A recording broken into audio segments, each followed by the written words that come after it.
bait.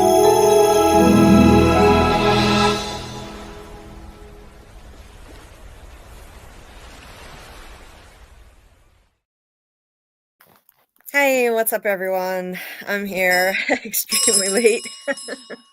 Town meeting. Yeah. I should really just call these things town meetings, honestly. But deep dive live rhymes, so it just sounds better. But yeah, that's fine. it's like, but like honestly, like we know the Fromville people can't be counted on to have a decent meeting, and essentially what we're all doing as fans is what they should be doing. We're all asking the same questions and we're communicating as a group, not in little pairs, silos of information, keeping stuff from each other. If anything, we talk too much about it. We can't shut up. Or sending a lot of parties to look out for Fatima, but yet nobody seems to really be looking for Fatima. Yeah, exactly. Yeah, that was another town meeting they had, and yeah, it was inspiring. Boyd's speech was inspiring, but what good did it did? I mean, honestly, it was this rallying cry to battle. Like, yeah, fuck them. Let's show this place it can't break us. And what do? They just wander off in pairs and like dawdle and have their own little private conversations. It doesn't actually look like they're going to war with this place. Like, come on, really? That was the best you could do? But Jim really wanted a dad. You had to give him time to try to dad. Yeah. So hard in the dadding. I guess. Yeah. We went from that. I loved this episode, but that was my complaint. It was like, honestly, I felt like this wasn't really the time for that much character development, character drama stuff. Like this is the penultimate before the finale, and there wasn't that much action. Let's be real, there wasn't. It was mostly character building, character drama, but the ending made up for all of it. For just the ending alone, I give it a 9 out of 10. Hey, just for the 10 minutes of Smiley, I give it a 9 out of 10. Yeah, that was a surprise. The Smiley cameo, you were so excited. Yes. Yeah. No, I was thinking about what you were thinking about reincarnation and everything. I was like, oh, it's coming. The scene's coming. Oh, this is going to happen. Then I'm like, Smiley cameo, look, Smiley cameo. Right. I'm sitting there. We were doing my watch party in the Discord. I was sitting there freaking out. Everybody, I unmuted myself. I'm like, oh my god, this is it. Reincarnation is confirmed. Oh my god, I knew it. I knew she's Miranda. And I was like, when I saw it, before I unmuted myself, I started typing in the chat as fast as I could, and I didn't even see Smiley. I had to go back and play it again. I missed Smiley because I was too excited about the Miranda reveal. Yeah. And you were freaking out over Smiley in the meanwhile. Well, I was watching on a huge TV though, so I wasn't watching it in Discord. True, but I mean, it doesn't matter what size my screen was. I looked away. I was immediately in the chat typing. Oh my god, yeah. Yeah, I kind of wish I had done that on a live stream so people could have heard. I didn't hear my own reaction to it actually, because it was probably funny. I got really excited. Anyway, hey Vanessa, it was great to see you. Thank you for coming. You're the best, Vanessa. Hey Zapton Kaboom, welcome. Oh, actually, hold on a minute. I forgot my banner. Where'd it go? I'm still trying to navigate this thing. It's there. Wait, there it is. There you go. Yeah, trying to navigate new features. It's challenging at times. My cat loves this banner. She loves attacking it and eating it. Right. Yeah, it's something I always forget. Usually till later in the stream. Hey, Callie, welcome. Oh, I skipped over Dieter.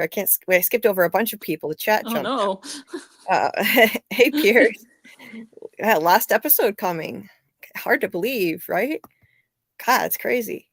Hey, Samuel. Cyclones knocked my power out for over 12 hours. Damn. That's crazy. That's crazy. That sucks. Yeah, power outages are a pain. But I hope everybody's safe. Hope you and your loved ones are all safe. Yeah, apparently I'm getting snow over here right now. Snow? Oh my god. Oh yeah, it's beginning to Wow. look a lot like Christmas. Wow. Before Wow. Thanksgiving. Before Thanksgiving, geez. Yeah. It's been like mild around here. It's been like 60 degrees and sunny, which is really Oh. unusual for Rhode Yeah, it's Island. weird. It's extremely weird, and great. I wish it would last.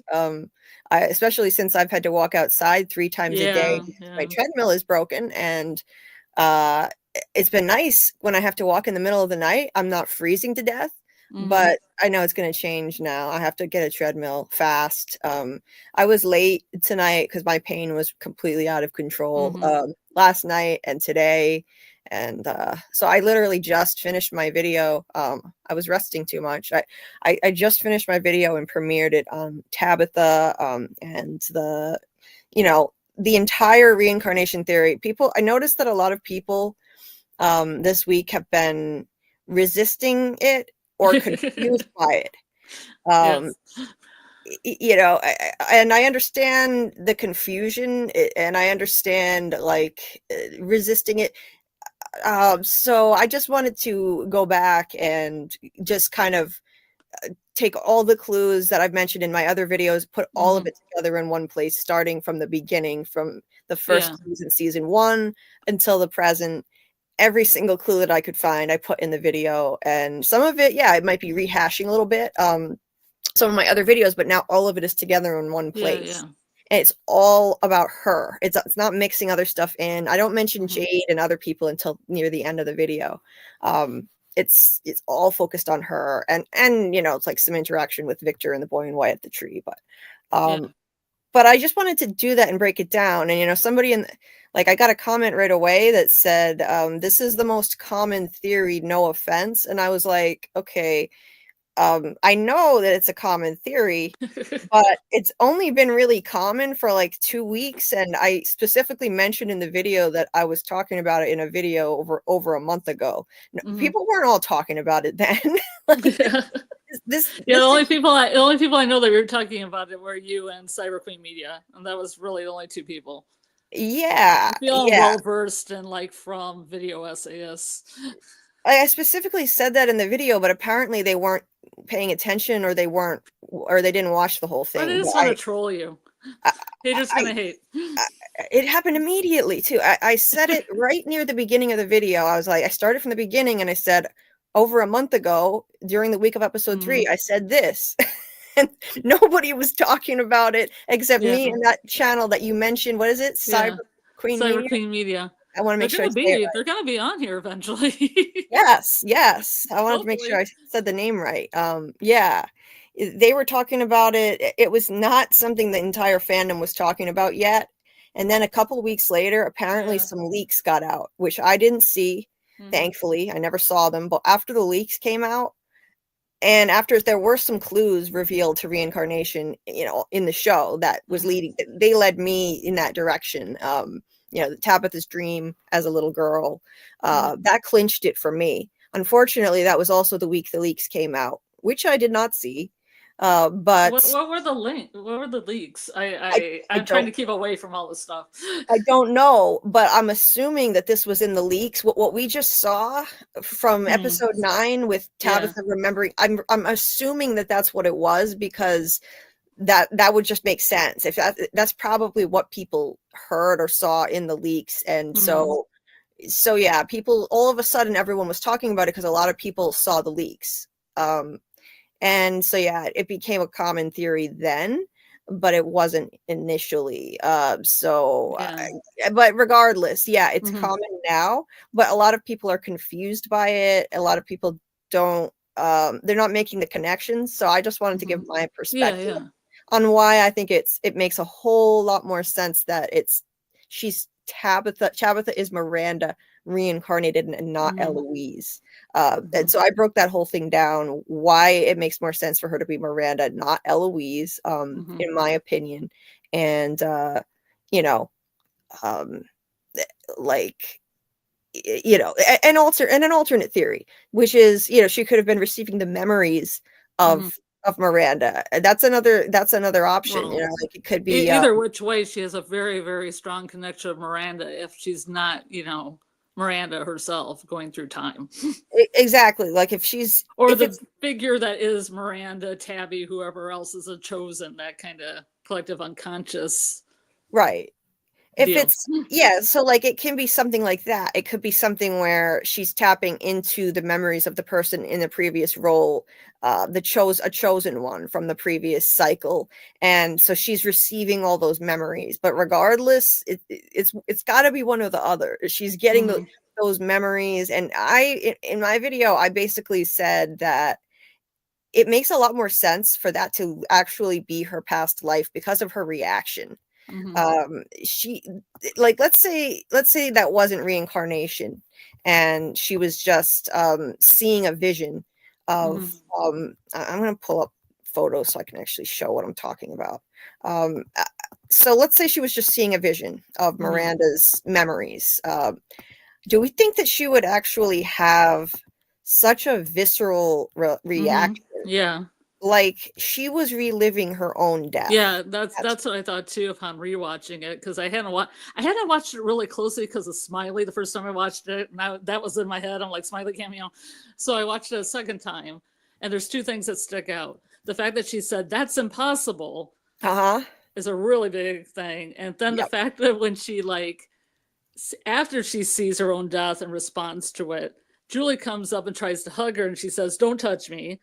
And she kind of makes her way to Victor. And then when Julie comes up again, she's like, "Don't touch me." But she's kind of trying to hold Victor's hand. Yeah. So she's definitely in Miranda mode. She's not in Tabby mode. Yeah, see, look at this. She just pushed Julie away. I feel bad for Julie. Poor Julie. Julie's like, "What's wrong? What's wrong? How can I help you?" She pushes her away. She said, "Don't touch me. Don't touch me." Why would she say that to her daughter? Don't touch me. Then because that's not her daughter. Then she reaches for Victor's hand, and she's touching Victor's hand. And Julie is only, and if you can see her right hand, or her left hand rather, it's trying to push Julie away. There's her hand is right there. She's still in the process of trying to push Julie away, but Julie is pushing herself at her mother to try to comfort her. But she's like, "Get away from me." She said, "Don't touch me." And so in that moment, it's like she was more Miranda than she was Tabitha with those recovered memories. And look, she's still pushing her away. Yeah, I know. It actually almost became comical after a while, because I was like, damn, poor Julie. Yeah, see, like, look, Julie hugged her. She tried to hug her right here. She pushed her away. And then this is the next shot. She pushed her away. She pushed her off of her. Yep. She's like, "Get off me." And look, she's reaching for Victor again. Yeah, she's reaching for Victor again. These are chronological. I took these screenshots chronologically. She's reaching for Victor again. And there again. And that's how it ends. The end. Yeah. Like, so I just think, okay, if she's having visions of what Miranda saw, I don't think she would say, like you said, "That's impossible," and freak out and cry like that and scream. And her vision, or if it was a vision, it ended at a pretty interesting moment right when Miranda was killed. Like at the moment of Miranda's death, Smiley pounces on her. She snaps out of it. If this were, let's say that she's Eloise reincarnated. Well, the memory didn't have to cut off right at that moment. Then you could have seen like the aftermath. You could have seen a little bit more. You could have seen her body laying there. Maybe actually see Eloise in the scene, but it doesn't show any of that. Or even like maybe a first person, walking towards a tree or trying to do something. Right. Instead, it cuts off literally at the second that Smiley pounces on her and she's dead and she snaps out of it. That would be where her memory would end, because that was when her past self died. It just makes sense for it to be her past life. That's what to me makes the most logical sense based on what we just saw and all of the other clues up to this point. And her reaction, it's like, okay, why would she freak out like that? She would feel sympathy for this poor woman. She would feel horrified, maybe disturbed by this vision, but I don't think she would do this. I just don't. She's like reliving her own death. She feels sympathy for these people, for Victor and for Miranda, but yeah, Anyway, let me get back to the chat. Well, another thing is that if Miranda died in 1978 and Tabby was born, it would kind of check why, years wise. It does check because that was 46 years ago. The actress who plays Tabitha is 43, so so it's within range. It's within, it tracks, it's close enough. And we don't know how reincarnation works either because, like it doesn't have to even happen immediately where she's like immediately reborn as somebody else. For example, I'm becoming more and more receptive to the theory that Sarah could be Eloise reincarnated, and we know Sarah is way younger than Victor, and then Eloise should be. So I'm more and more receptive to that. Who knows? We don't know how this works. Maybe it took a while. Unless Eloise lived a while around the cabin and then died. Yeah, maybe. I don't know, but and plus we have to take reincarnation through like a TV media lens too. So right, it's like however they're gonna want to spin reincarnation if that's what it is. It might not be accurate to where, like the way like Buddhism. Yeah, exactly. It's probably not going to be like that. But hey, Beggar for Entertainment, Anzo, welcome. Thanks for stopping by. Hey, Dieter in the Wall, great to see you. Always. You didn't change your name. He wanted to change his name. He wanted to change his name. Why? Yeah, he was suggesting a whole bunch of stuff in the chat last night. Like Dieter in the diner. Oh, he wanted something similar, like Dieter in the. Oh yeah, I was gonna say the Lake of Dieter Tears was one because it was like the Lake of Bitter Tears. Oh, okay, stuff like that. I don't think he took any of them up. Oh well. Well, hey, Dieter. Thank you. Yeah, thank you for saying this. Be kind, no spoilers, or spend a night in the box. Yes. And yes, this is great advice. If you think there is a spoiler, ignore it. Don't react to it. That's the best thing to do. Don't accuse anyone of it. Just ignore Don't point it out. Yeah, because if you point it out, if you point it out, then other people will know that it's a spoiler who haven't even seen the leaks, like we haven't. So. Yeah, thanks for that reminder, Dieter. I didn't even watch a trailer. I had a chance to watch a trailer, and I was like, I don't even want to watch a trailer. I know. I just want to be surprised. I didn't want to watch it either, but it's all right. Yeah. I'd rather just be surprised. I accidentally saw some of the press photos also, which I hadn't. But they're not spoilers. They're press photos, but they reveal stuff that they shouldn't, as always in every episode that they've done that. But. So I'm not going over any press photos in these lives. I've only seen a couple anyway. I'm not doing that. I'll probably go over the trailer, but not the press photos because I feel like that just gives away too much. I haven't seen them, but the two that I saw, I would have been more excited if I hadn't known about it. Yeah, hey, Kelly. Hey, Kelly, welcome. Hey, Nikisha, always great to see you. Listening from work tonight. I hope you had a lovely day too, Nikisha. Great to see you. Oh, Dieter, you're so sweet. Well, I'm glad. Hey, PM Philosophy. Oh, you changed your name. You added something. Upgrade. Upgraded. I like it, PM. Very cool. Hey, Golden Child. Great to see you. Hey, Diz Guy Explorers. What's up? Hey, Laura Butler. Welcome. Hey, David. David, here you go.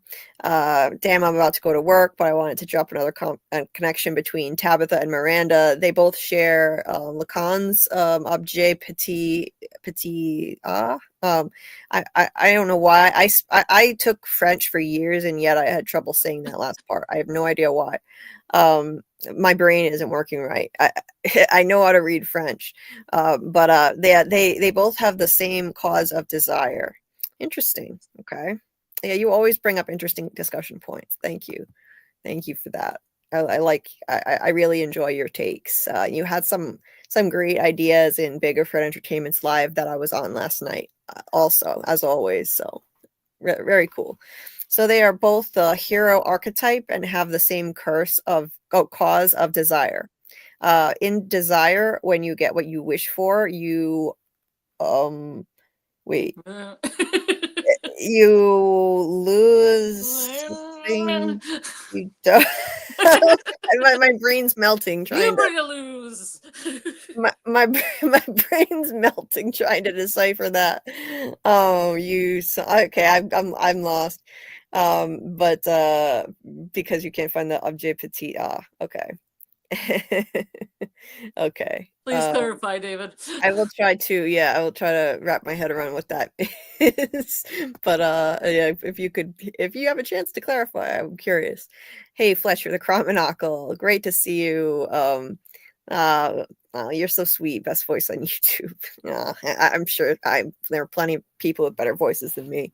Good morning there, Fromaholics. Yes, we are Fromaholics. Absolutely. Absolutely. And I'll be Team Jim. Oh Lord. Team Jim. Lunch. We got one of the biggest gym lovers around here. Gym lover. Yes. It sounds kind of like a slur, doesn't it? Gym lover. But they're just jealous of his inability to dad. Wait, what are we jealous of? I can't think of anything. Like, even when he touches Tabby, it just comes off like disingenuous. Yeah. And I'm sorry to tell you there, Jim lover, but I think Jim is a goner. I'm sorry to break the bad news, but that's my prediction. One of my predictions for the finale. I think Jim is out of here, and they spelled out some big clues for us in this penultimate episode. I just feel like I shared this tweet. Oh my Lord, even more people have viewed it. I got to show you this. This is insane. Oh.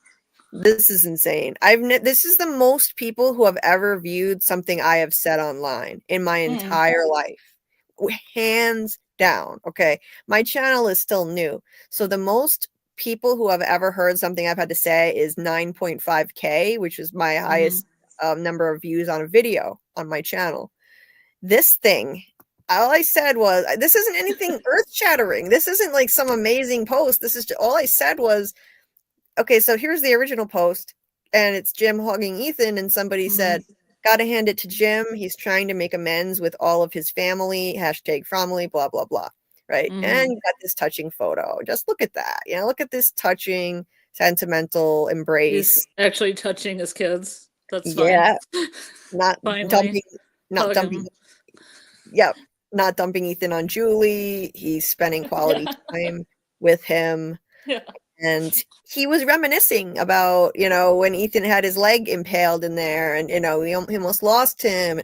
Reminiscing is a bad sign, I'm telling you. So all I said was this. Jim is such a goner, guys. He suddenly stopped being a blockhead and got way too many touching scenes with his family in episode 9. They're setting up a shocking demise in the finale. That's it. Nothing earth-shattering. This is how many views it's gotten since yesterday. 25, and it keeps climbing still. This was yesterday morning at 9:52 a.m. 25.2K views. 25.2K. And it's still, every time I look at it, it goes up by a few thousand.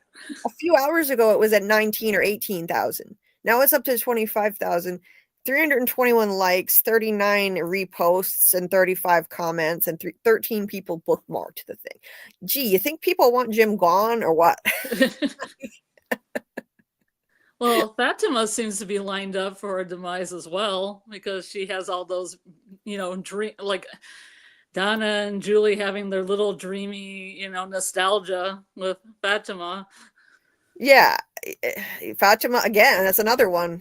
Another giveaway. The sentimental stuff. That was the second flashback this season of Fatima. Second one, and the first one was when you climb up high enough, even a nightmare can look like a dream. And that was one of the most memorable moments of Fatima when she was at her most hopeful. Just a ray of hope in this place, and then now she's just consumed by darkness.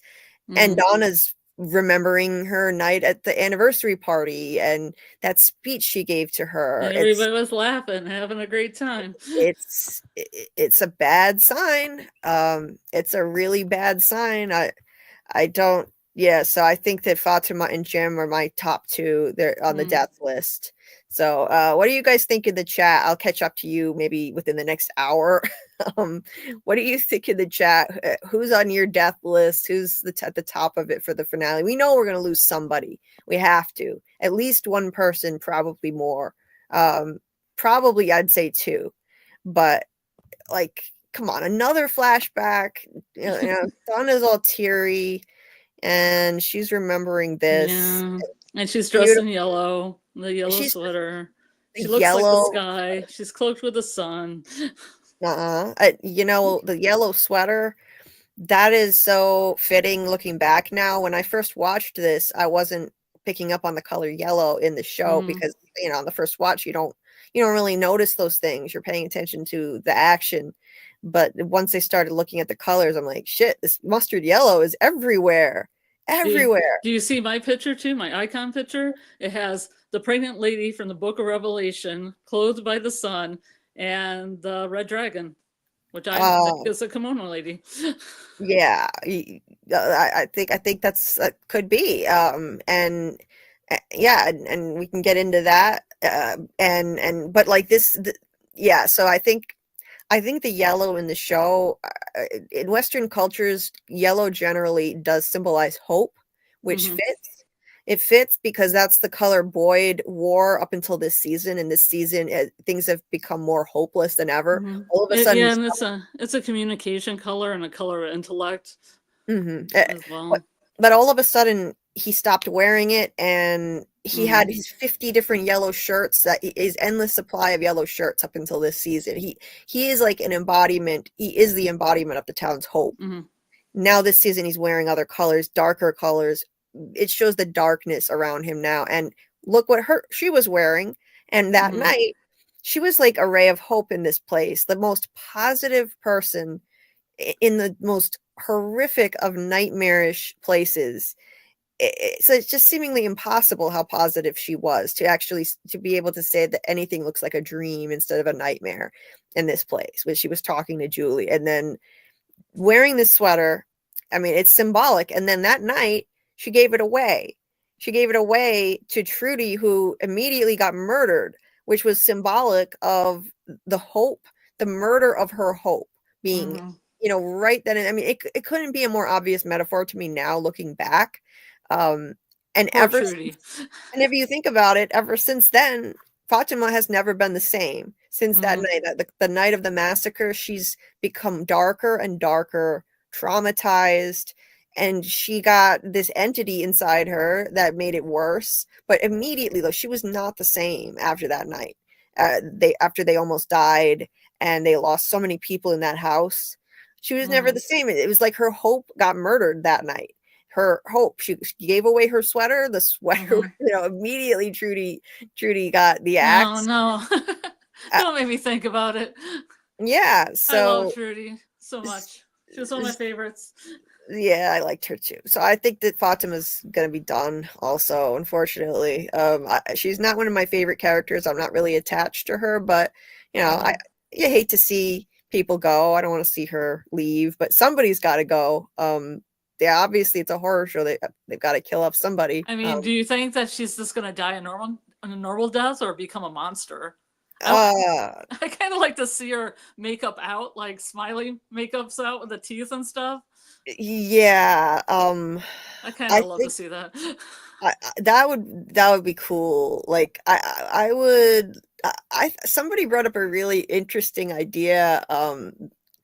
In Bigger Fun Entertainment's live last night. I wish I could remember who said it in the chat, but because I would credit them, but somebody said, like, imagine if she becomes a monster, but basically like Ellis is forced to like try to shoot her because he doesn't know she's a monster, but like she's birthing so let's say like she's birthing some kind of horrific entity, and Ellis is forced to shoot her, but it doesn't kill her. That's how he finds out that she's turned into a monster, because the bullet does nothing. That would be really That would be a cool reveal. I wish I could remember who Could said you that. imagine that, like in season 4, Fatima's just walking around with the monsters too, like she joins the clan? That would be so creepy and sad, you know, like she'd be outside there at night, like begging to Tapping come on in. windows. She'd be outside the window, like tapping on the glass to Ellis, like, Maybe aren't you she's gonna got the let baby me with in? her too. Just like, hey. She'd be like, oh, you know, I'm so lonely. I'm so cold out here. Please let me in. Yeah. Ellis, please let me in. How It's your could you? baby, How Alice. could you? How could you leave me out here alone? Like, oh my God, that would be so sad and creepy. I think it would be so interesting if that's what happens. If all along we've all been kind of speculating, like it's got to be one or the other. She was either turning into a monster or she has a monster baby or entity inside her. And once we definitely got the pregnancy confirmed, we're kind of just focused on that. But what if it's both? We don't know how this works. Maybe this is how she transforms. I would prefer that to just a typical death, personally.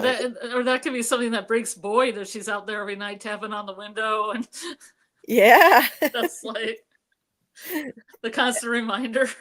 Yeah, like I've never watched zombie stuff. Like I never watched The Walking Dead, but I don't know. Yeah. Like, I'm sure once people became zombies and you'd have to like watch your loved one going around as a zombie, that would be pretty upsetting. Yeah. So, yeah, that would be interesting. Oh, and I meant to say hi, Matt. I'm Matt Gilbert. So glad to see you as always. Hey, Jordan Tavares. Oh, hey, love from Brooklyn, New York. Yeah, I love when people say where they're from. It's always fun to see where everybody's from. Great to see you. Hey, Rory Team Moran. Eloise. Team Because Eloise. everybody's Eloise, so that's like the same team everybody. Yeah. Well, look, I present my opinion. It's mine. It's still my opinion. It's not fact. I'm not here to preach to you guys like this is what it is, period. This is fact. It is my opinion. All the stuff I said at the beginning of the live, it's my opinion. I gave you all the clues that I think point to Miranda, but you're free to express any other ideas you want. I love to hear everybody's ideas. So all theories and ideas are welcome. Oh, I hope she's feral. I hope Eloise is feral living outside the cabin. Mm. Yeah, that would be interesting. I'm Yeah, always hoping for feral characters though, so that's a sweet spot for me. I want her to be Sarah now. I think that would be really compelling, Yeah, that would be compelling. but I like the idea. It would give Avery something more to do because I think her character's been kind of wasted. It would give her something more to do, and now she's getting the voices again, so that helps. But yeah, I remember when I first heard that knocking around at the cabins, the first episode, I said like, what if it's like a Danielle Rousseau from Lost, like a loner, like maybe it's Eloise living out there. It's possible, but when you start to think about it, though, okay, how does this work exactly? Like start to think about it and break it down. Okay, well that means she ran off the night her mother was killed and survived somewhere out in the woods by herself. How did she survive? We know the boy in white helped Victor survive. Was he trekking out there into the woods to help her and just didn't tell each other that they were there? And why? Why keep them apart? It opens up so many questions, of course. Like, even if we were to get an answer like that, we'd have like 50 more questions because it's this show. She obviously was saved by a flying spider bear monster and taken to safety. Yeah. And raised in their ways. And that's why she's really loud when she knocks on the cabin, because she's got that flying spider bear energy. Yeah, it's possible. It's possible. I mean, it could be a totally different character living out there too. It could be somebody else. It could be somebody else. Yeah. Somebody from the 80s, because I found a clothing from the 80s, somebody who, jogged in their like neon stuff to the cabin and lived there and ate the vegetables and stuff, lake vegetables. Yeah. That's possible too. What is this? David said, that's why they say beware what you wish for, because when you get it, it can never match the fantasy you created of it. You can never fill the void you created. Yeah. That goes back to he explained the Lucan stuff. Yeah. I feel that which too. is interesting because I just started watching Grotesserie and they mentioned him too, so that's interesting. Oh, really? Who mentioned him? The show Grotesquerie. Oh, okay. Okay. Yeah, I Which hadn't is an heard. interesting show. It has a very interesting turn at the 7th episode mark, if anybody chat has seen it. Oh, okay. Yeah, I hadn't even heard of it It before. runs like a natural kind of like, you know, if you've seen the movie Seven, kind of like a mystery show like that where she's trying to find a killer, but then in episode 7 it really gets surreal and on its head. Okay. Interesting. How do you But spell they that? mentioned Lucan in it. That was my takeaway. I'm sorry. If I'm saying Lucan in a bad anti-French way, please forgive me. No, it's Lucan. Lucan is fine. Okay. All Yeah. right. How do you spell that? The title. Luckn. Oh, grotesquerie? Yeah. I don't know. Gro It's too early. grotesserie? Grotesquerie. Hmm. It's like grotesquerie. It's so grotesquerie. Oh, okay, like rotisserie. Okay, I got you. Yeah, I like got you. rotisserie. It's so Is grotesquerie. because I like that kind of concept of like a murder mystery that turns into something else. I like that kind of thing. Well, it was brought Seven to you is by the great. people who brought you American Horror Story. Except I'm going to tell you, this is probably 10 times better than any American Horror Story I saw in the last like 5 years. Yeah, It's well acted, really good actors. American Horror Story has really gone downhill. Everybody definitely agrees on that, I think. It used to be great, but what is this a Ryan Murphy show? Yeah. Oh wow, okay. I haven't seen a Ryan Murphy thing in a while. But don't let that sway you because it's actually pretty good. Yeah, some of his stuff is not so great. I really enjoyed Scream Queens, actually. I Yeah. liked that. Season 1. Season 2 was stupid. Um, season 1 was really good, Yeah. but uh season 2 just got really dumb. It didn't make any sense at all. It just like it took the college girls and randomly had them like all working in a hospital and Yeah. they're somehow they're nurses now. It didn't make any sense at all. Like, what are Yeah. you doing? How are you nurses now? Yeah. It was completely illogical, and the story was stupid too. Although it had John Stamos with that, I mean, that eye candy that didn't hurt. Um, Yeah. uh, I could take some John Stamos. I didn't mind that part. So he was worth. He made the whole thing worth watching just for him. Anyway, Jordan Tavares said I was gonna Jim's say gonna back to die. Jim dying. Yeah, the show makes it seem so. I think so too. I think that was because before I even showed that tweet. Hey, Carla Way. I'm about to start work, but wanted to pop in and say hello. Oh, that's my Well, relative. always appreciate you, Carla. Um, wait, what? You No, said, remember the one time when everybody was calling me Scarlet Way? oh, right, I forgot. Yeah. Hey, Jay Sleek, thanks for coming, man. I appreciate it. Thank you. Hey, Amy Cinnamon Sweets, welcome. And Wolf Spear, Marathon Queen. trying to chill with that a bit. I'm gonna try. My last stream was insane. It was my longest one I've ever done, and I felt like a complete lunatic. 11 hours. That's my record now. And I don't intend on trying to break it ever. So the only way that I could break it is if we do manage to set up some kind of a relay stream where other people take over and I get off for a while. Then I'm down. I would love to do it. That would be fun. But I can't do it by myself. I mean, not by myself, but like I can't do it with myself on the thing the whole time. I can't do it. Yeah, I just can't. Hey, Javon Keys, welcome. How dare they call episode 9 revelations more like stagnations?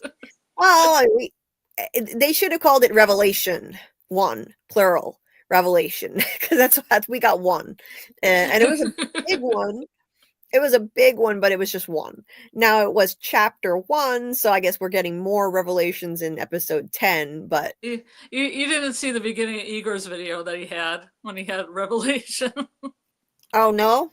Oh, he No, did? he has a voice going Revelations, and then it's stuff like Julie saying, "I had a dream, Revelations." You know, I'm Oh, gonna go okay. back to the bar. Jay says Revelations. Stuff like that. Oh, that's funny. Yeah. It's hilarious. Okay. I'll have to So check that it out. kind of felt the same. Kind of, it was like there was Revelation, yes. Mm-hmm. Yeah. Yeah, Igor will be on a future stream, Yeah. hopefully soon. I'm gonna be doing streams, all year round. So I told him there's no rush. Mhm.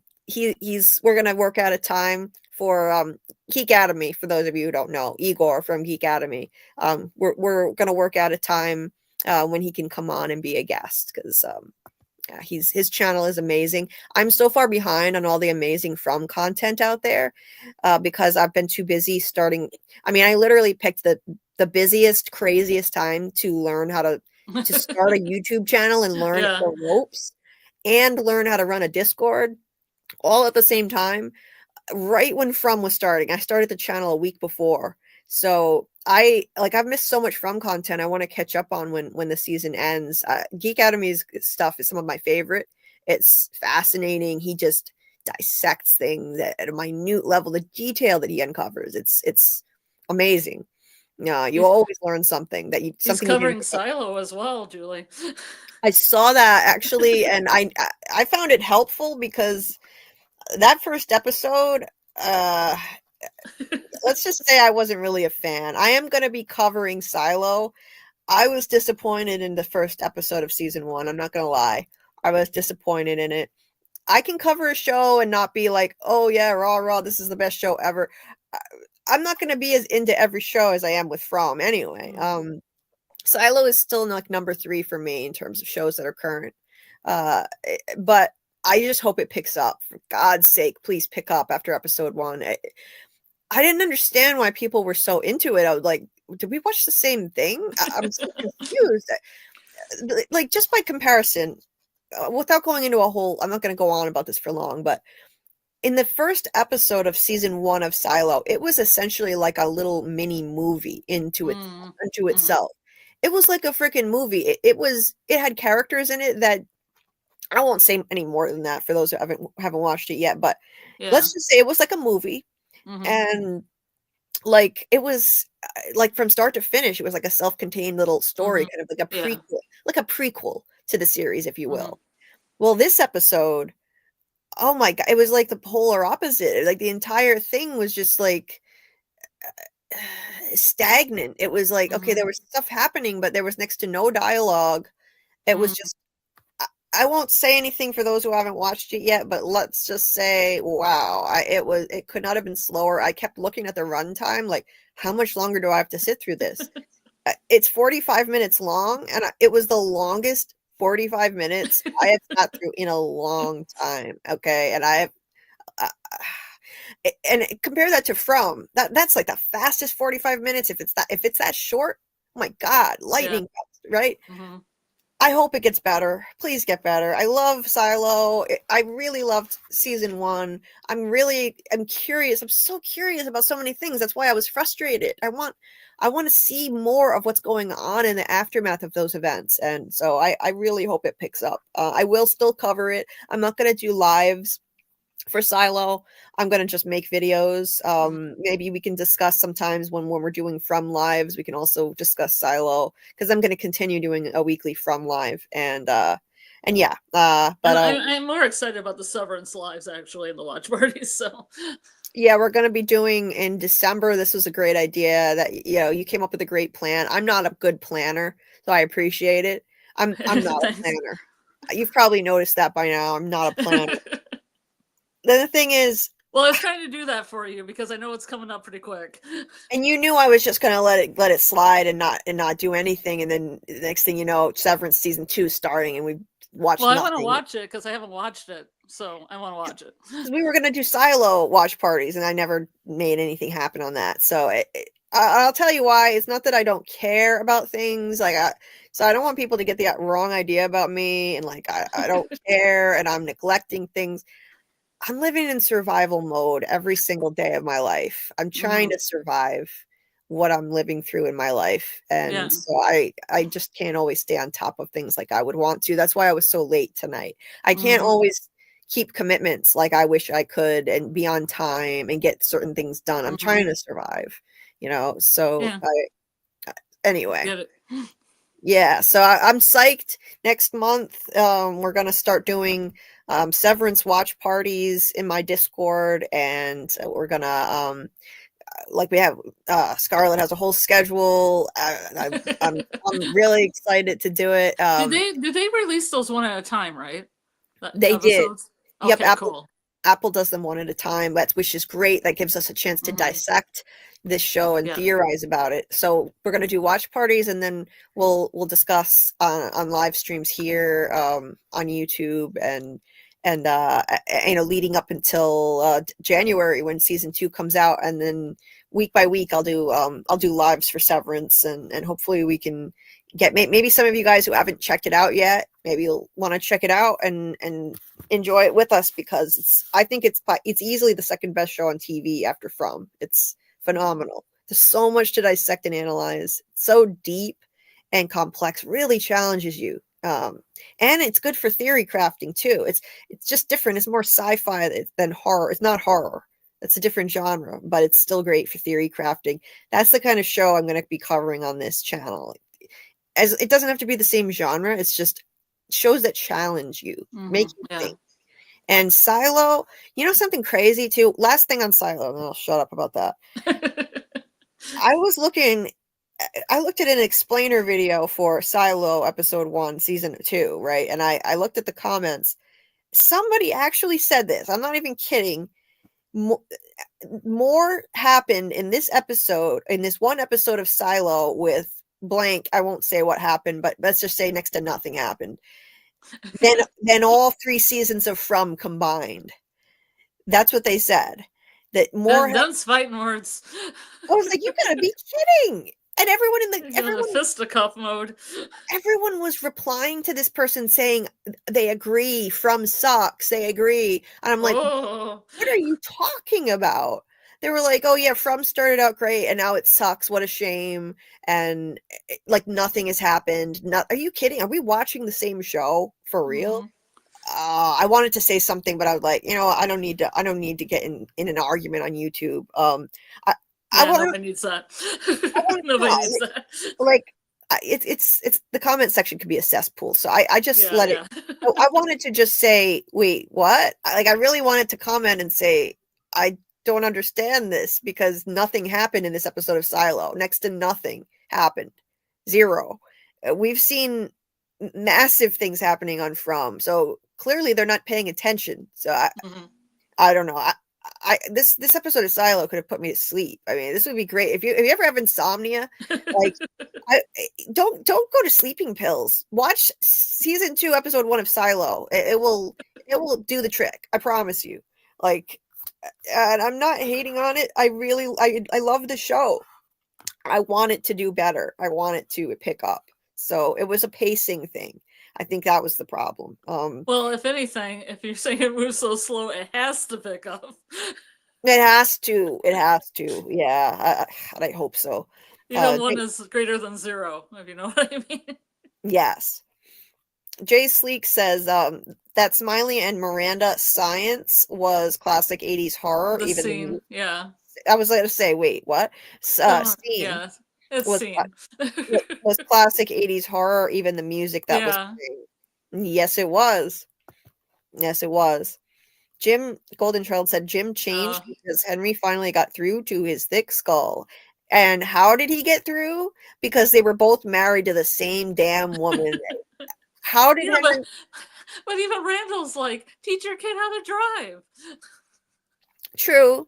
Randall got through to him, but I'm telling you, like, I think Henry is what really made that difference. Henry spoke to him on a level that nobody else could. Remember how Henry said, I look at you and all I see is myself 40 years ago. I was so sure that I could fix her. It never occurred to me that she wasn't broken. And interestingly, he didn't say Miranda. He said, I was so sure I could fix her. It didn't occur to me she wasn't broken. They're talking about the same woman. I thought that was so smart and clever that they didn't put Miranda in that line. He said her. And what's Jim trying to do right now? Trying to fix his wife, her, Tabitha. Same soul, different body.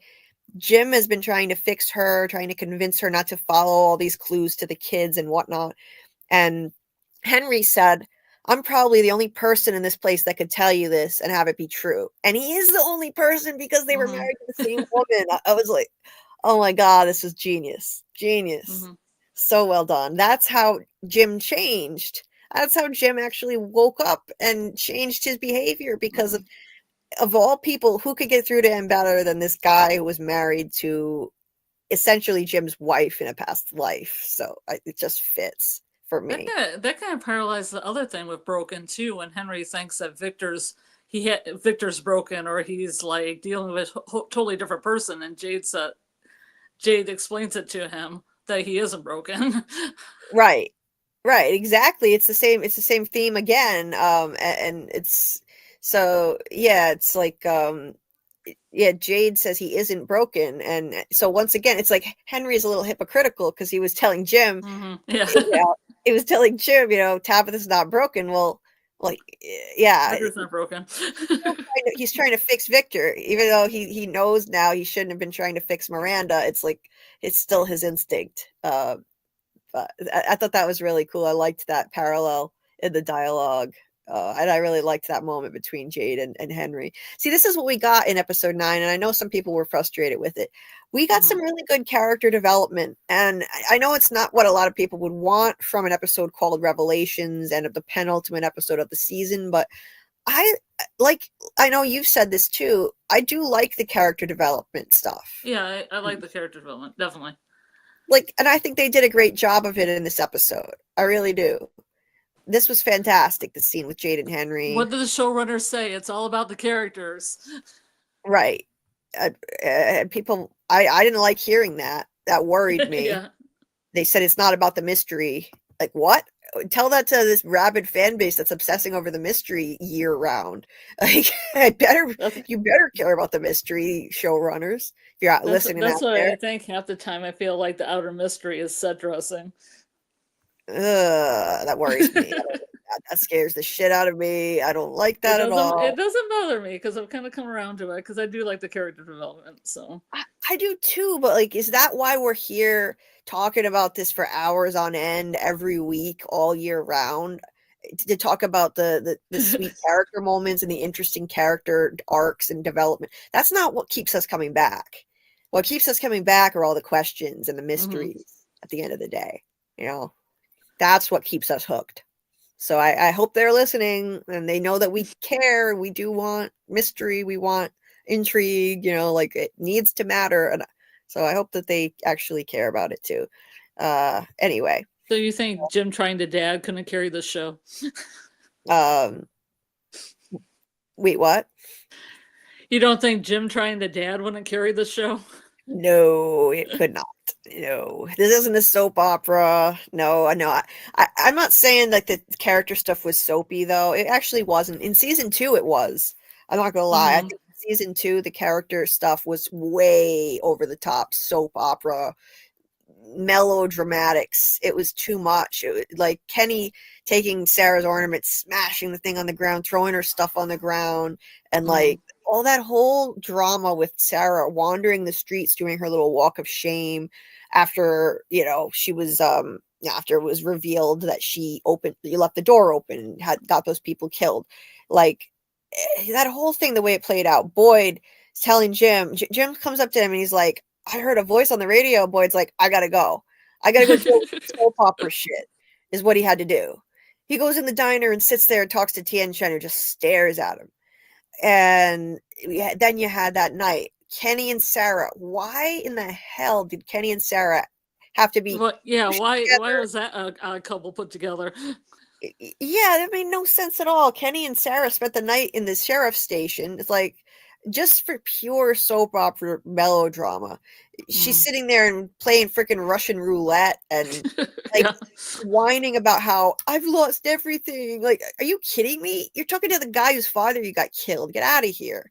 I've lost everything. But Kenny had to smash her ornament so she could put it together in this season. Right. Like that one begets the other. That part I can see the value in because I like the metaphor. I like the metaphor. The ornament is her broken self, which she just tried to put back together, but it will never be fully whole again. And then, like you pointed out, there's a hole where the heart should be. Yeah. How sad. Poor Sarah. Right? Like, that was so cleverly done. I'm so glad though. I'm so glad that the voices didn't attack her until she had it put on the dresser, so she didn't drop the poor thing. I know, like I was like holding my breath. Is she gonna drop it? Is she gonna drop it? Is it just gonna fall apart because the glue's not strong enough? Yeah. That was the previous episode that happened. Yeah, I think that wasn't that episode. That was episode 8. I think that was. I honestly don't know anymore. Was it 8? I think it was 8. Yeah, because in 9. No, it's this one because she got the voices. Because it parallels Randall getting the cicada thing going on. Because I remember when I was watching it, I was like, okay, this thing happened to Randall, and he's got his hands on his head, and he's almost getting on the floor. And Sarah did the same thing, and it was in the same episode. Yeah. Like the entity is firing all barrels. Mm-hmm. I remember seeing that in the trailer. Like, what is happening? They're both getting triggered in the same episode in a similar way. I'm wondering the same thing isn't triggering both of them. Yeah, maybe. Because it's interesting that it happened in the same episode. Oh yeah, okay. There yeah, the snowman. Oh, poor little snowman with a little piece missing. What an elegant metaphor. You could say that it's a little cheesy, maybe it is, but I like the metaphor. Cheese, it's fine. I like the metaphor. Sorts of cheeses. Right, because I called it that this ornament represented her earlier in the season because she said, I don't think I'll ever be able to put the pieces back together, but I like to try. And that's herself. And here it is. It's never going to be fully whole again. Her heart is missing. Her brother is her brother is gone.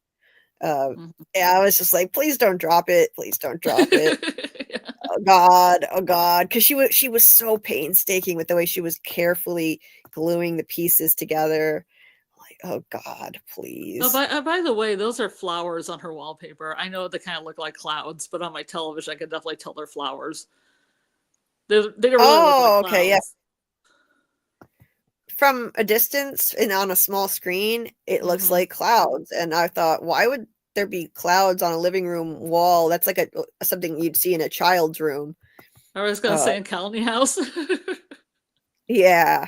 Like some kind of hand done, like paint splatters of clouds, like tie-dye on the walls. Yeah. Yeah. Okay, well, that makes more sense then, that it's not clouds. At least the entity had the decency to wait till she put the ornament down before it triggered her. I can imagine it happened when she was holding the thing. But somebody made an interesting point. I don't remember who it was either on this one, but like that basically she didn't hear any voices since the ruins. The ruins, right? And the interesting thing is she heard the voices immediately after she finished putting that ornament back together and set it down. Someone was suggesting that maybe it was related to that in some way. We know that personal possessions in this place, like everybody seems to have a certain relic tied to them that has energy, some kind of energy. And maybe we know the snowman is her. That's like her relic, quote unquote. And that would be interesting. If there's some relation between those things. Well, we're also tied to the ruins, so the ruins might be doing something. Oh, before you change this picture, I had something to say. Look at all the blue in this picture, because there is blue in the show. There's a lot of blue here. She's got blue jeans on. She's against like a turquoise, like looking. I noticed that behind her, the blue. Yep. Yep. So whatever blue means. Carla wears a lot of blue too. I mean, Clara. I always call her Carla. I think. Yeah, I'm not sure personally what the blue means. I haven't really committed to a theory, but Robert Saunders thinks that it means protection from the evil entity. So maybe she's protected in some way. It doesn't look like she's protected here. No, it doesn't. Maybe protected from dying. I don't know. It's interesting. David says Jim and Henry's family all mirror each other, and understanding Lacan's model of the real, symbolic, and imaginary explains the mirror self. Okay, interesting. Interesting. Yeah, well, I A lot certainly of do. mirrors. Mirrors are a big thing in this show. And Lacan explains desire, the void we create. Okay. Hey, the real rebel, Eric. Lacan is arrogant, overcomplicated, but his model for desire is on point. Okay, good to know. Um, Amy says Texas, we're still getting warm days but cooler nights. That's about it though. It sucks. Um, well, I'm envious of the Oh, warm yeah, days. snow. Yeah. Oh, in Chicago. Wow. Wow, wow, wow. Yeah, it's already Wednesday. Jeez, now it's technically Thursday. Mhm. Um, jeez, it's going too fast. Fletcher says y'all should check the theory that the faceless girl came up with about Tabitha's numbers in her vision. It's really interesting. I'm buying that theory. Okay, interesting. I like that. Denial at its finest. I don't know what that is. Um, uh, Jim. I'll say Jim. okay. I'll just put it in there. Yeah. Oh shit! I'm almost an hour behind the chat again. Um, Matt Gilbert said that was a good video. Oh, thank you. I left an overlong and kind of pompous comment, but I genuinely mean it. Not trying to get in your good books, so you invite me to more Discord stuff. Well, you're invited to all the Discord stuff anyway. Yeah, everyone's invited. Everyone's invited. Yeah, it's not an exclusive club, so everybody's invited. Thank you very much, Matt, for your support. Um, Okay, let's I think see. there's some flirting in the chat. Oh, okay, gotcha. I'm like, I didn't know what's going on. Hey, Susie. Oh, okay. Hey, Susie. I took a screenshot of that weird compass thing you drew. Maybe sometime we'll talk about it. Oh, okay. The compass thing. Yeah, that one when we were doing Discord after the watch party, and she threw that thing in there, and I had no idea what it was because it was 4 o'clock in the morning. Oh, okay. Yeah. You'll know when you see it. Okay, cool. Um, You'll know of it. hey, Nick L. You would have to look way back on Jeremy's Discord, but myself and several others had been talking about a Mm. reincarnation curse. Yeah, people have been talking about it for a long time. It's just that it wasn't so common, like It that it was was incredibly everywhere. unpopular. Yeah, it wasn't everywhere like it has been since the leaks came out. Um, it was, but yeah, people have been talking about it. I didn't start watching the show until this year, so I wouldn't have been able to, like I didn't have as much time as everybody else to analyze it and reach that conclusion. But you know, once I watched the show enough times this year, I saw all the clues. They went into too many details with these trailers. I agree. Hey, Saggy Star. Thank you so much. Yes, if people could like the video, I would really appreciate it. It helps me a lot with the algorithm. It's a new channel, so I would very much appreciate it if you could like the video. Hey, Elizabeth. I've been saying that. Boo, what do you want? My cat. Um, I've been saying that Jade's visions. Oh, she wants to get in front of my laptop. That's what she wants. Well, they're And warm. and That's what then the she'll warmth is. she'll be purring right in the speaker. You might be able to even hear her. I've been saying that Jade's visions were past lives since that one dude showed up near the cabins. Girl, I feel you. Absolutely, me too.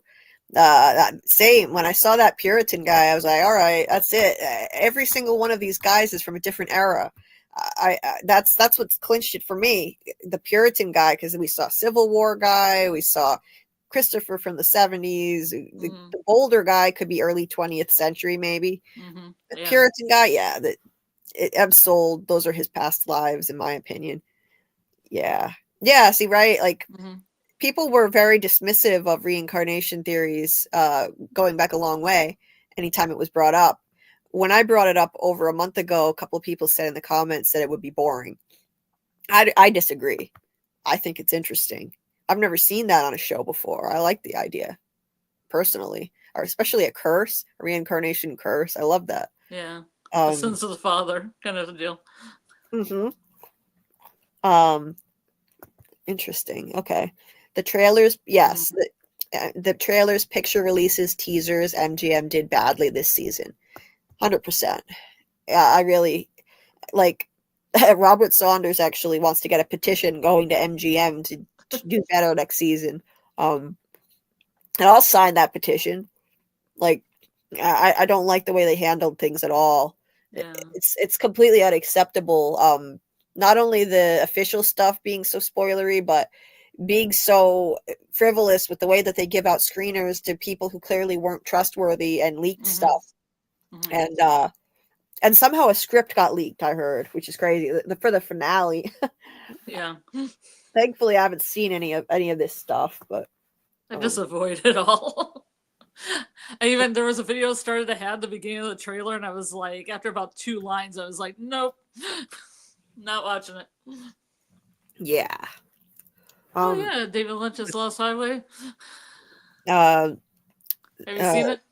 No. You should watch it, but I know you have about 500 things to watch. I do. Syzex, The Art of the Ridiculous Sublime of David Lynch's Lost Highway is a PDF you can find that explains the psychology, and you could explain Lost and From with it as well. I'll have to definitely look into that, David. Yeah, I can see the similarities between Lost Highway and From. Okay. Interesting. I won't get into it because you're an hour behind the chat. Yeah. I'm not familiar with David Lynch's stuff yet. I only just watched a little bit of Twin Peaks, and I haven't gone back to it yet. But Lost Highway is kind of about a fugue state, so like a psychological fugue state. Okay, interesting. So that I can see that where that's coming from, where it's going with. Cool. Lost From. I haven't seen Lost, but I can kind of get it. Yeah. All right. Jordan said, I think they revealed too much in trailers and such things because the Fromville have demanded answers, so they are giving them, not because they haven't noticed they are leaking stuff. Yeah, but like, give us the answers in the show. Give us the answers in the show is what I say, not this other promotional material. I think the reincarnation theory was popular in comment sections in season 1, but only a couple of creators like you actually spoke about it in their videos. Oh, okay, interesting. Yeah, I wouldn't know. But from what I've heard, yeah, like most creators were not talking about it until the leaks came out. And then so some of them, maybe were some of them might have seen the leaks and were being disingenuous, and others were just putting together the clues at that time because the clues have been piling up. I'm one of those people that saw the clues piling up, so I got some false. Yeah, like Cyber Queen Media, I think even thought about it before season 3 even began, but they were kind of shot down. Yeah, people like the same thing you say. Oh, that would be boring. They just kind of shut down the conversation. Right. Yeah, and but if you actually look at the clues, it would make sense to come to that conclusion when we did this season, when I did, but it's like unfortunate because some people saw the leaks and some didn't, like myself. So I had people accusing me of stuff that wasn't true. Yeah. It's I'm just looking at the clues in the show, like they're showing it to us. Anyway, let's see. Attention, Miranda left the cellar in daytime. Yeah, right. This is weird. It was weird. She only went to the tree at nighttime. Was she with Christopher during that period? Yeah, what happened in between there? Because clearly we're missing something. Because in that flashback in season 2, when she leaves, we see Eloise immediately run after her, and it is daytime. So Eloise left right after her. How did she not catch up with Miranda? She must have. How fast can Miranda run where she wouldn't have heard her daughter calling after her, running after her immediately? So something, we're missing a piece. We've got to find out the rest of that. What happened in between, and then that'll give us the answer about Eloise. And I think they're holding that back for a reason, because it will explain what happened to Eloise. That's why Eloise could have been in front of her too. We don't really see where Eloise is. Right. She could be in front of her, behind her, hiding somewhere. Right, that's true. It's not known. But she ran out after her mother, and So we're just, I think that's why all we saw her leave in the daytime, and then we just saw this flashback to her at night. That's where the discrepancy lies. That missing piece will tell us what happened to Eloise, and they're holding that back. I think they're going to reveal it. Hopefully, if we're lucky, maybe they'll reveal it in Revelations chapter 2, but I don't know. I hope so, because I think it's time to finally put this thing to bed regarding who the hell is Eloise? Where the hell did Eloise go? You know, it's enough already. Like, we've had so much discussion ad nauseum about Eloise, and I think it's time. I don't think that they'd ruin the show or the mystery if they would just tell us that what happened. So I hope we get another flashback and they show us what the hell happened. Did she die and get reincarnated? Is she a loner somewhere? Let's see what happened to her. I hope Smiley's in that flashback. Yeah. I hope Smiley didn't kill her too. Reincarnation, shared memories, connected souls, time travel are all semantics in a way. They serve the same purpose. Exactly. I was saying that in my video too. It's kind of like, even if you want to say that Tabitha like received all of Miranda's memories, the shared memories kind of make them one and the same, because your memories kind of make you who you are at the end of the day. So it's kind of just semantics, really. No, don't touch me, don't touch me. No. Right? They had Poor to get Julie. Oh God. Poor Julie had to grow up when she was 15. No respect. She's like a Rodney Dangerfield of From. Yeah, right. She tries so hard. I know. Oh, this is good. I thought there was going to be a Jim and Jane triangle with Tabitha, but I was wrong. It'll be between Jim, Henry, and Tabitha, right? Oh my God, yes. That's the sitcom of the future. Yeah, Three's Company. It's like Three's Company. My Two Husbands. My Two Husbands. Yes. And then all the awkward kid stuff, especially with Sarah's Eloise, that's gonna just be weird. I know, right? I know. They can all live in one house. I know, like, yeah, it's cool. Your new half sister. She just tried to murder you. That's all. Like, no big deal. Let bygones be bygones. They're talking to Ethan. I mean, yeah. Kind of awkward family dinner coming there. If that is the case, I don't know. I'm not saying I definitely think Sarah's Eloise or anything, but Joni Mitchell's always on the record player. Yeah, of course. It would have to be. But it would be interesting though, like, oh God, they can't kill Jim off until he finds out. Like, they can't. If he's gonna die, they've got to make sure he finds out. Like, they need to milk some of that drama. For once, I want to see that character drama. I want to see, like, I don't know. He probably will resist it anyway. I have an idea, like in the beginning of season 4. What if she's still powered by Miranda and she kind of pushes Jim away too, like Julie? Yeah. And she's attracted to Henry. That would be so interesting. Honestly, that would make me way more interested in her character. Honestly, like, I've never been a big, like, I'm not that really into the character of Tabitha very much, but I became fascinated by her because of this story arc, like the reincarnation and her journey out of Fromville and whatnot. But before that, like, I wasn't really interested at all. Or Tabby looks in the mirror, Miranda looks back, that kind of stuff. Oh, that would be so cool. I would like that. Yeah, she could just like switch personas. That would be a great idea for her to, like, a great way for her to flex her acting chops, be like a different person, That would be cool. There was amazing acting, I will say. Like, terrific. She's a great actress. Real tears, like the way that she panicked like that. It really felt like visceral, like she was remembering, reliving her own death. Amazing acting. Great. Yeah. All props to that actor. Catalina did an amazing job. What if it was just like a vision or something? No reincarnation? Well, I mean, it's possible, Saggy Star. Yeah, I mean, it's possible. Maybe it was such a powerful vision that, it produced that response in her. I would find it hard to understand why she would say, oh no, that's impossible, and scream and cry like that, if it's just a vision. But I mean, maybe it was so powerful that it induced those feelings in her as if she was living it herself. That's a possibility. I am not dismissing that at all. Like, that's a possibility too. But there's just no denying that there's a connection somewhere, I think, between the two women. Whatever you want to call it. That's what I think. Hey, Weapon X-Wing. Those are different sellers than where Fatima is in. So, can compare doors. Wait. Yeah, that's the same one. No, that's the same seller. Fatima's in this. It's the root cellar. See, wait, Elgin. Yeah, right here.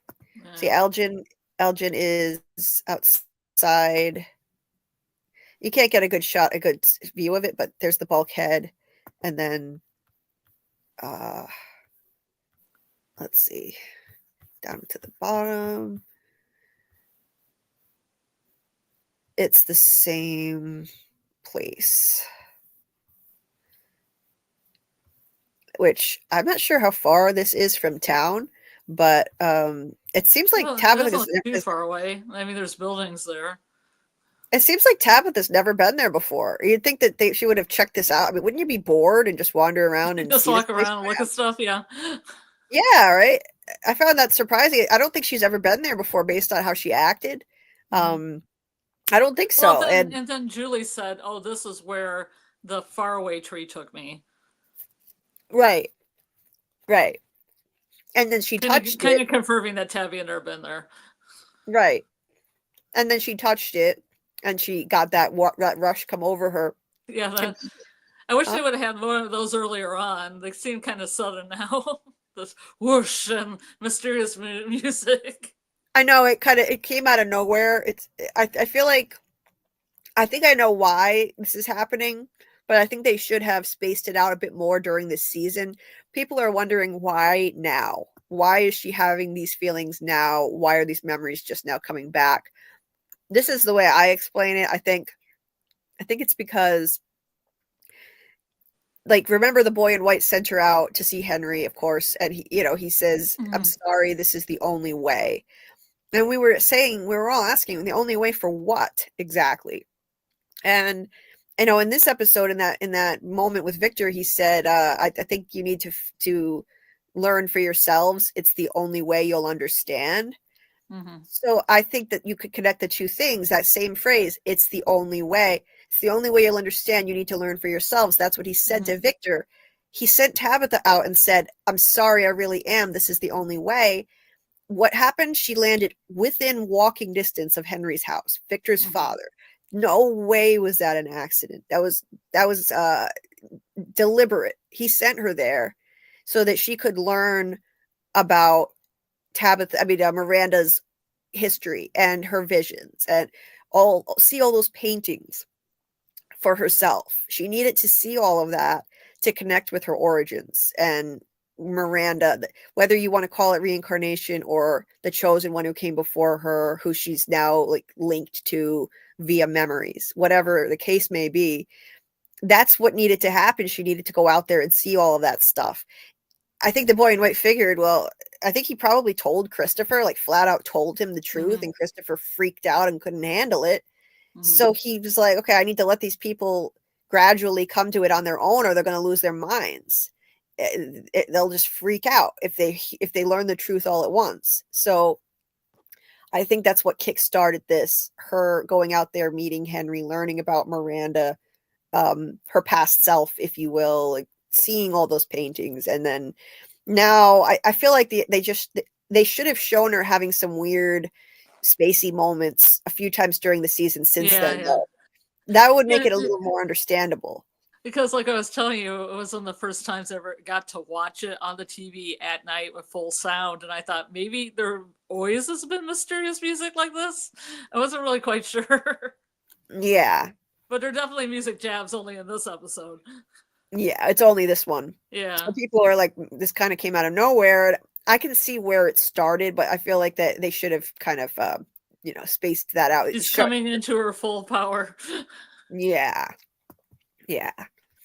But hey, JC Royal. Let's see. I agree. Like, with all the trauma and the monsters, why would people be thinking about hooking up Besides calling the house where they're stupid and high. It doesn't make sense to have Tabitha go all the way to Miranda's house, touch her stuff, her drawings, and without any flashbacks. Now she has flashbacks due to the cellar. Yeah, that's what Yeah, I'm that would thinking. have been the perfect time, Fletcher. I totally agree. They should have started it then, because that's what I think started this. That's what I think it happened. But they should have shown us those weird, like, trippy Or if moments. she touched the tree, she would have had one. You know, the tree outside the house. Yeah, that's where it should have started. That's where they kind of screwed up, in my opinion. Turn Ferguson high. I think Julie is the key, not Tabitha. Julie is the key. She needs to finish her story with Ethan.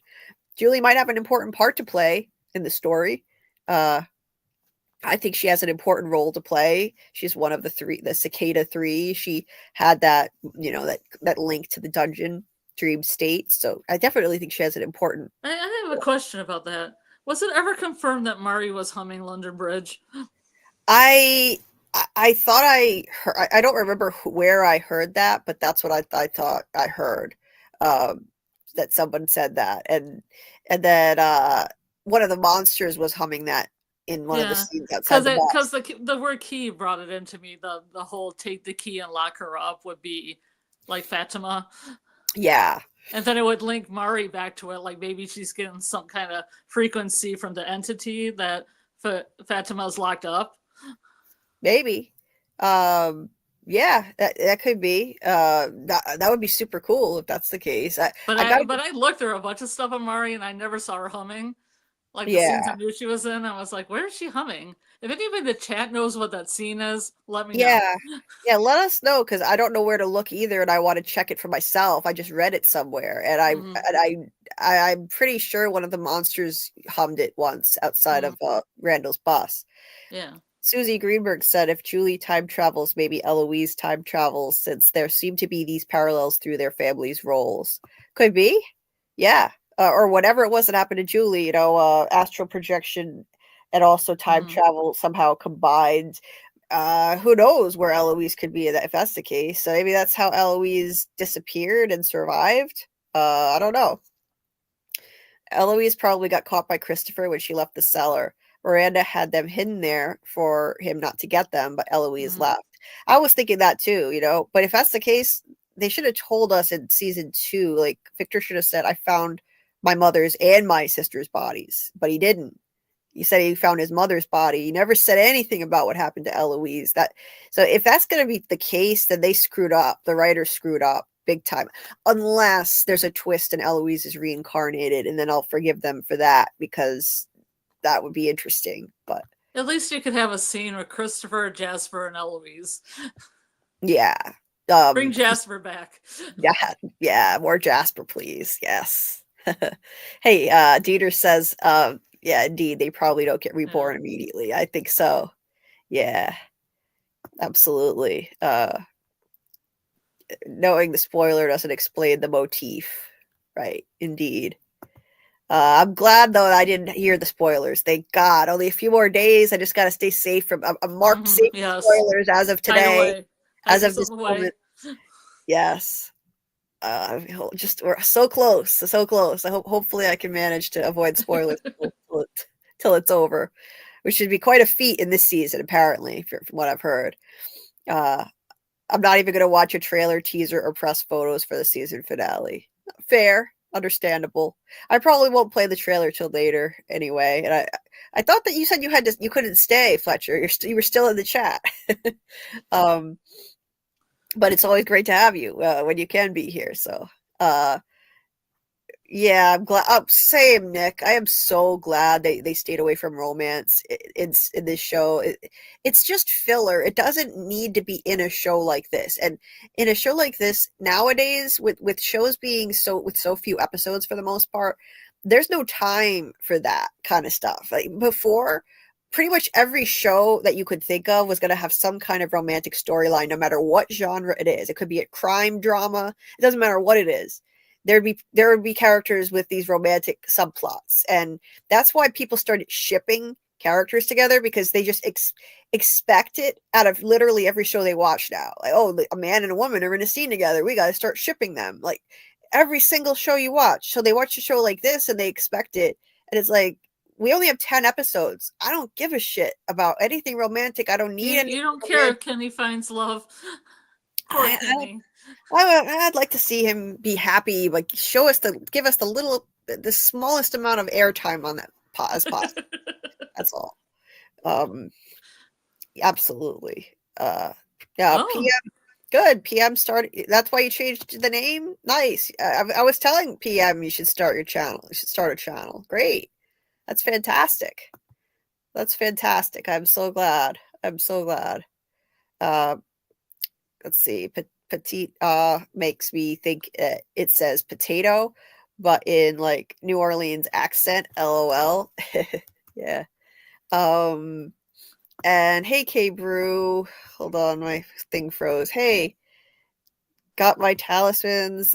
Wait, it went away. Got my talismans up. They're awesome. Gave you a couple shout outs today. Thank you. Oh, I'm so glad. I'm so glad. That's awesome. I'm really glad that you like it. Yeah, I that was really cool of Rabbit Tree Designs for doing that giveaway for me. You know, giving away a talisman and a keychain to three of my chat folks. So I really appreciate. Everybody should check out Rabbit Tree Designs. He makes beautiful things. You can check out in the description of this video. You can check out his shop. And there's a coupon code that is still good until November 30th that is 15% off. So all you have to do is just go in the description of this video and click the link. And you can go to his shop and see his really cool From merch. Highly recommend. And speaking of K Brew, while I'm on the subject, it just reminded me too. So I need to get better at this. I need to have my Gmail actually open while I'm on stream or have my phone with me because I missed a few cash apps in the last couple streams that I forgot to mention. So yeah, K Brew, thank you so much. Thank you so much for the Cash App donation. I really appreciate it. Thank you for the 5. That was so kind of you. Let me see. Andrew, I'm not sure what your screen name is on here because it must be something different than what your email is in here. But Andrew Hartline, thank you so much for the very generous Cash App. I so appreciate it. That was so kind of you to do. And I'm sorry I missed these before. Although this one, it looks like you sent this. You must have been watching a replay because I definitely wasn't live when you sent this. So thank you. So I think he must have sent this when I wasn't live, and it was a replay. That was so nice of you, Andrew. I appreciate it. So that's not one I actually missed. And let's see. And Vanessa Wicked, of course, in my first stream when I had that up, she sent me a very, very kind, generous Cash App. So thank you, Vanessa Wicked. And let me see. Oh, and of course, Whitney sent me my first one. Yeah. The real Whitney. I think that's her screen name, but we all know who Whitney is. And so thank you. Very much appreciated. And let me get back to the chat. Let me get back. Let's see if I can catch up. I'm going to start rapid firing through these quickly and stop going off on tangents. Okay. Oh, Robert Saunders popped in. I'm sure you're out already, but thanks for popping in anyway. Jumping in for a bit to show support. One episode left, and then the serious theory crafting begins. Yes. Hell yes, Robert. I'm sorry that this season has been screwed up for you with your theory crafting.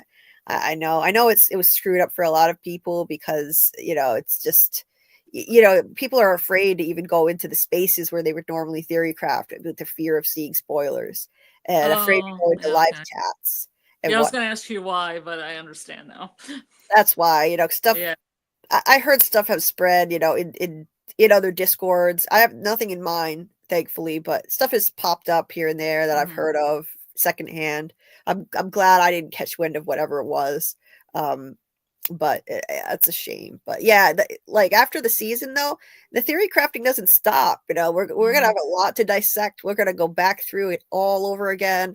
We're gonna, I'm sure we're gonna have like at least 3 cliffhangers to dissect. We know that. Yeah. And like after the season ends, I'm going to be doing a rewatch stream with Bigger Entertainment and his panel. So that's going to be a lot of fun. I think he's going to keep the same night as far as I know, because we normally do our panel on Tuesdays at 8 p.m. Eastern. And yeah, boo to Jim indeed.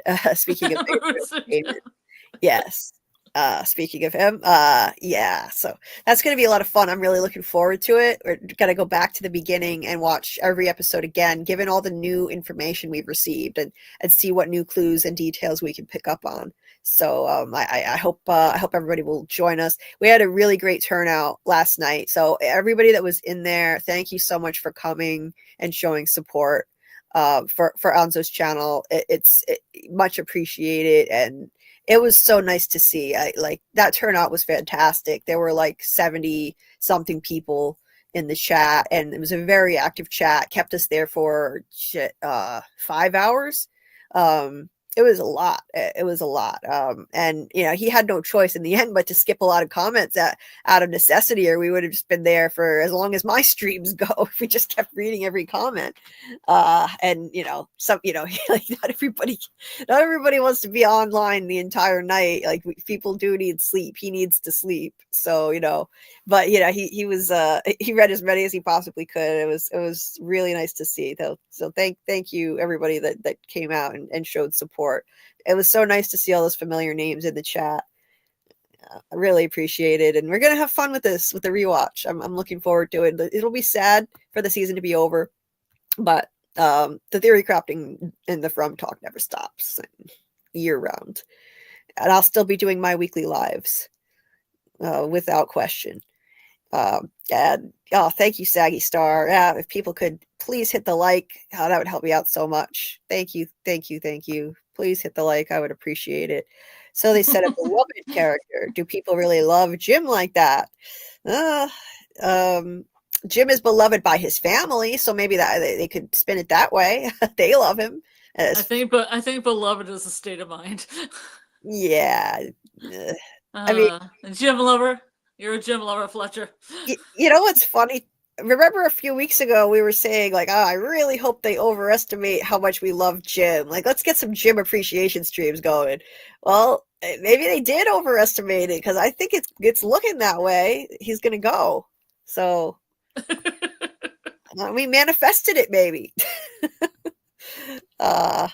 Jim is having some character development. I'm a Jim lover. Yeah. It sounds like a slur. Hey, Jenna. Hey, Jenna T. Hey, Krim. I'm ready for Jim to die. Oh my, yeah. I don't know about that. I mean, I'm ready for him to go. Yeah, I'm ready for him to go.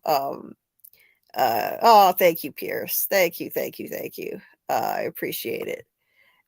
Dave Dorff said, I feel like Jimbo is a goner, making good with fam before it's over for him. I think so too, Dave. I think it's looking that way. He had scenes with every family member, every single one, and made progress with all those relationships. And it's kind of looking like that. Oh, Matt, you're so sweet. Remember all those little people when you're a big social media star. You're so kind. I don't think it's going to ever blow up like that, but I appreciate the kind words. That was when I was posting that Twitter thing. It must have been. I need to find a picture of the actor that plays Jim as Pinocchio on Once Upon a Time. Oh yeah. Yeah. I just want to see what he looks like. I can't remember. I'll have to go through the series to find him. Yeah, I've never seen that one. Jim is beloved. I just think it's funny that he's Pinocchio. Yeah, that is funny. Jim is beloved on a Tombstone character. Snap into a Slim Jim. Oh yeah. I think the writers took the similarities of a lot of different religions and world beliefs to confuse people. I agree. They may have an original outcome to the show that no one predicted. Yeah, it very well could be. I think they are trying to confuse us with the different like everyone is like, oh, okay, it's Greek mythology. No, it's Norse mythology. No, now we've got like Japanese mythological figure coming up in here with the kimono lady, and it's like it's a lot. There are Native American influences and I see but Christianity in it too. if Christianity. they subscribe to the collective unconscious though, and Joseph Campbell and all that, it can be vast. Oh It yeah, can include all of them they could. They as could. similar stories from similar cultures, a melting pot, if you will, much like America. Much like America. Much like America. Exactly. That's the thing. That's why I think it fits, because this show is very heavily based in America, which is a melting pot. So it could actually work. Absolutely. Uh, Fletcher says, I really hope this doesn't end. This will be the most depressing ending ever, with Ethan coming out in daytime after a massacre to end up the lonely survivor like Victor the past cycle. Yeah, please no. I think that's what the goal is of this place, but I don't think it's going to happen. So dark. That's the goal, I think, for sure. But I don't think it's going to happen. Hey, Faith and Repentance, they gonna off Jim as soon as he starts to learn how to be a better father and husband. Yep. I think so. This guy explores Fatima, Jim, or Ellis. Okay, so these are the death list answers. Yeah, I agree. Fatima, Elgin. Yeah. Huh? Oh, I thought there was just gonna be 3 people. This is 4. Yeah. Fatima, It's Elgin. gonna be a bloodbath. Yeah, maybe. I don't know about Marielle, but maybe. I agree on Elgin, Fatima, and Jim. Those would be my top 3. I think Elgin is done for. I think he's irredeemable, and I think that the whole point of Elgin was to do what he's doing now, and then once that purpose is fulfilled, which he was brought here for, he's gonna be done. The like the big bad will basically use him and throw him away. That's what I think, because it goes all the way back to his dream on the bus when he first got there. He even knows it. He had that dream. He remembered the dream when he heard Fatima was pregnant. And it all started with that. I think he was brought here specifically for that purpose. And that's why Victor said, I don't trust him when he first got there. Victor sensed something. Something similar must have happened when Victor was a kid and he just doesn't remember, I think. Somebody filling Elgin's role, maybe a past life of Elgin, perhaps. So I think Elgin is done after this. I think he'll probably die. It would be actually ironic if whatever entity pops out of Fatima like an alien devours Elgin right then and there. Yeah. He already has a taste for his sweet, sweet blood. He drank a whole mason jar full of it. Right? Yeah. Num num. Yeah. Yeah. Probably Jim and Fatima after the birth. Agreed, Fletcher. Fatima for sure. Jim, I don't know, but people say he'll possibly die, and maybe Elgin. Absolutely. Inky Party. Yeah. Absolutely. And yeah, and thank you for the kind comments you've been leaving me on my video. I appreciate it. And there was some recent video. You said something really nice. Fatima, the woman clothed in sun. Elgin, the angel that whisked her away safe and fed her. Angel? Elgin, the angel? Yeah, but in the Book of Revelations, that's for 3 years. I don't think Fatima's going to be there for 3 years. Yeah, I don't know.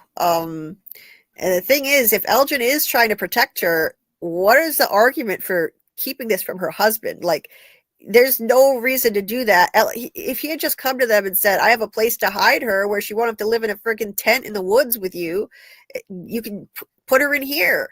I think they would have said, yes, absolutely. What was the need for all this deceit? That's the thing that makes no sense. I seriously thought Elgin was going to take that sharp piece from the bed, and when Ellis is looking at the river, it was going to be a mice and men moment where it's like, look at the Brundles, Ellis, and then he just stabs him. I thought he was going to totally stab him. I know, yeah. I'm just looking for moments when people are going to stab, like Ethan, when he picked up that thing, I thought it was a screwdriver, but I think it was an antenna. I thought the radio voice was going to come on, and he was going to get possessed by the radio and stab Jim. Yeah, I know, right? You had stabbing on the brain for those moments. Episode. Anytime 2 people get together, and I think someone's going to get stabbed. I don't know why you have the stabbing on the brain with this episode. Well, it's because a piece of the bed Fatima took off, and then Elgin was fiddling around in his pockets. And I thought, if he takes out that piece of the bed, then he's just gonna stab Alice, probably drop him in the Brundles. Okay. Yeah, no, I can see I'm that. not even sure why. I Just can see that. cause. I mean, it was kind of a little nerve-wracking seeing them standing near the Brundles like that, and Alice alone with Elgin. Mm. Could have ended badly. Faith and I Repentance mean, the said it. baby might have needed food, and Elgin just drags Alice over to the root cellar. Maybe. Num num num. But yeah, make Fatima eat her own spouse because you can't even control it. If someone has to go, let it be Elgin because he makes me feel creepy now. I hope they'd stop taking main characters. Me too, but it's gonna happen. Unfortunately, I wish this didn't have to happen. I watched this show for the mystery. I know people are saying, "Oh, it's a horror show. We need a major death." I don't need a major death, to be honest. Like, I don't think what main characters other than Kenny's mom. right? I mean, There's been Nikki, Tilly, Dale. I mean, Tilly, I guess. yeah. Kinda. Yeah, I would say me instead of saying main, I would say major or significant Yeah. characters. They did take Tian Shen, and we lost Father Kotri too early. I personally don't need it. I don't need it. I know it's a horror show, but I'm in it for the mystery. So, Yeah, I don't care if anybody dies. I mean, if they what have good character development and a mystery, that should be enough. exactly, like, I don't care. I don't need people are like, "You need to they need to raise the stakes. They need to show that anybody could die." Or they just want it to be gross. I Like they don't want the need monsters to devour them even more than they have before. Make it more yeah. disgusting, make it more bloody. I don't need to see it. But see, that's the difference between a horror fan and someone who's just watching it for the mystery. I'm watching it for the mystery, so Or the psychological horror of it, not so much gross horror. right. Like, I don't need body horror. I don't need Yeah. that. I don't need a major death Well, for I me to think you be. might be getting body horror I, coming up I, on some right, level. but I don't need a major death to be invested in this show. I just don't. It's like Hmm. Lost. On Lost, they weren't killing people off left and right. It wasn't a horror show. Hmm. It was all about mystery and character drama.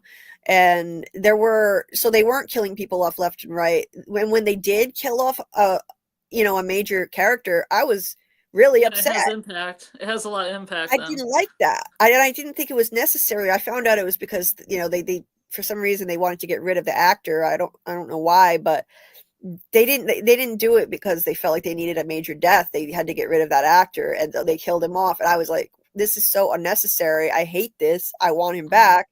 I don't need it. So I know I'm in the minority. A lot of people Hmm. think they need to kill people on this show, but I'm fine with them killing people we don't care about. I'm really fine, to be honest.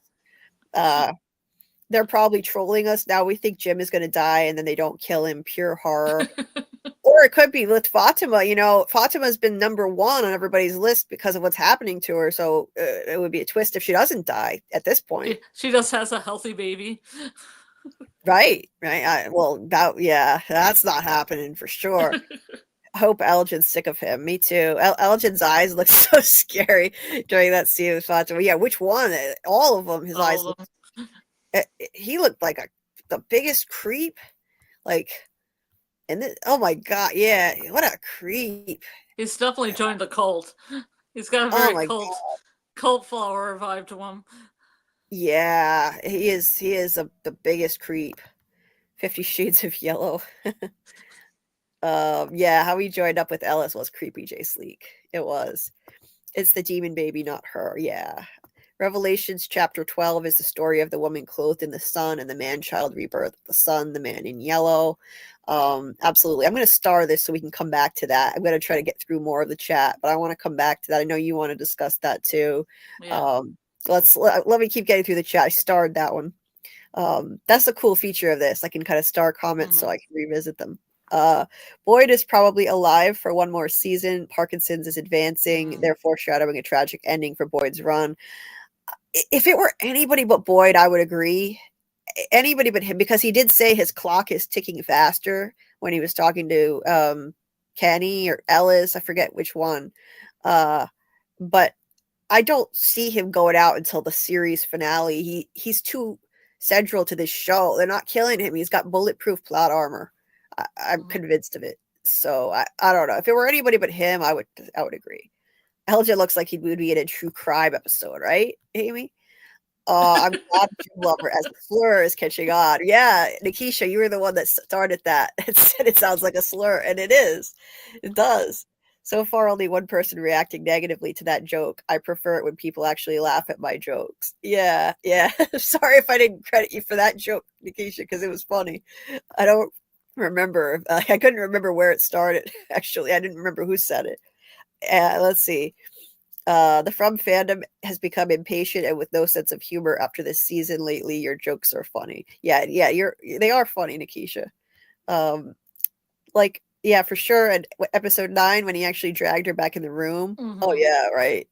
Oh my god. Um, I'm just asking a question because I don't see Jim as a beloved character. I feel like if he died, it's like, oh well, it was pointless, but oh well. Yeah, I feel you. There's probably a connection to Lady Fatima for the storyline of Fatima. Their drawings absolutely looked like Adam and Mhm. Eve. I'm thinking Fatima's baby not being her baby is like absolutely. It's like an immaculate conception, right? A mockery of a virgin birth. Yeah, I agree. Absolutely. Isn't it weird that the kimono lady is evolving as the pregnancy evolves also? In season 2, when we saw her, she didn't look like what she does now, and the kimono is getting more red also. That's interesting. Yeah, maybe that's why they did it. It looks like there's like blood stains on it, I think. After watching today, I feel like it's possible the different entities have different motives. Like they said, Fatima took the talisman, so maybe Kimono Lady's afraid of the monster's interference. Maybe she's like a different evil entity. I don't know. I feel like there may be more than one, but I feel like they're all connected. All the evil entities are like part of one. That's just my opinion. I don't know. It could be like who knows really at this point. Tapping on window holding baby. That would be so that would be so depressing, right? Uh, what would be the reason the boy in white is so cryptic? Christopher died a long time ago. Help the people. Yeah, fully. Come on. I think it's because if he told them everything, if he just spelled it out, they might completely lose their minds. Like Christopher probably lost his mind. So I feel like Okay, that's a why. Lovecraftian thing then. Lovecraftian madness.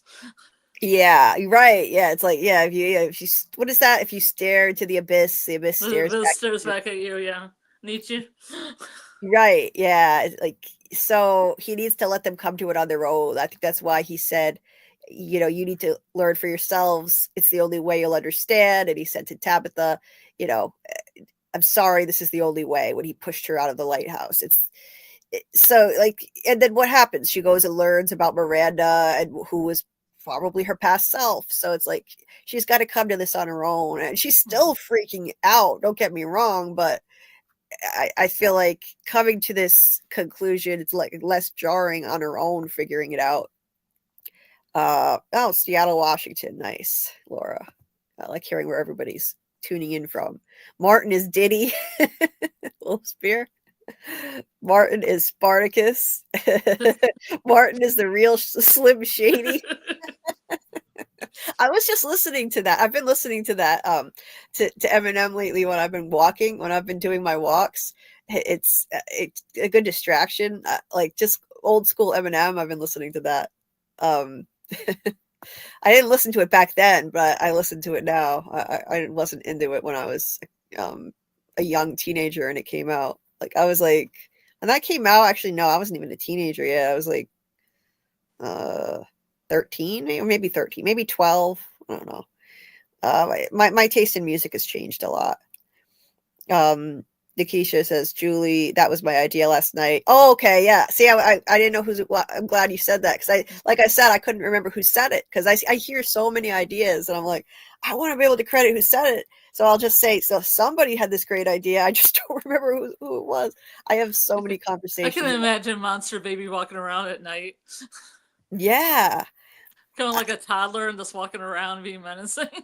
yeah, right. That would be creepy.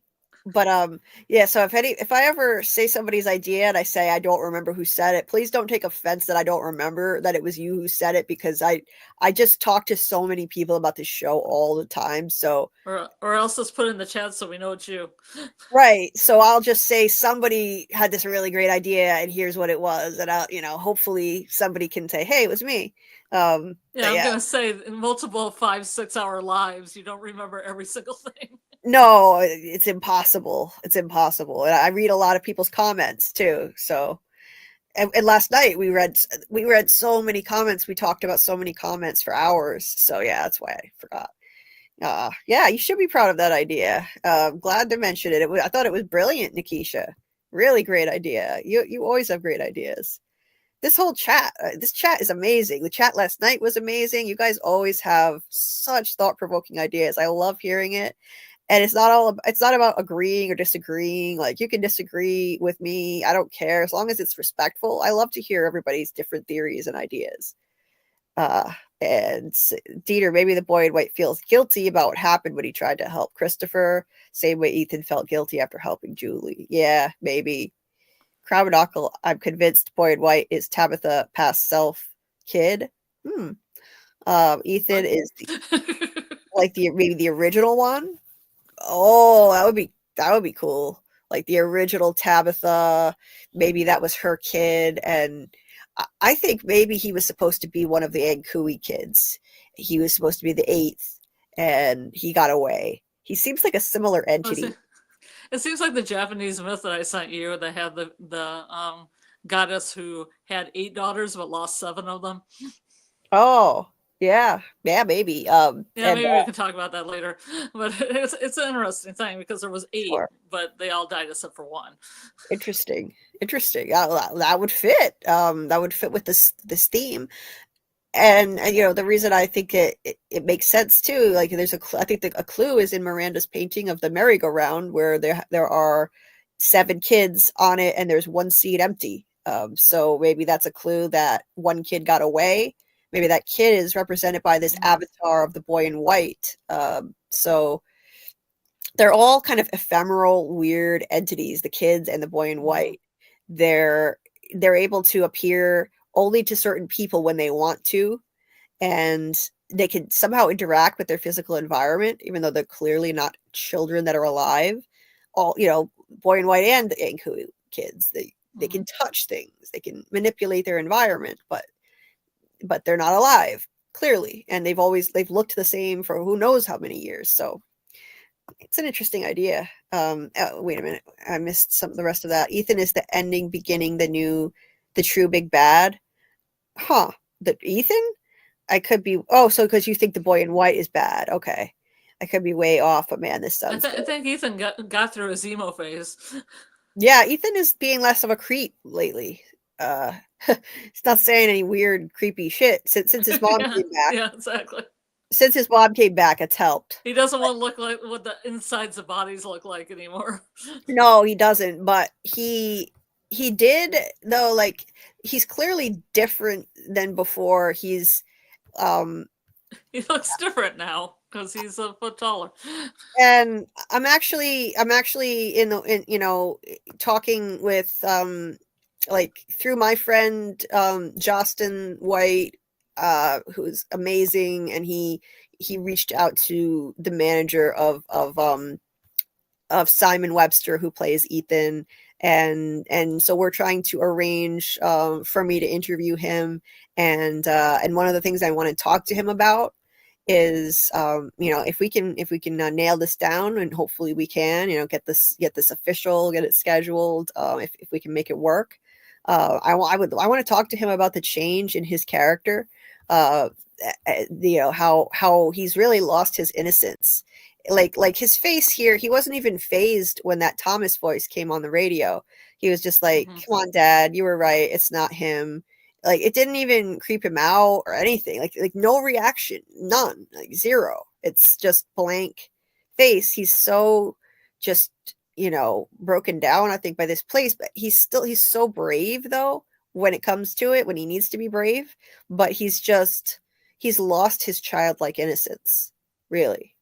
So, and that's Oh, understandable. I thought it was just that him and Jim were over it because it happened so many times.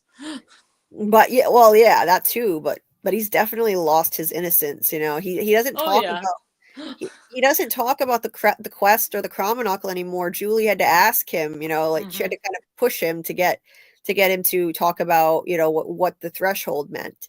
She was like, this sounds a lot like one of your quest stories. What should we do? What does this mean? And he said, well, we're at a threshold. It's always scary, but the hero has to be brave. But he used to just bring up the quest all the time on his own, and now Mm-hmm. he doesn't. So you can see the change in him, how disillusioned he's becoming. I think he still believes in the quest somewhat, but You ever figure out who Norman was? no. I don't know who Norman is supposed to be, but I think that dialogue has to be important in the Mm-hmm. RV when Ethan said, "Mom, Julie killed Norman," and Mm-hmm. and then and then like Tabitha comes and she says, "Oh, look, the fairies came from the Lake of Tears and saved Norman." And but initially Julie was like, sorry, Norman's dead, and when you're dead, you're dead. Mm-hmm. Such a what an asshole sibling thing to Well, say. you kind of get it now that Julie's been through some stuff. Yeah, but she's like, when you're dead, you're dead. Sorry, Norman's dead. And then Tabitha came and resurrected him, said the fairies came from the Lake of Tears. So I wonder, like, that has to matter. That definitely has to matter. Is Norman part of the Chromonocle story, or is that something separate? I've never been clear on that. Like, is They're like the Norman's little dragon puppets, but I don't know if that comes with the Chromonacle set.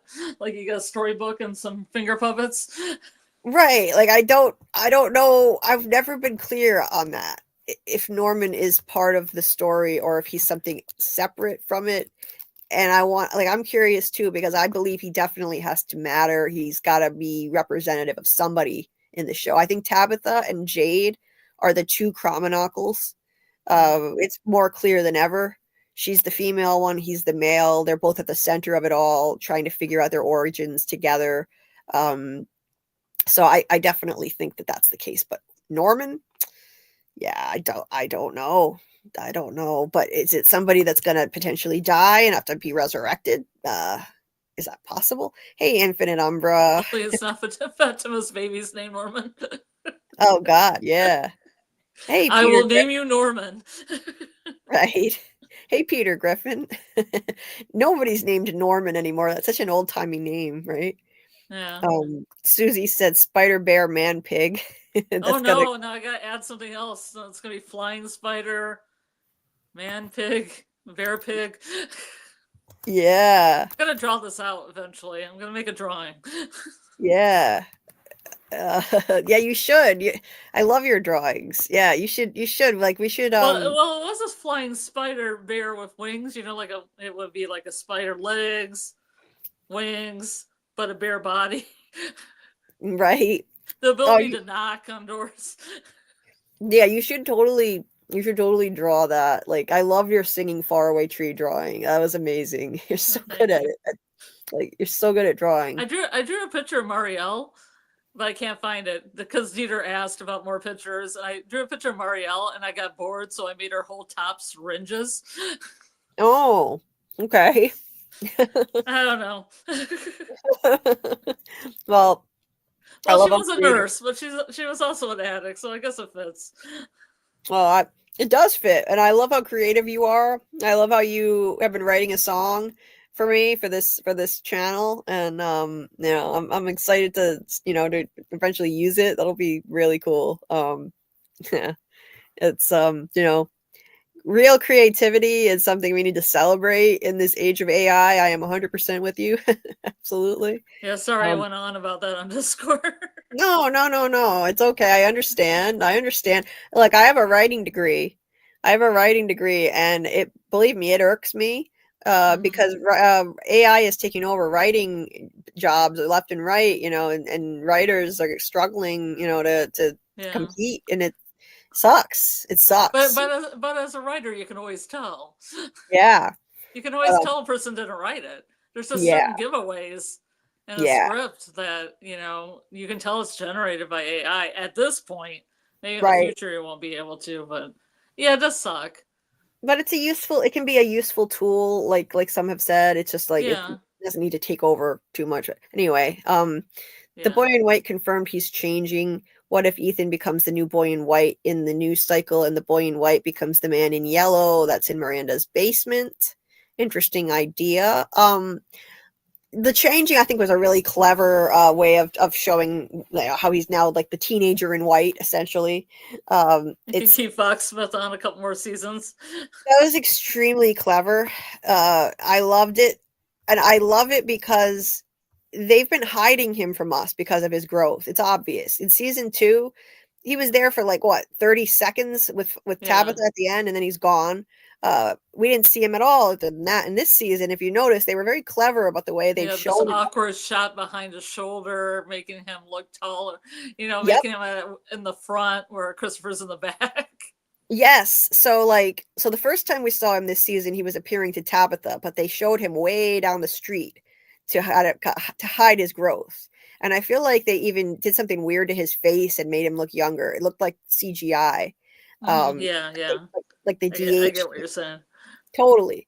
And then when they showed him again, he had his back to the camera in that weird awkward shot talking to Christopher because they wanted to hide his growth. And now they could finally show him because he was appearing to Victor in the present. And I'm so glad. I love the boy in white. I love that. I want him to be, a fixture on the show because I think it's one of the most interesting mysteries in the whole thing. And so I was really hoping that they would find a way to make this work and not recast him or just write him off the show. And plus, the one painting that is like the boy in white looks like a man anyway, so you could just grow right into it. Absolutely, absolutely. And so like as far as him turning into the man in yellow, I would have to point that out that there's already a man in white painting. So I don't know if he would be turning into the man in yellow because I always feel like it's a book that became yellow with age. Like it has white pages, and then as soon as it ages in the attic, they become yellow. Evolution. right. Yeah, maybe. It's just that we already have a man in white, for a painting, so it's like, Yeah, I think that's that man true. in yellow is somebody separate. Yeah, Just probably. because of that only. But I was just having some whimsy. I like that though. I like it. I really like that. Boy in White is the one they saved. It's so obvious to me the ritual wasn't complete. I agree, Pierce. Julie but Trudy. Julie is Trudy but alive. God, cheater. Are Or you what? Trudy? You ever dream about riding the alabaster dragon? Oh no.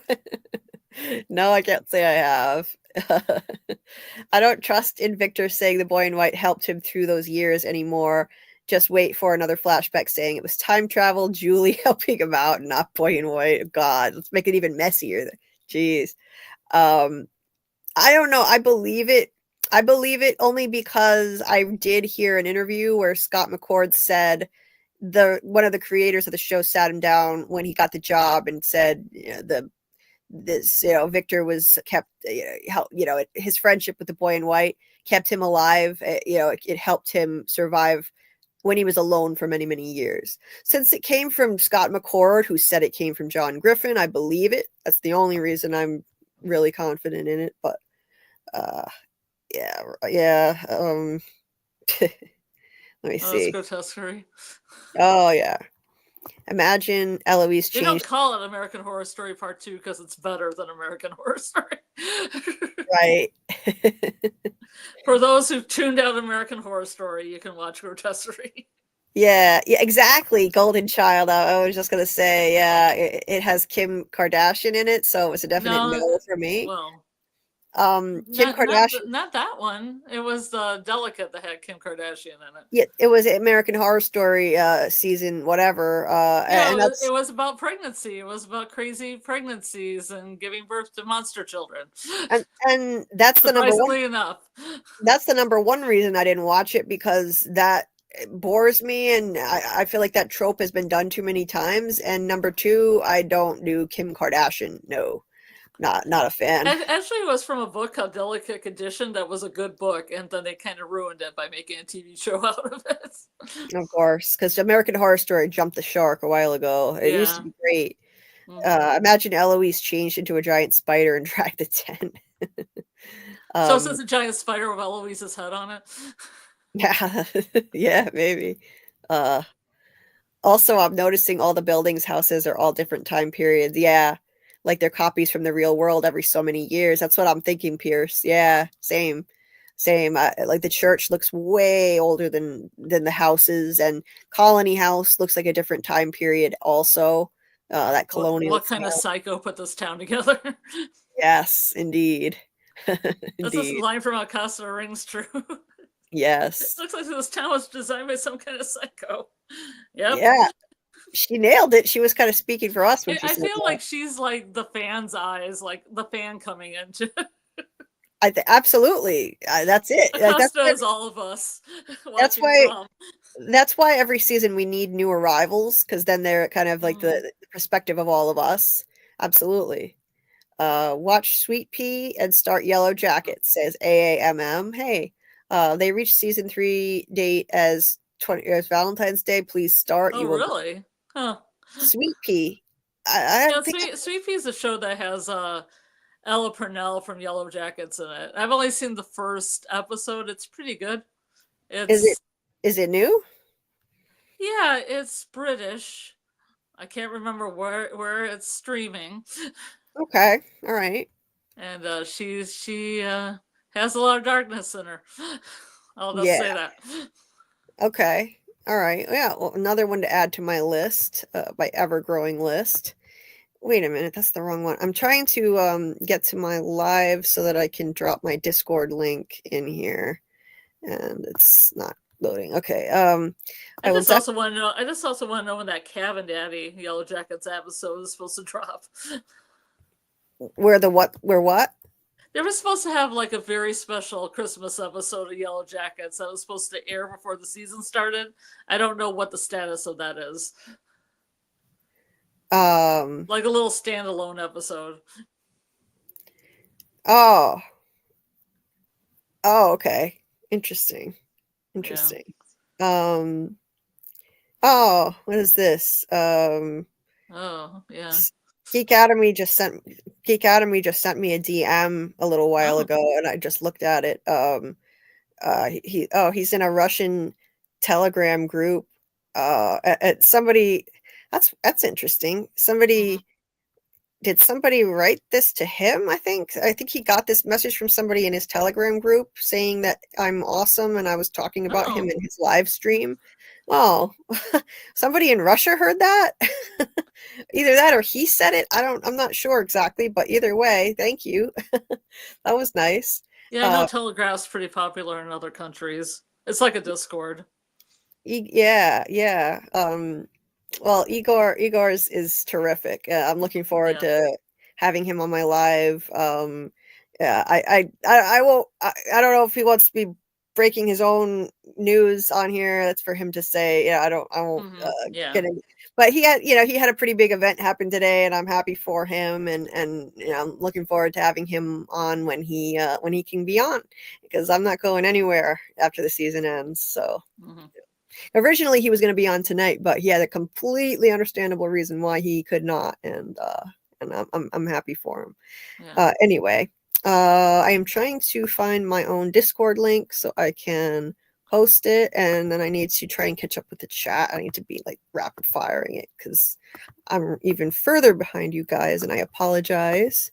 But okay, here is my Discord link. I'm going to pin it for a little bit so that you guys can join if you haven't already, because we're gonna be having some fun watch parties in there for Severance starting in December, and so if those of you have seen it already, you can rewatch it with us, and if you haven't seen it, please check it out. It's amazing. You can watch with us. You don't have to get an Apple TV subscription. I'll stream it for you. So anyway, back to the chat. Let's see. I saw someone saying the tent wasn't dragged by someone or something, but it was the landscape changing, like Victor stating that the trees are indeed moving. It's possible. Either that or an invisible force moved it, like an invisible force collapsed the Matthews house. That's been what I've been thinking personally, but yeah, who knows? Inky Party says, why didn't Henry say a word about Eloise? I thought that was weird. He didn't mention her for a while, and when he He did, did say a word about her. The same word though. yeah, yeah, it was weird. Obviously, he had a favorite child. Yeah, obviously, right? Hi, MoFi. I loved American Gods. Somebody streamed an episode of that in my Discord, or not in mine. I think it was in Jeremy's Discord once. Either that or I don't remember, but it was one of ours, and I'm like, what in the hell are they playing here? It was like some crazy graphic love scene going on with this nasty ass dude, and it was like, oh my god, I need to bleach my eyeballs now. It was gross. Bleach my eyeballs. I was like, what is he playing? Like, and he was just randomly playing this. I don't even know why. He just started playing it while we were still in the voice chat after we'd been up all night in there talking about From. I don't know. It was weird. Hopefully, it wasn't just an isolated sex scene. Yeah. Hopefully, it was the whole episode. Yeah, it was the whole thing. Here are my favorite moments from American Gods. Okay. Yeah. I go get the bleach for my eyeballs. It was nasty. I think it was a pretty good show overall. Yeah. The Okay. books are better. The books are better, but the books are always better, I guess. I've never seen it, but I was like, what in the hell am I watching? When he started playing it at random. Yeah. Stories have a big role, aka Ethan. That was a spider, I think, that dragged them. Maybe. Like, you're gonna break it? Break what? You're gonna break it. I'm an hour and a half behind the chat, so I have no idea what that was. Dieter said, don't break it. Break what? Oh, the record. My record. Something. No, I'm not. I'm not breaking my 11-hour record unless somebody helps me. Oh, yeah. I will do it if somebody helps me. Not this time probably, but I really shouldn't be doing that. But not when I started. I got a jog to work by 8:30, so Yeah, and but like, I mean, of course you have to work, but like, if I try to break my record, I will start a little earlier than I did, and I will arrange it ahead of time for people to give me a break, like give me like an hour break so I can go walk and take care of myself and then come back. And I will definitely try to break my record. I want to do like 12 hours. I could do a 1-hour lecture on Japanese mythology. Sure. Like you could take the reins for a while by yourself. Yeah. So I want to plan on doing it for sure. Absolutely. I'll just need help. That's all. I'll need help. And then when you're not, when you're at work, like I can have somebody else step in, like, last time during one of my long streams, I had I don't know if it was the last one or the one before, but I went to the pharmacy for my mom in the middle of the night, and I left PM, and I believe it was with Alice talking. And I listened. Me and Mike could kind of chimed in a little bit on that too. Yeah. Yeah, and it was such a weird thing listening to my own live going on without me while I was driving to the pharmacy. I was listening to the whole thing. Yeah. And they were great. They were really great. PM was reading from the chat and responding to people. Well, I was kind of taking a nap too. Right. I need a little bit of break. Well, you need a break too. You spent a lot of hours on here, so you need breaks. So well, sometimes I'll wait till there's some other people on, and I know they want to talk about something. I think, oh, cat nap time. Absolutely, like you need breaks too. You spend an enormous amount of time on here with me, so yeah. So I want to set something up where we like plan it ahead of time. We'll like block out certain space for like you can take the reins, other people can take the reins. I can take breaks. I wonder if you can put pictures up. I mean, as a guest though. Because if I wanted to take the reins, then I would have to have the power to like change the pictures. I have to look into that. When I left, I just put up a video and I thought that was pretty effective actually. And you had the closed captioning, so you could kind of, watch it Listen Right. to the chat, listen to PM, watch a video. Right. A lot going on. Yeah. So yeah, so like I got to see if I can look into making you there's got to be a way. Maybe I can make you a moderator on the channel, and I wanted to do that anyway. Not on the channel, on the There's got to on be StreamYard. places where people, when they co-host, because they're on equal footing, that they both have access to whatever they're going to put up. Yeah. Or it Yeah, doesn't make sense in the other way, you know. there's got to be a way. I have to look into that. I wanted to do that anyway with you, so that you could moderate when I have call-ins. Anyway, getting off topic again. Let's see. Many entities. The kimono lady comes from a story as well as night monsters, so it's so complicated, but right in our face. I agree, Pierce. Laura Butler says, not sure if it is true, but I saw a Facebook post. What the hell? That the final Oh episode of yeah, Fringe is yeah. 73 minutes long? Oh Oh my yeah. God, I hope so. Holy shit. It's not 74 minutes long? Come I on. hope so. That would be freaking amazing. Oh No, my God. it's 74 minutes, Julie. Come on. Let's get that Oh extra my, minute in there. yeah, Book yeah. 74. Books. Oh, right. 74. Duh. That went over my head. Yeah. 74. Oh my God. Oh, like I was so happy just to get a 57-minute episode with this one. So please bring it That would on. be nice. That would be great. I hope it's true. Hey, thank you for liking the stream, Quan Solar. Thank you very much. Fatima flashbacks mean she's gonna die. Yeah, I agree. You don't find it odd that Tabitha didn't feel anything when she was indeed in Miranda's house? Absolutely, I find it odd. Touched the drawings that she herself made, didn't get a flashback then. I agree. I think the writer screwed up there, Fletcher. If season 3 is the end of the beginning, I'm extra curious about how they move forward for season 4. Me too. The end of the beginning. I can't even really conceive of where they're going to go from here. I don't know. Like I genuinely don't know. I'm really curious. Amy says, I've seen a black fairy before and photograph in the yard of a snow fairy. Okay. Matt, I'm glad somebody agrees with me because a lot of people in the comments of these silo videos were like, "Oh, this was so great." I like, what are you talking about? It was like watching paint dry. Man, that was boring. I was like, "Damn, I could have been spending this time working on one of my videos. What a waste of time." I'm not saying I don't still love the show. It's just that was the worst episode by far. You just For had me. higher expectations than watching paint dry.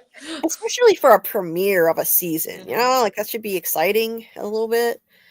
My daughter and I thought the Black Fairy was a moth, but it was different. Okay. Yeah, I think Silo will get better. I do think it will. I'm not giving up on Silo.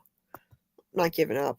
It's so cool to hear about Geek Academy here. I watch his Russian channel with the same From and other shows content. His channel is terrific.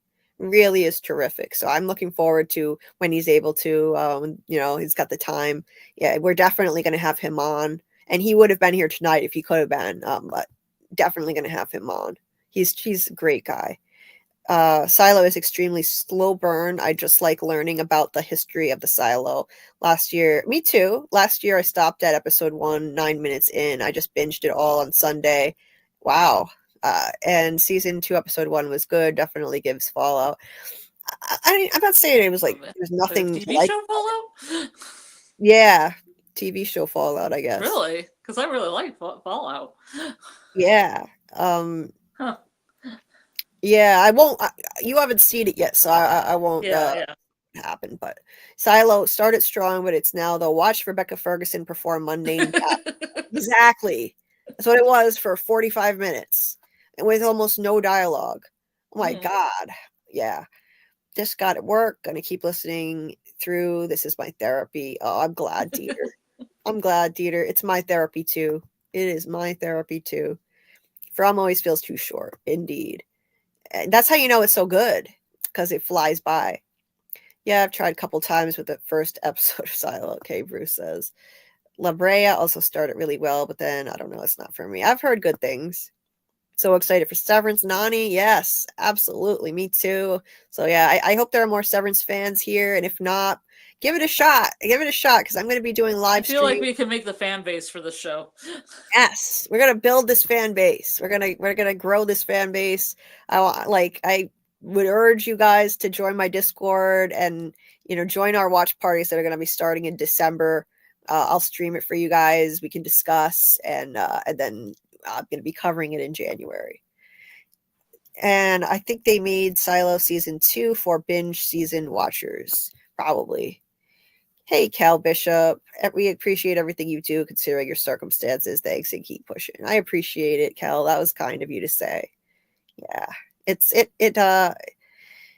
is my therapy, but at the same time, sometimes it can be a bit too much for me, and I can't keep up, and I get overwhelmed, and I cause myself more pain because I'm doing too much.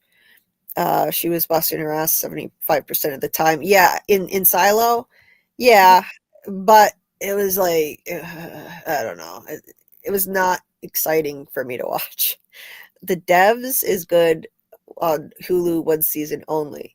That's another one I've heard of. The Devs, and what was the other one? I gotta keep track of these recommendations. Somebody else recommended something. Oh, I already forgot what it was. Damn it. I'll have to go back and check later. I try to write them down while I'm live. Mm-hmm. It's because everyone knows Silo's origin. From is good because we dig into it. For an average watcher, I can see how it can be boring.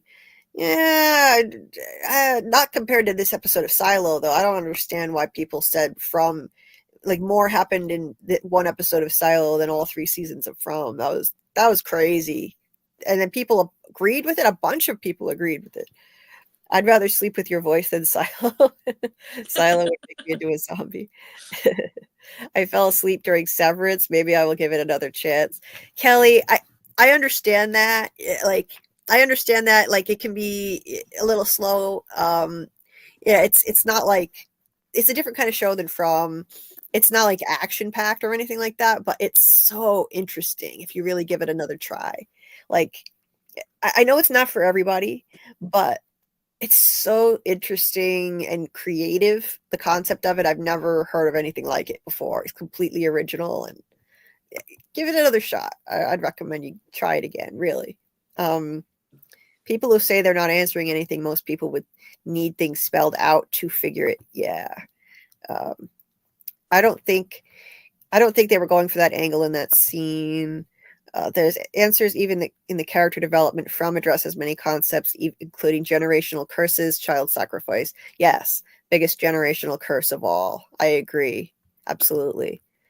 The writers for Lost said the same thing, but for the tinfoil hats that really understood it, it wasn't a letdown. It just reminds you the stories they tell are important. I've heard that.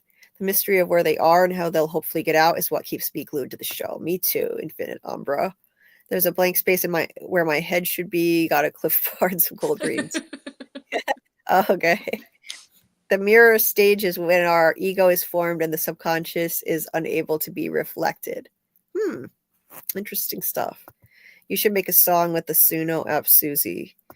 Let's see. Okay. Trying to breeze through these quicker. I'm way behind you guys. I'm sorry. Okay.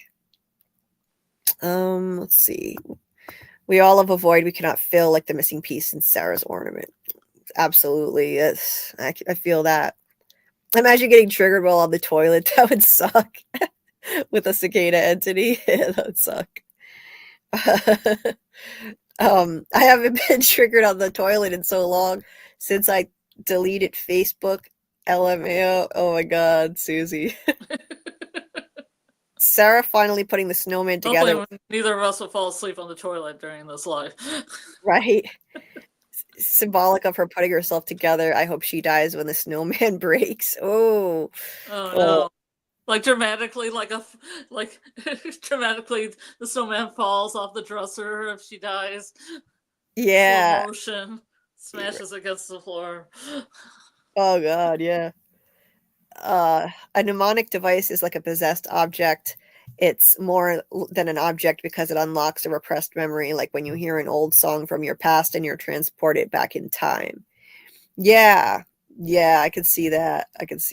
And I think it might have been you who was saying that maybe the voices were triggered. I don't know if was it you. The voices might have been triggered by her picking up that ornament and putting it back together. Maybe. Yeah. I studied film form and analysis and cinema and fantasy in university, so I did my major thesis on Lynch's Lost Highway. Made me understand Lost and now From. Well, very fitting then, David. No wonder. Challenge accepted, David, huh? Nice. Very nice. Lost Highway is a very complicated film. Highly recommended by me. Cool.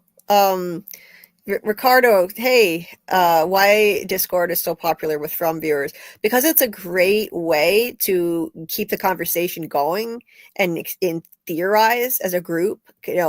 Collaborate on theories together, put your heads together. It's terrific for that. I Most highly people are chill on there too. yeah, highly recommend it. And the hidden truth is that the origin is Prisca Theologia. Theologia. The origin of the hero's journey and the collective unconscious is ancient astronomy going back 40,000 years to cave paintings. Okay? The hero's journey. There's cave paintings in From, so Really there you go. That's what I was just thinking. And very belated good night to Disc Guy Explorers. Only thing I got right on predictions was the child sacrifice, says Amy. Let's see. I don't think I got anything right. Anything I theorized was wrong. Well, that's okay. Hey, it's still time. A good time. It wasn't the destination. It was a trip getting there. It's the journey that matters. It's not being right. I would love it if Jade had a kid he didn't know about and his kid shows up to Fromville with his child's mother. That would be so interesting seeing Jade be a dad. Oh my god, yeah. He'd be I'd like to see Jade's dad show up after Jade's never seen his dad. Yeah, I would like to see that too. Tabitha is I disagree. But it's all good. You can. Who's Heloise? Is that a new one? Yeah, Heloise. Yeah, I don't know who Heloise is. Maybe like Henry and Eloise at the same time. Yeah. Okay. Yeah. Lost dealt with reincarnation too. Okay. Interesting. The seller may be from 1931 cycle with the Boulder guy and dead future Jade. I could totally see that, Quan. Absolutely. I'm blowing through these as quickly as I can. I'm gonna have to skip some, so apologies. Let's see. It took her night till night to get there. Okay. Bring up that pic. I thought it was dawn. Wait, what was dawn? Miranda was outside in the dark. It was very dark, but so I don't know. I don't think it was dawn because I didn't see any light. Joe knows. Hi. I think there is some time missing between them hiding in the cellar and Miranda running around at night. Definitely. She seemed confused. It didn't make sense for a reason, I'm sure. Absolutely. I think it's to hide what happened to Eloise. 2 hours behind the chat, 9 hours remaining. Oh, God.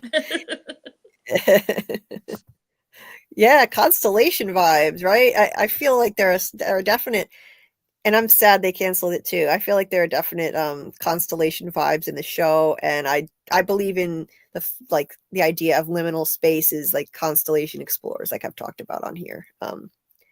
Yeah, don't like like the tree. The tree is in a liminal space in between the pocket dimension where I think they are and the dimension where they came from, like in between kind of space.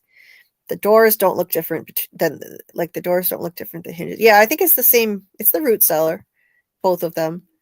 That scene confirmed to me she is sharing a consciousness with Miranda. Amy Bones. Hey, Amy. Yeah, absolutely. It's the only way for her to remember. Yeah, definitely. Let's see. Maybe that's why Boy and White is giving people time, because that's like really traumatizing, and to have him say everything all at once is too much. That's what I think.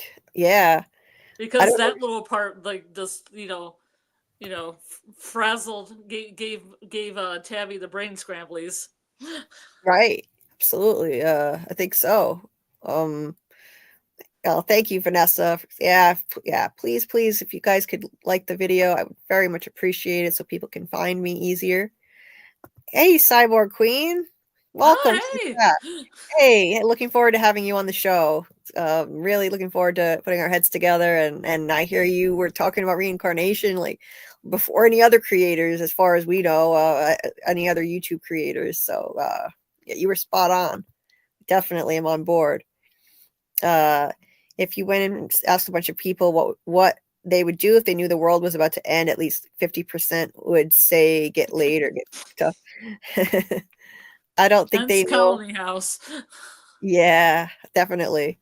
I think that they know that the caller has that door behind the chest. I thought Victor would at least know that, but he seems to be oblivious to the secret room. Yeah, I don't think he knows. Oh, the cellar. Yeah. I don't think he knows. I don't think he's aware of that. One of the monsters hummed Frere Jacques. Oh, okay. Frere Jacques. Is that what she hummed? Interesting. Yeah, because that's are you sleeping? Are you sleeping? I wonder what the significance of that is. Like the English translation, are you sleeping? Are you sleeping, brother John? I can't remember the rest of the lyrics, but interesting. Morning bells are ringing. Yeah. Yeah, they use that in Yellow Jackets too. That's interesting.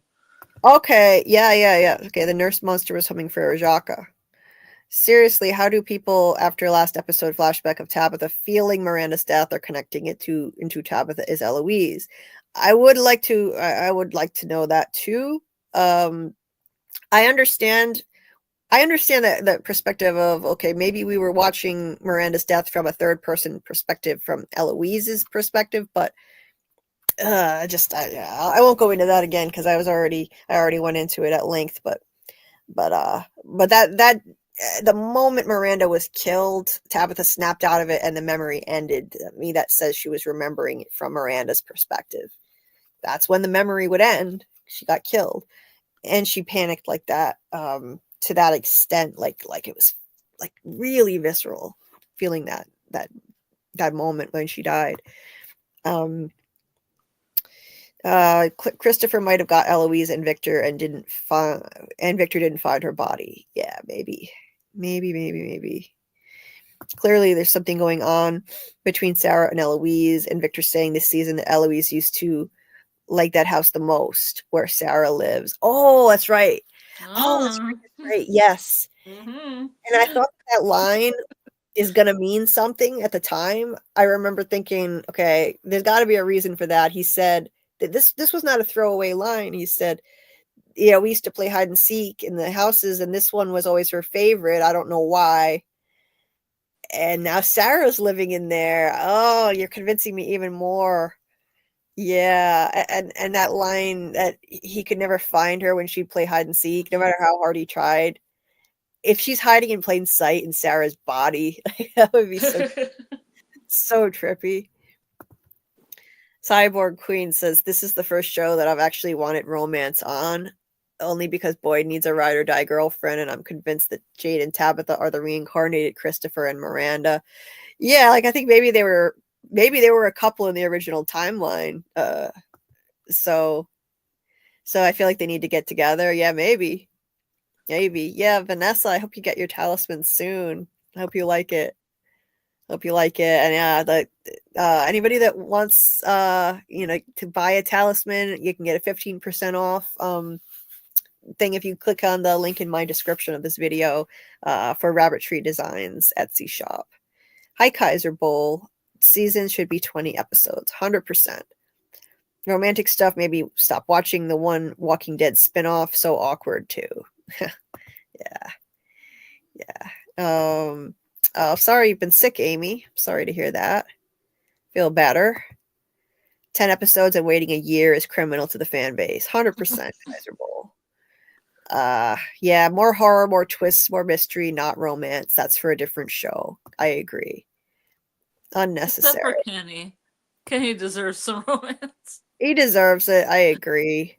He deserves to have somebody. Oh, yeah. Let's see. No, Julie, we don't mind when you read the comments and go off on tangents. At least you dissect the comment and go into depth. Well, thanks. I'm glad. I'm glad you don't mind. some jerks contacted MGM to tell them I was spreading spoilers because I posted my reincarnation theory I've had since season 2. That's ridiculous. That's crazy. God, what is wrong with people? You've been saying that since season 2. Like, they need to go back and watch your videos, clearly, because they don't know what you're talking about. And I was accused, too, falsely, when I haven't seen anything. That's bullshit. I hate that. I was accused by several people of seeing leaks that I didn't see, just because I put the clues together. Like, it's infuriating. That's what you have to do when you watch a show. You watch a show and you put clues together. Uh-huh. Yeah. Hey, Me Moon. Tabitha is not Eloise. She has Miranda's memory. I mean, let's not, everybody's welcome here. All theories are welcome. And like if you think that she's Eloise, then that's completely valid. Completely valid. I will never shoot down people's theories. Like, I personally just don't see it. Does anybody know or have a link to PM's channel? I don't know. Did I make PM a mod? I don't know if I did. If I can always make her a mod so she can drop her own link. I can do that. I'm assuming it's called PM Philosophy. Yeah, it's PM Philosophy. Some YouTubers just read through the comments and don't really theorize or ask questions about the comments. You do, and it's so great. Well, I'm glad. I'm glad you like it. That makes me feel good. I try. I want to interact with the chat. That's why you guys are here. That's why I'm here. Not just so I can sit here and talk at you. Like, what would be the point of that? I've been laughed at for 2 months saying Tabitha was Miranda. Ignore the trolls. Yes, ignore the trolls. I think Jim is going to die saving Ethan. Yeah, I could see that. I could see it. Daryl Seymour loved Jim. Yeah, he's a Jim lover. He's a Jim lover. Yes. Thomas telling Jim they're not your children anymore was definitely Thomas. Yes, I like that. Thomas. Yeah, they're not your children anymore. Absolutely. And I think that it means in one of the meanings of that, I think is that, this place wants those kids. It wants any offspring of Tabitha or any of her past selves. This place wants them. It's like pulling her in, and it's also targeting her children. I think that's why I think it wanted Victor and Eloise too. I loved that show. I didn't realize it was him. Okay, I don't know what that was about. People who still think I'm gonna say Jim as Pinocchio. Oh, okay. People who still think Tabby is Eloise. How do you explain that Eloise, the little Anglo-American girl, grew up to be a Colombian woman? She magically changed ethnicity. Yeah, that doesn't make any sense at all, that she could literally be Eloise because of that. And if she's reincarnated as Eloise, that has more relevance, I think, or validity. You could make a case for that, but I don't think you can make a case for Tabby as literally Eloise because of her ethnicity. Hey, Fred Grace. Hey, Grova Super. I haven't seen the episode 10 trailer, and I don't want to sound stupid, but the beloved character can be Ellis. Oh, no, you're not sounding stupid. Ellis Lover. It could be. It could be. Stop saying that your channel won't get that big. I remember when you were saying you wouldn't ever hit 100 views, and you have went over it many times. Don't speak negativity. Well, okay, I'll try not to do that. Thank you. Yeah, I don't know. I just don't expect it to blow up or anything crazy. That's all. But I never expected to have this much support, and I'm really grateful. That blew me away. I never ever expected when I started my channel to have 1.2k subs in this small amount of time. So I really appreciate it. It means the world to me. And it's not like I needed to hit a certain benchmark or anything to be happy. I just wanted to do this because I love doing it. I love making this content and doing lives. It doesn't matter how many views or subs I get at all. That's just icing on the cake. Miranda would have had to be hugging a Colombian fetus in the fruit cellar. I'm feeling the collective conscious vibe, and all the Jungian stuff is very prominent. Yeah, Jungian stuff, it really fits with the whole dream theme, right? So it was a lot of, yeah, it fits. Hi, Ty Briggs. That's why no one will ever figure it out completely, because the mixture of different Yeah. cultural mythologies, yeah, that throws people off. It just becomes giant set dressing. Absolutely, yeah. And But Fred, lovely set dressing. It's very beautiful set dressing. oh yeah. Fred, yeah, I think we will get answers, but not nothing huge. I don't want to get anything too big because I want to still have stuff to theorize about. I don't think we're gonna get too much, nothing too crazy. But Oh hopefully boy. some I at least need them to pay off what the hell's knocking around at the cabins. If that doesn't happen, if they don't give us some kind of action there, I'm gonna be pissed because they teased that since episode 1 of this season, and all we got was, well, more knocking around at the cabins going on. Enough with the knocking around at the cabins. Beloved character is Fatima. No, if the baby is always hungry when it comes out, probably eats her or drinks her blood like she did with Nikki. Oh, but Fatima isn't surviving this. This consumes her. Yeah, maybe. Ugh. Um. Um. See, well, Fatima, Elgin, and Jim, absolutely, I think are probably going to go. Boyd, I don't know. Boyd's not going You anywhere. got some plot armor there, I think. Fatima, Kenny, or Ellis, those three would break Boyd the most. Yeah, definitely. Oh, Absolutely. Once Upon a Time. Oh my God, the guy who played Hook. I didn't watch the show much. I just saw some clips of it, but wow. Yeah, I could see that. Yeah, he was it was very appealing. I liked that guy. Um if we're if we're all on the reincarnation plot, shouldn't the dead kids and Kui get reincarnations over the cycles also? You would think. I don't think so because they were the victims. I think the reincarnation is a curse Yeah, I again, think they're kind of stuck. I think the kids are just kind of stuck. and I think the reincarnation was a curse on the people who did Yeah. the child sacrifice, Mhm. the original people there. Yeah. Imagine if the town brings in a family member of Elgin. Did his grandmother pass? I don't remember if he said. He didn't say. That would be interesting. This show is like a 1,000-piece puzzle, but there is like another 1,000 pieces added that doesn't complete the picture, and we have to eliminate those pieces before because we can't put the picture together. Yeah, like because there are red herrings in there. It sounds like the Jade thing. Like if we just had a piece, like a border piece of this puzzle, not one in the middle, but something we could attach something else to. Yeah, right. We just need to find two pieces that connect. That's the Yeah, thing. exactly. I A take little Jade. tired. Early in the morning. I take Jade's Almost advice. two. Yeah. MoFi says peeping Tom monster gets a steamy palm on the window. That's Kenny's love scene. Oh, I love it. Oh no, only 18 likes and 107 watching. Oh, guys, hitting the like doesn't cost you anything. I would really appreciate it. I don't know how many likes it's up to now, but let me check. It's literally free. You're sitting here watching it. Can you please just You know what? do me a I know you huh? started later, but we never got to play that concrete proof sound Oh, I forgot. Yeah, before I've you been did the like, reincarnation thing. It would be like we have concrete proof. yeah, yeah. I will definitely. I'm still gonna play it. No, because I You was know, thinking about this, and I was thinking about the Jade Ding Dong line. yeah. Okay, I see there are a lot more likes now than there were before, so that's good. Thank you, everybody that has liked the stream. Thank you Susie so laying much. down the law. Yeah, Elgin was talking about an angel. Yeah, he was. He was. Does he think Hey, Kimono Lady's an angel? no, I don't. No, I I mean, think does Elgin think Kimono Lady's an angel? probably. Yeah, I don't. I think he thinks so.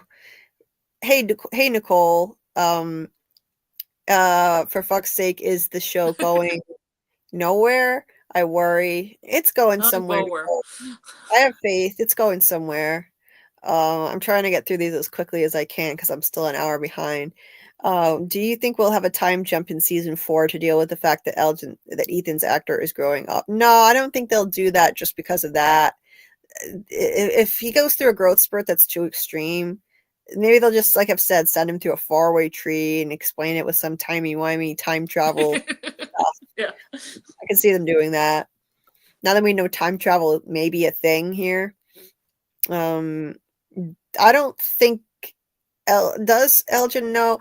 I think they made a reference to it. I think Fatima said something about Tilly to Elgin, so I think he does know, actually, because she said something about it. She's like, something about Tilly. I'm pretty sure she did. Okay, scrolling down. I'm scrolling down. Okay. Elgin is not the stabbing type, in my opinion. Yeah, I don't think so. Hey, Emmy. Supposedly, some people came to the conclusion that Miranda arrived in From in 1976 because Henry's car plate has the new date 1976. Probably bought a car after the disappearance. Okay. Yeah, it's unclear how long they were there. Let's see. I don't need main characters to die. I need more town attacks like Colony House, etc. Me too. Kill off a bunch of red shirts, maybe some minor characters. Get rid of some minor ones. I'm fine with that. Could someone help me understand how this show is Jungian? I studied Jung when I was at uni, and I honestly don't see it in this show. Maybe the tarot cards, but that's fairly fringe even among Jungians. Collective unconscious is one. Okay. Hey, man in a banana I suit. think it follows Joseph Campbell more than Jung, but that's my humble opinion. Okay. Hey, man in a banana suit. I like that. The man in yellow, no. Yeah. Unless it's made out of bananas. Maybe. I agree. I hate the death meta. The death meta ruined The Walking Dead. Okay. They were totally killing people off left and right, like percentage-wise, though, to screen time. That's why the Star Trek had red shirts, so we knew the main cast would never get killed. I don't mind that. If you're not gonna kill the main characters, just give them interesting material. I agree. Exactly. I agree, Emmy. I believe the writers joined together a ton of mythology, folklore, American history, and some Stephen King horror, and mixed it to come with the show. That's why I don't take. Oh, okay, all right, yeah, it's a mix. I definitely think it's a mix. I think Terrence theory can fit in there. There's a whole bunch of stuff that fits in there. Oh yeah, stir it up. Absolutely. Melting pot. Oh, interesting. Cyborg Queen. I think Boyd died in the well, and Julie went back and saved him. If he's Norman, then that would fit. Like Norman died, and the fairies came and saved him. Every time I say, "Oh, jeez, Quan." Oh no. William Waddy. Yeah, but it kind of has he kind of does have a resemblance. A little bit of a resemblance. Game of Thrones made killing main characters a thing. Ned Stark. Yeah, that was a big one. Early. I've never seen the show, but I'm familiar with that. Hi, Thickly. It seems they purposely made every interaction between characters feel eerie in episode 9. Even Jim was acting like he was going to off Ethan. Oh, I thought it was the opposite way. I thought Ethan was going to stab Jim. Yeah, I didn't catch that one, but how did his Parkinson's just randomly come back? So at the beginning of this season, here's what I think happened. We were talking about this last night on Bigford Entertainment stream. I think that temporarily the symptoms went away when he got the worms, and it was like he even said, my hand's not shaking anymore, but I've got these worms under my skin, and so we know the symptoms went away, and we know supposedly the worms would keep someone alive forever. So maybe they just negate whatever health problem they have at the time. So they get rid of it, but only when you have them. And then once he got rid of the worms, it came back eventually. Like the beginning of this season, it showed his hand shaking when he was pouring some liquor in episode 1. We didn't see a whole lot of that this season, but I have noticed that he's been holding his hand weird. He'll just walk around holding his hand in a weird position. He even held his gun in a weird position in one episode. So it didn't come back suddenly like this episode, but it definitely did come back. It just hasn't been that obvious until now. All of a sudden, his leg went out from under him, and that never happened before. So. Boy definitely needs to get more worms. How does one get more worms?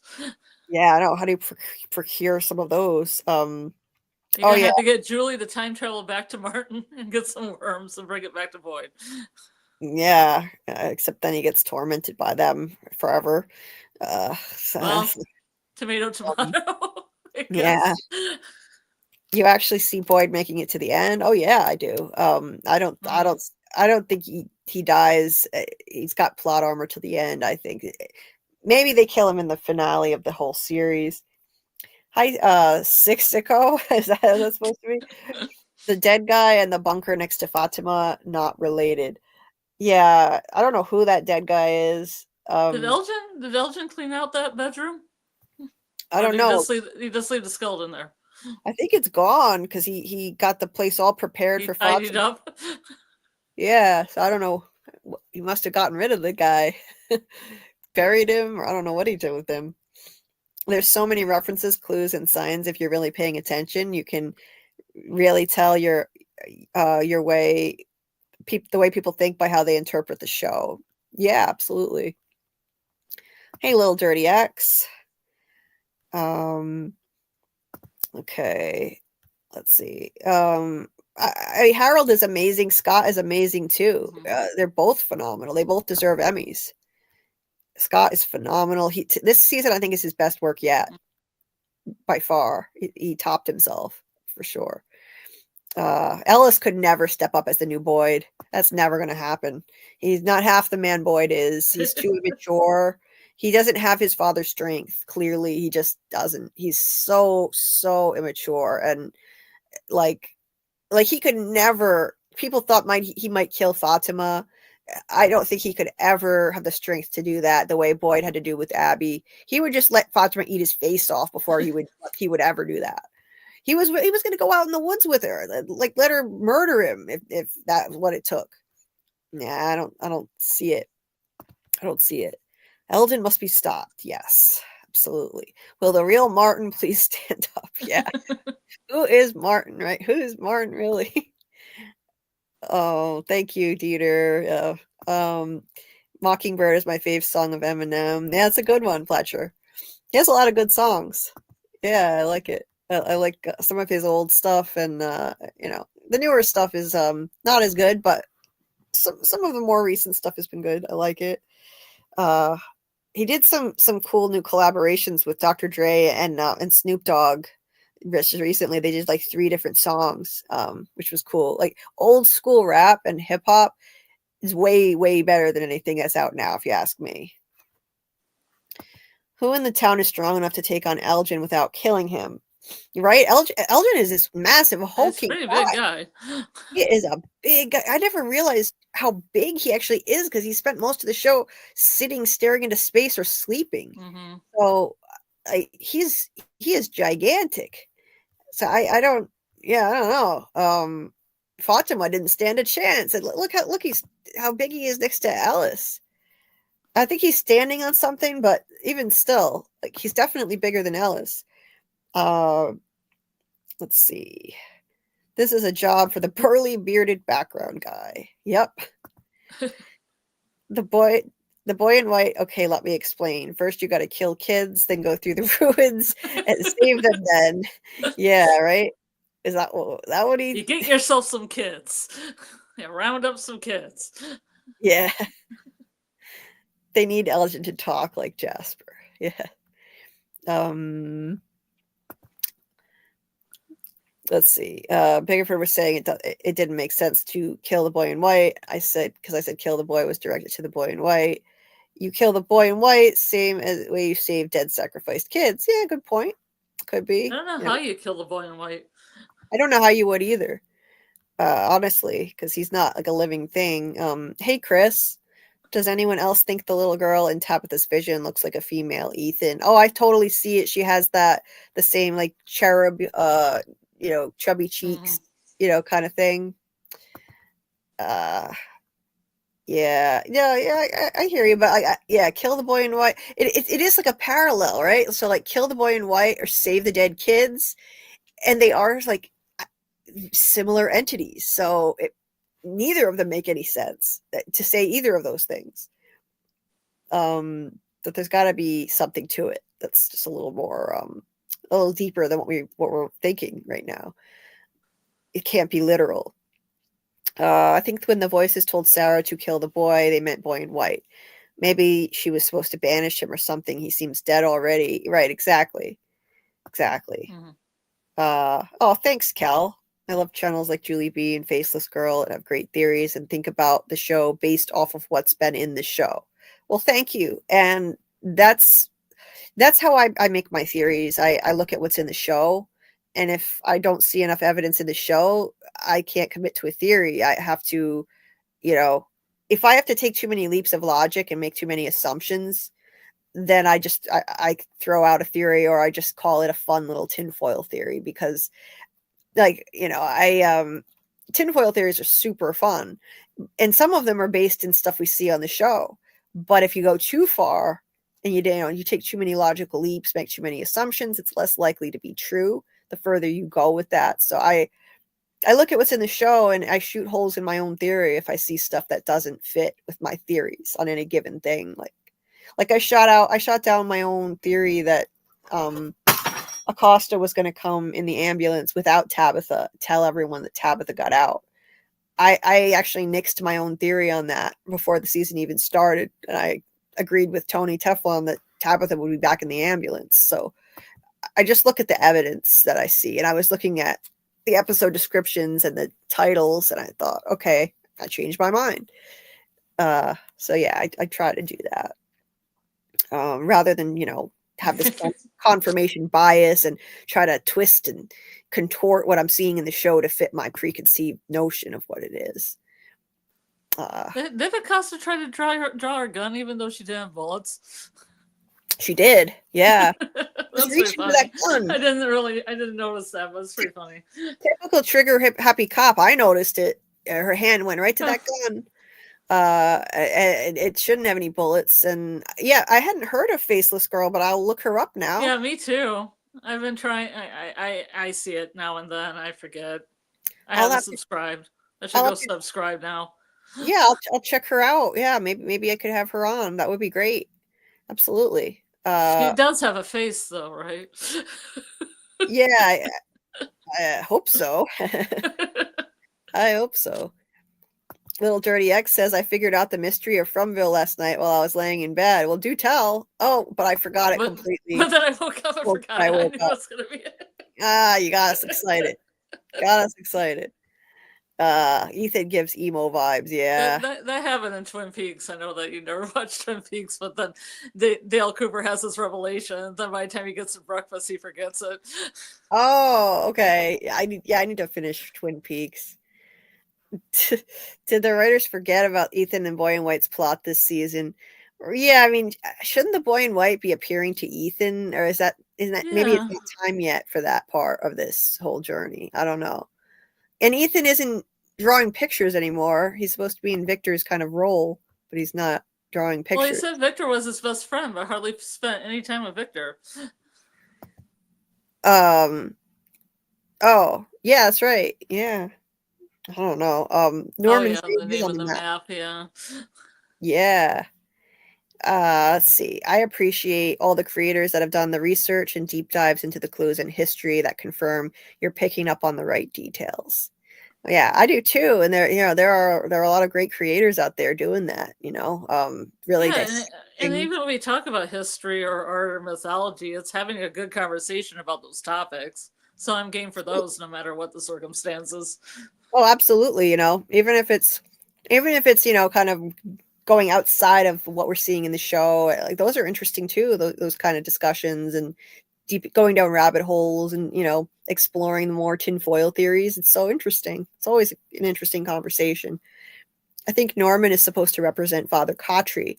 I talked about this theory this past week on our channel. I plan to do a short video on it soon. Oh, I'll be interested to see that. Cyborg Queen. Yeah, that's interesting stuff. I like that. If that's the case, I'd like to see Father Khatri come back from the dead.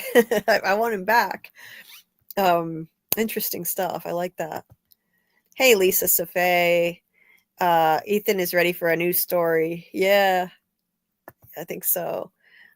Yeah, and there's a Lake of Tears drawing. Absolutely. Yeah, there's a drawing with an eyeball crying into a lake. Let's see. Norman was killed by the monsters. The fairies were coming from the Lake of Tears to save Norman. That's right. And Yeah, that's when we never kind of got that whole Lake of Tears thing from the lake in this season. no, we didn't. We didn't. Somebody told me that that thing out near the cabins is a river. That's a river? It looked It's like a a river? lake. Yeah, it looked like a lake to me, but somebody just told me recently that that was a river. Hmm. I could have sworn it was a lake, but I have to go back and look at it again. I could have sworn that was going to be the Lake of Tears, but Mm-hmm. maybe not. I need Rendezvous to come forward. Yeah, what the hell's up with that anyway? Rendezvous. Why is this so important anyway? Like A for them. rendezvous truck comes in the from. Yeah. Oh, that would be cool. The next vehicle, It's maybe. full of Bibles. Yeah. Um. Hey, Magic Sticks, 1604. Oh, full of Bibles. Uh, yeah, that would be ironic. All of a sudden, like all the Bibles in the world show up there after there have been none.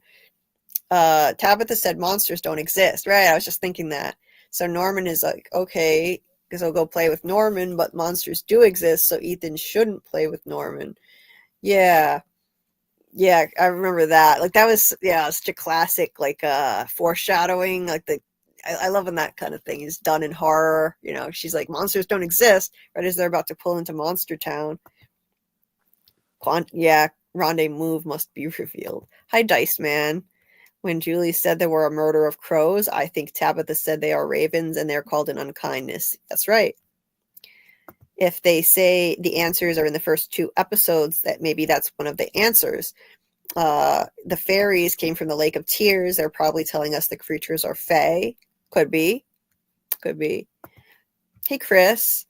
Anyone else think? Anyone else here think the show should have put makeup on an actual actor for the kimono lady instead of using special effects? Yeah, it's a little corny. She looks very fake. I will say that she looks very fake. I would have been maybe better to use an actual actress. I think without all that stuff. Um, yeah, that's It's interesting. better than CGI. Yeah, it's a lot of they used a lot of CGI on her. So Faceless Girl said that the numbers in Tabby's vision are actual dates, and it represents each cycle and from since the original timeline. Well, that would make sense. That would make sense.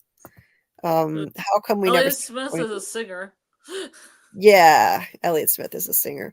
How come we never see the boy and white together with the Yankui kids? Yeah, I don't know. Just hanging I mean, out. yeah.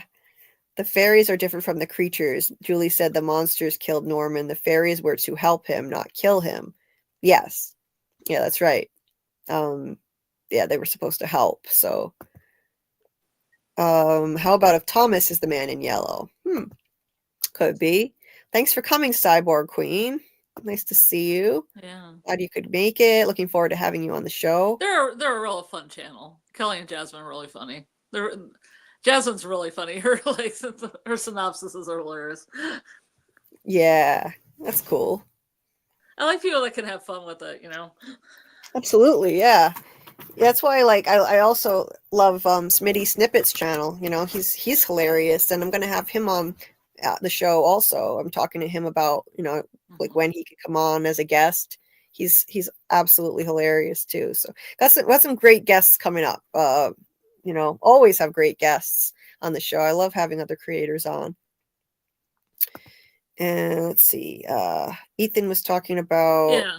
insides, right? I know. Okay, I'm gonna scroll down, skip some stuff. Okay. It would be cool to see it. Yeah, it would be, I would love for them to show us a flashback of the boy in white with his family in Fromville. Yeah, that would be like a final season thing, I think. Like the picture where all the kids are dancing around and having a good time on a playground. Yeah, that'd be interesting. Crow Mouth, aka Man in White. Yeah. Okay. I'm gonna skip over the stuff where we were talking about American Horror Story. Why was the boy in white physically speaking to Victor? I know, I could tell you why I think he did telepathically tell Sarah to enter the tree, and then physically talked to Tabitha and Victor. I think it was because he knew that Sarah is really susceptible to listening to what voices in her head tell her to do, so she'd be more likely to agree, I think, if he told her to do this in her head rather than say it out loud. Even if he said it out loud, Boyd wouldn't have been able to hear it. He couldn't see the boy in white. Only Sarah could. I think he did it. It was to get Sarah to listen, to make sure that they got in the tree. That's why I think he did that. He was always able to talk. Tully B making it into Russia. That's always cool to hear. People from other countries have checked out my my stream. It's so exciting. Okay. I guess that's probably why. I guess that's probably why I think Elgin's like a cult, like in a cult. It has that cult mentality because of Rosemary's Baby. Because Yeah. Rosemary's neighbors are all like really nice and they're also positive and everything, but then they're kind of creepy cult people. Oh, yeah. But absolutely. they're very optimistic. You know, Yeah. quirky old people and very optimistic and kind of quirky and funny. But Yeah. also, setting the scene for the Dark Lord, as you do. Mm-hmm. Absolutely. Quan said at 12 hours, Oh, I think you do? have to restart on YouTube. Oh, wow. You can do it. I didn't know that. Does it just stop? Yeah, I don't know. Like, why? I know people have done 24-hour streams, I thought. Oh. I think StreamYard wouldn't, there's no way it would hold all that. I don't have that much memory, so I definitely wouldn't save it on StreamYard.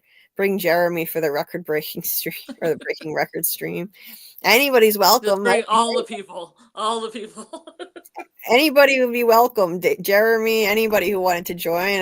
Just 10 at a time. Trade them out for another 10. So many great From creators, so that would be great. I'd love it.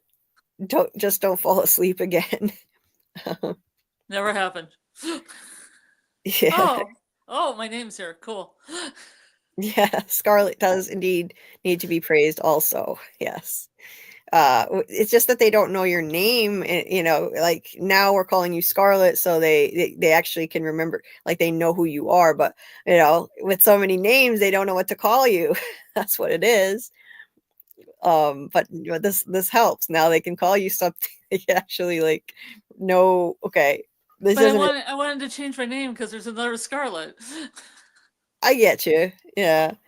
Well, they know by now that you're not the same. You're two different people. Yeah. Anyway, a combination of you and the nice. girl might do 3 days straight. Wow. Yeah, I'll have to. I'm gonna have to look into her channel. Yeah. That could definitely get you the brain scramblies after that long a time. Oh God, yeah. Thought you might see a tree on the road that day and not come back to finish the stream. They need to, after these 45 to 48 episodes. Oh yeah, the minutes. Yeah. Absolutely. Absolutely. Hey, I'm not going to try to say that, or I'm going to pronounce it wrong. Just got here. Oh, absolutely love your videos about From. I binged all 3 seasons of From in 2 days. Oh my God. Well, welcome to the Fromily. Welcome. You're still good after that? Yeah. Wow. Also just joined the Discord. Oh, thanks. Welcome. I'm so glad to have you. We love to have new people joining the fandom. It's always great to see new faces, new names, and that's awesome. I'm glad you found the show. It's my favorite show on TV, and thank you very much for the kind words. I appreciate it so much. That means a lot. And yeah, you're in for a great ride. This fandom is the best. Really is. The show is the best. The fandom is the best. So yeah, glad you made it. Glad you're here. And yeah, just in time, now you can watch the finale before it ends. Okay. Yeah, talking about Severance and Mindhunter on Netflix is it's I heard that's really good. I haven't had a chance to actually check it out, but my second cousin is starring in it, so I probably should. He starred in Oh, it. He starred in it, so I should probably actually watch it. I just never got around to it. I've watched all his other stuff. That's not usually the genre of show that I watch. That's my mom, Jonathan Groff. Jonathan Groff is my mom's cousin's son, which makes him my second cousin. hmm. Uh, yeah, it's cool. Yeah, he so looks like a Groff too. That's my mom's maiden name. That's cool. He put the Groff name on the map. I'm proud of him. I really am. It's amazing. Let's see. Yeah, Severance is maybe the best portrayal of worker alienation I've seen. Yeah, absolutely, right? The first episode is slow, but once you watch the rest of the season, the first episode will make a lot of sense. Absolutely. You got to pay close attention and not miss details. Totally. Totally. I think the Ankui kids are out for vengeance. Maybe. I don't know. I get the sense that they're just looking for help with something, but it's possible. I think they just want to be free, like their souls want to be free, or something like that. Maybe, yeah, I think so. Boy in White looked like he was about to comic book smack Victor last episode. He did. He looked annoyed. From feels like Stranger Things, Lost, Dark, Narnia, Spiderwick gave birth to a powerful entity, and I'm all. Yeah, I can see that combination. Yeah, I like that. I like that. I can't wait to find out more this next episode, Vega for Entertainment. Yeah, me too. And I don't want it to be over. I really don't want it to be over. Yeah, it's I can't believe the season's already coming to an end.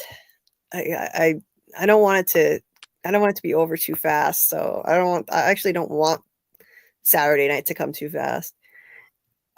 Imagine being the boy in white and losing all your friends from a ritual sacrifice. Right? Hey, welcome to the We Like It Hard Join lifestyle. Welcome. Um, yeah, it's fun watching along. Yeah, I'm gonna be doing that this week. So I'll be Bigger for Entertainment. They do a watch along live stream for the new episodes of From, and every Saturday night. And this week I'm gonna be joining them for the finale. I just thought it would be fun.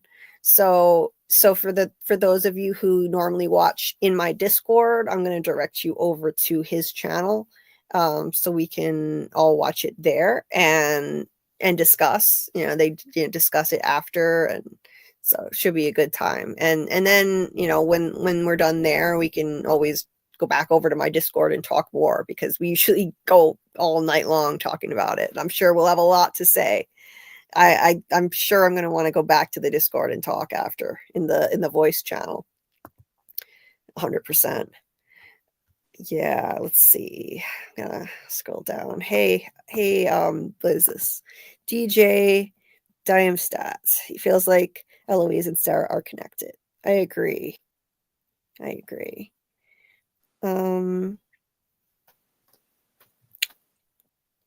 Yeah, who would have thunk it? People coming to the same conclusions. Tired of hearing people say, "Oh, they stole my idea," or this and that. 100%, Amy. 100%. Yeah. Watch the movie Cloud Atlas. It's all about reincarnation, and it's good as heck. Okay. It's another recommendation. Book is also good. What is? The book Cloud Atlas, also good. Okay, cool. Probably better, but I keep saying that. Yeah. The book's better than the movie. Okay. Yeah, because if they have to literally save the dead children, what I say about killing the boy in white could work. Yeah. If you can save one, you're able to kill. Yeah, I'm with you on that. Hey, Debbie. Oh my God, you're live too. I'm falling asleep. Just stopping by to support you. Thanks, Debbie. I appreciate it so much. Thank you for the support. Let's see. Okay, all right. Now I'm really going. Yeah, you said that. You said that hours ago. If you're still here in 3 hours, I'll return. Bye, Fromaholics. See you, Fletcher. But I said that at Biggerford last night. I'm going to sleep now.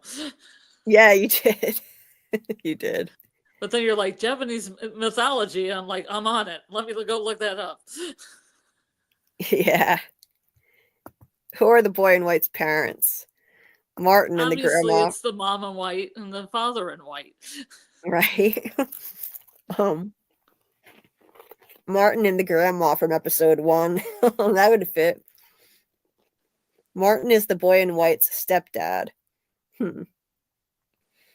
Let's see. Hey, Lady Stoneheart, Kimmy G, my insomnia loves you. Thanks for the long overnight streaming. You're welcome. I'm glad I could be of service. I'm glad I could be of service, and thank you for keeping me company. Hey, Larry Kordovitz. Elgin has gone off the deep end. Indeed. Ugh, my cat is blocking my screen. Right. Didn't Henry say Miranda could remember the chosen ones before her? Yes. Isn't that why Tabitha can see Miranda's memories and reincarnation is a red herring? I don't think so. I don't think so. I think that it's possible that she was just seeing those visions because she's a chosen one, but again, it's her visceral reaction to it that tells me it's really her memory. Like that was like her reliving her death, like from her overwhelming reaction, crying, screaming, you know, the vision stopping at the moment when Miranda was killed. It would make sense if it's her memory and she can't remember up past that point. So that's what I think. But it could be like a chosen one thing where she's just seeing the memories. It's still possible for sure. Yeah. Yeah, I think the boy in white's parents, I agree with this, the original inhabitants of the town currently being reincarnated, so they're in the main cast. Yeah, probably. Wouldn't that be crazy? Mm-hmm. Tabitha and Jade are like the original mom and dad of that kid. Oh my god. Yeah. Or he's an escaped Ankui kid but still related to the reincarnated members of the town, or both. I think it's probably both. Yeah. Was the crow flying through a window a warning of Elgin? He has that crow shirt on. Always. Yeah, that's how he's getting And the you name. notice that's kind of like the man in yellow painting. It's yellow and then has that red behind it. It does, yeah. The same kind of feeling. And this is how he got the name Smelgin, because he's always wearing the same nasty ass clothes all the time. We never see him in anything else. Everyone's calling him Smelgin now. Yeah. I think that was not a harbinger of anything good. And when the crow flew in, it knocked the lamp on top of him and woke him up too. I seriously thought we were going to get some owls in From too, but we haven't gotten any owls. Yeah, because I know. Of Elgin and his grandmother. I thought that was going to be some kind of big symbol, and then it'd be like ravens versus the owls or something like that. Maybe, yeah. I would have thought that too. I kind of think, I know owls are supposed to be like not a bad thing in general, but within the context of this show, because Elgin was knitting owls and his grandma was, I don't know, maybe it has something to do with owls do eat rats and mice. The people in the show have been compared to rats, so I don't know, maybe that could be something negative. I don't know. I don't know what the significance for sure of the owls could be, but it's got to be something to it. Yeah. Let's see.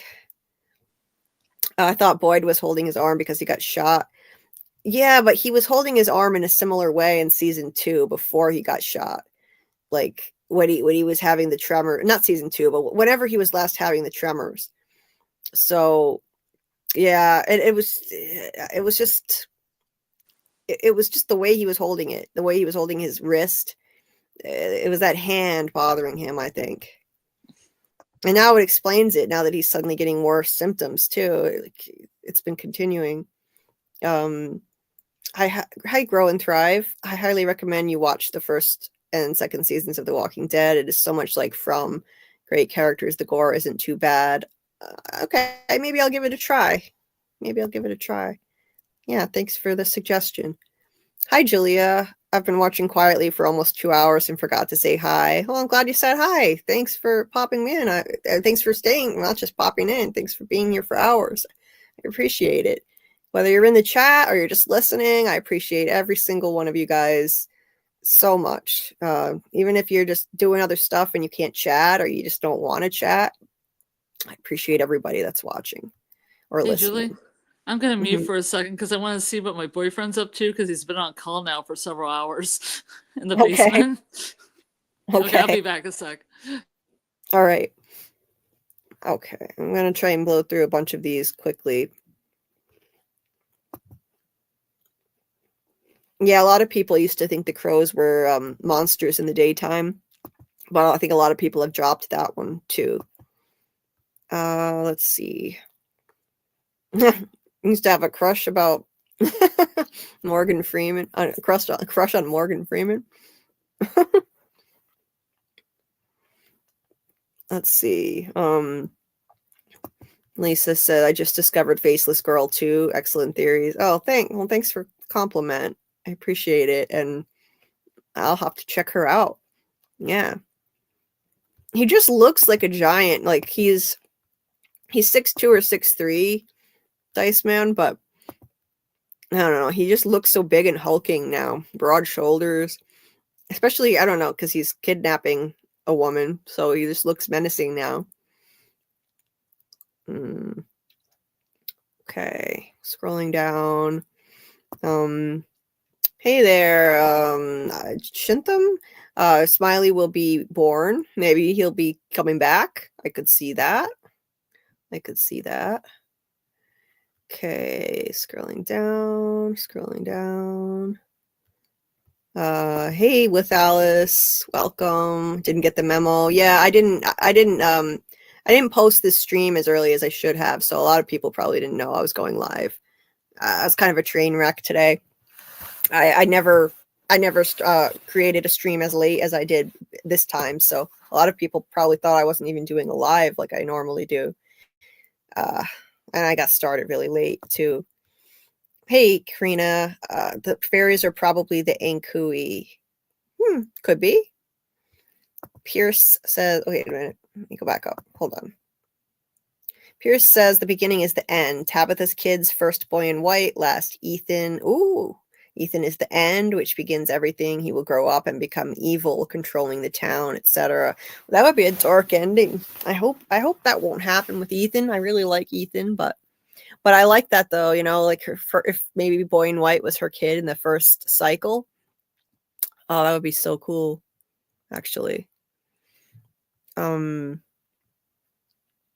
Okay. Oh, Larry, I'm on season 4, episode 8, I think, of Lost. But I'm gonna have to go back and start season 4 over again when I finish from season 3 because I'm confused. I haven't been able to put enough brain power. I haven't had the mental energy to really pay close enough attention to Lost season 4, so I'm lost. No pun intended. It's all over the place. It's really like unusual storylines jumping around all over the place. I'm just gonna restart season 4 when I finish when From ends.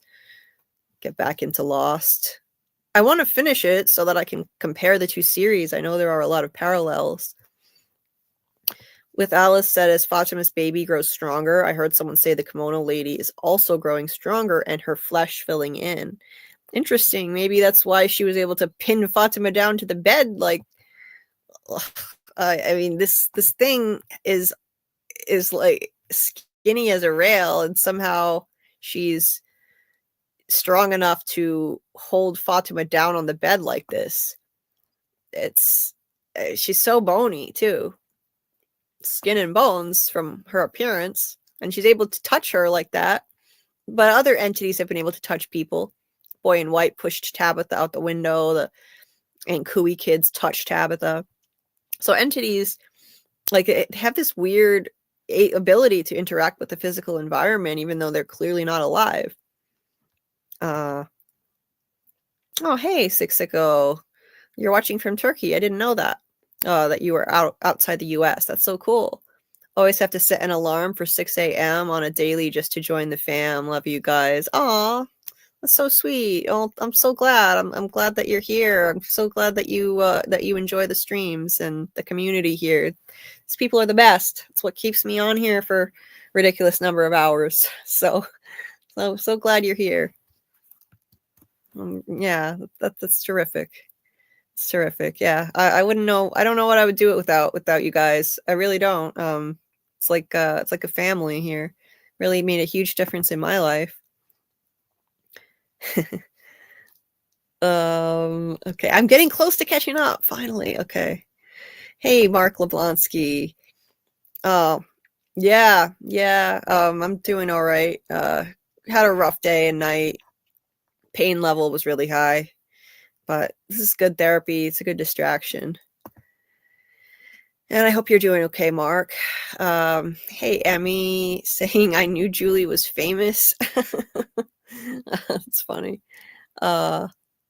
Okay. Yeah, Jonathan. Yeah, he was. He was in that Matrix 4. Yeah. Yep. Yeah, right. He's so talented. Glee. Oh my God. Yeah. I wanted Jonathan to have a bigger role on Glee. They should have given him a bigger role for a longer period of time because his background, he started in musicals, you know.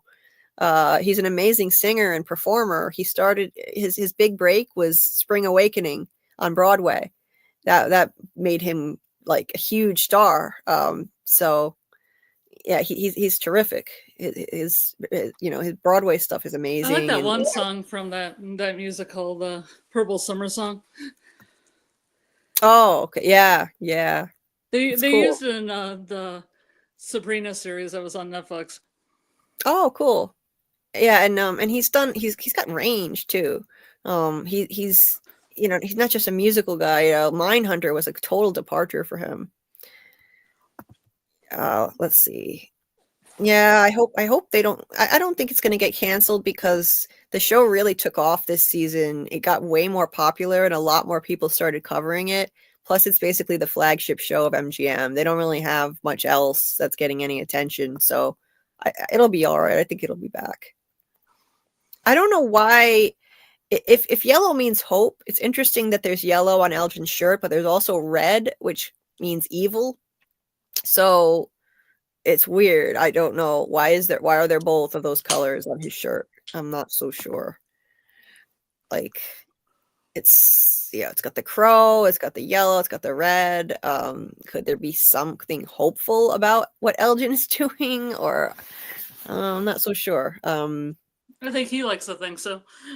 He thinks so, but I don't know. Hi, Venus. If this final episode doesn't give what I need it to, it's going to make me crazy. Me too. Me too. I've heard good things. I don't know what's going to happen. I haven't heard spoilers, but I've heard that reviewers who've seen it loved it. They thought it was amazing. They were blown away by the ending, like stunned.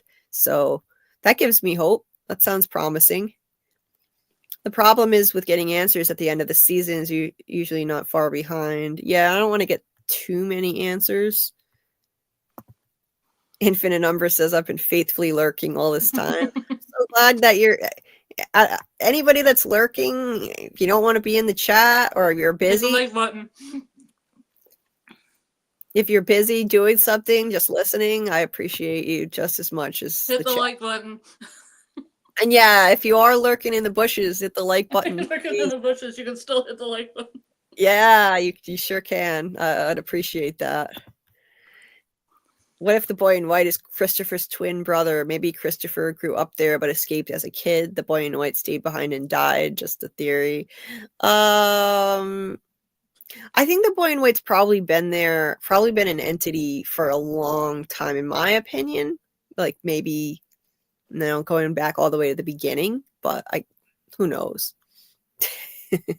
Smelgin, right?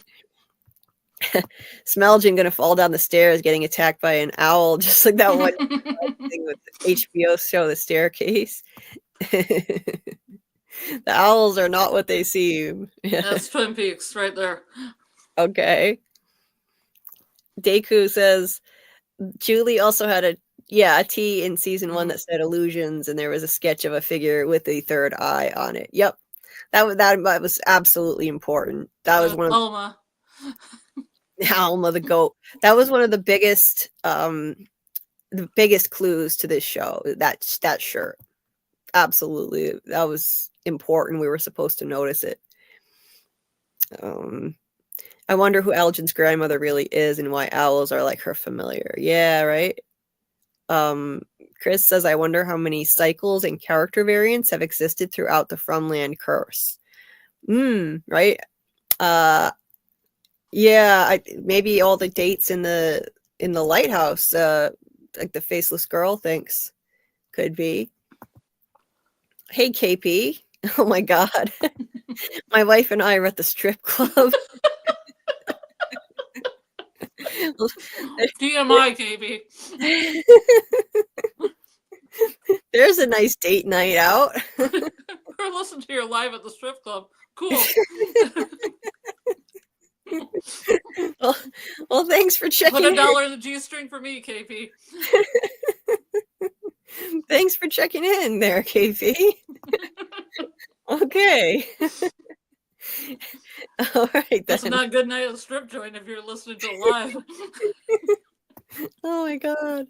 My wife says hi. Well, say hi to your wife for me, KP. Is she having fun?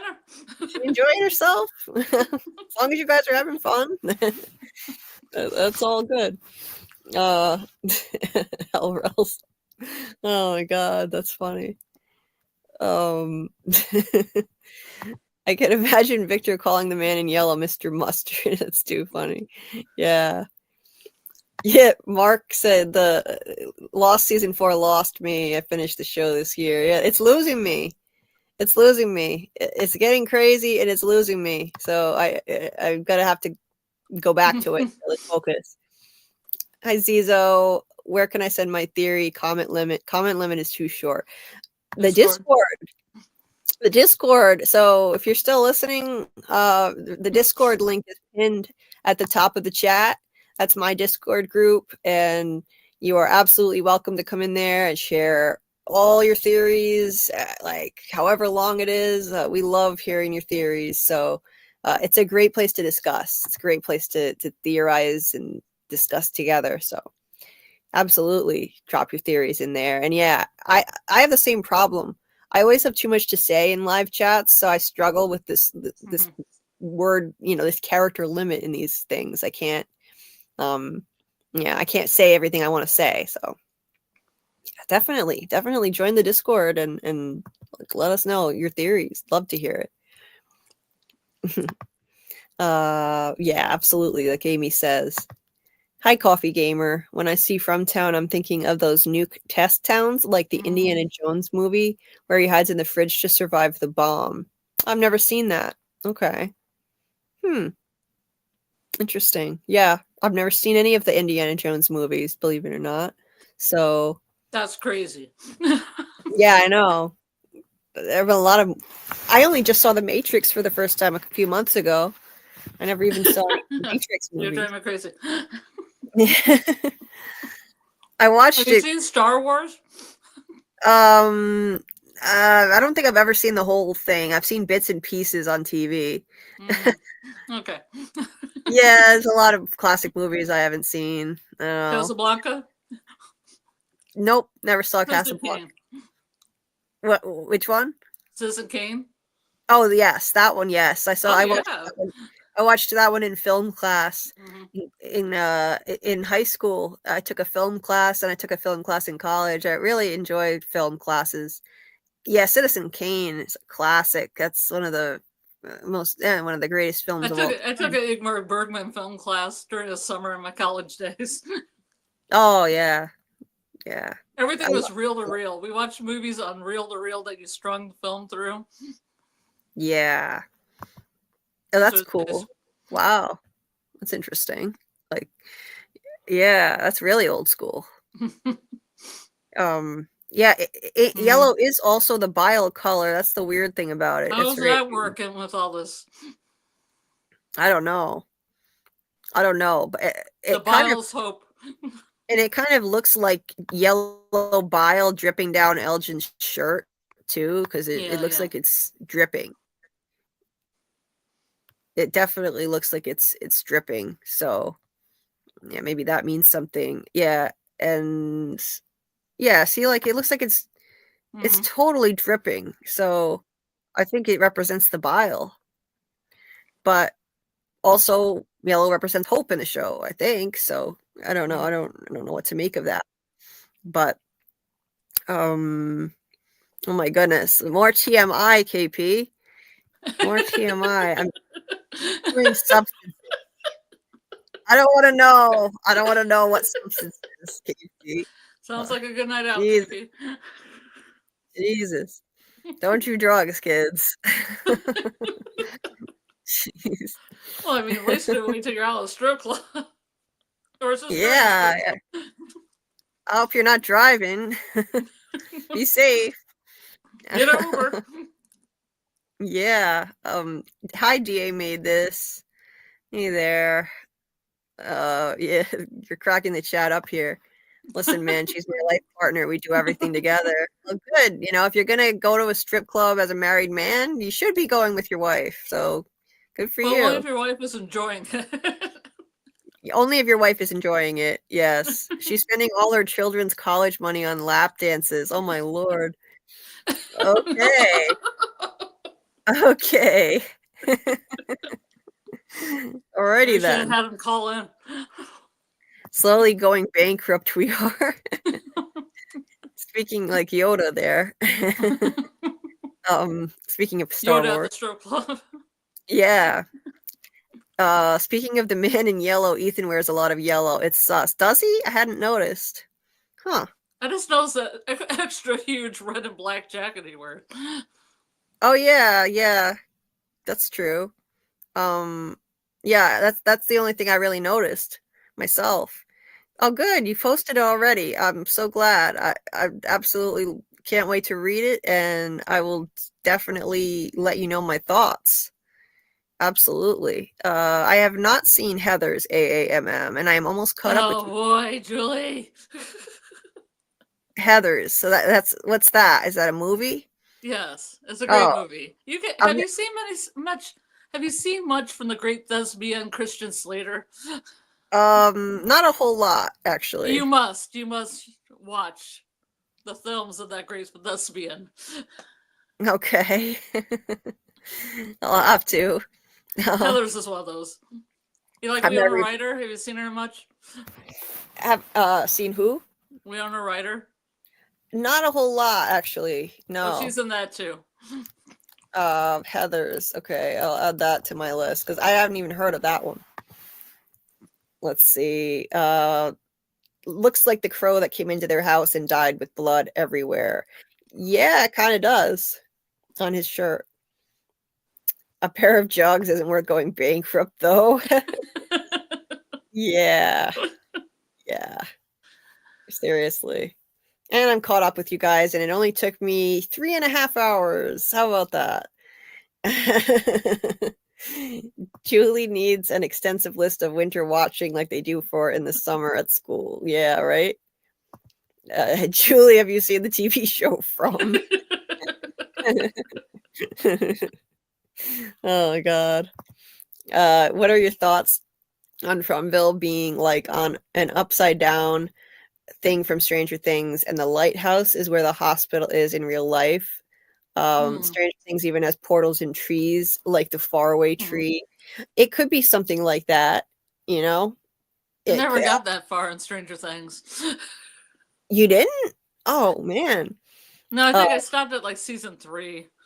oh well, a lot of people thought that seasons 2 and 3 were not as nearly as good as season 1, but then season 4, and Mm.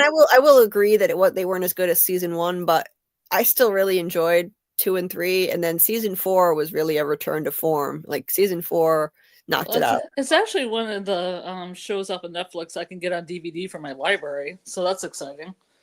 Oh, cool. I I wish would more shows did that. right. Yeah, I would recommend watching the season 4 Yeah. that because it was excellent. It was excellent. It was phenomenal. Loved it. Hi, Gaming World. What if Fatima becomes a monster and rips apart Ellis? That will definitely break Boyd, his only son killed by another family member. Yeah, I mean, that would break him. And there was something in the episode trailer, which I can play. Did you not see the episode trailer? Oh no, we're gonna watch it. You can talk about it. I'll just mute it and run out of the room. Oh, okay. I thought you said you watched it. I watched like 2 lines of it, and then I thought I shouldn't be watching this because I don't want to. I want to be surprised. Yeah, yeah. I know, I feel the same way, but I couldn't avoid it. Apparently, people talk about it. I just don't want to see the images. Yeah, yeah. I couldn't. I couldn't avoid it, so I had to see it. I'll eventually see it. So, I mean, it's up to your discretion if you want to show it or not. Of course. Yeah, I wasn't gonna do it yet. Anyway, I want to go through the episode a little bit. You can do it after I go to sleep, like if I log off. Yeah, I want to go through the episode a little bit and see what you guys think about some things. Let me see. Yeah, Lisa. Stranger Things season 4 came out. When was that? Like 2023? A while ago. Yeah. I think it was 2023, summer of 2023. Yeah, I don't know how you missed it. It was everywhere when it like everybody was. I know that it was lining Kate Bush's pockets. Right, I was just about to say like that alone brought that song. What is it? Running Up That Hill. Yeah, you know that Kate Bush retains the rights to all her copyrights, so she made over $1 million to herself and with that song. Incredible. And I all of a sudden it was playing on the radio, this song from the 80s. It was on the radio just because of that song, because of that season. Yeah. Yeah, I like Kate Bush. Yeah. Yeah. Highly recommended. I had that song stuck in my head all the time because of that season, and it was everywhere. Yeah, I heard it's a good season. I just never got to it because of, a bunch of other shows. So yeah. KP says I posted some videos in the of the strip club. I don't even want to know, KP. Oh my God, no. Oh Jesus. I don't even want. I'm afraid to look, KP. I'm afraid to look. Oh my God, I'm looking at it now. Oh my God.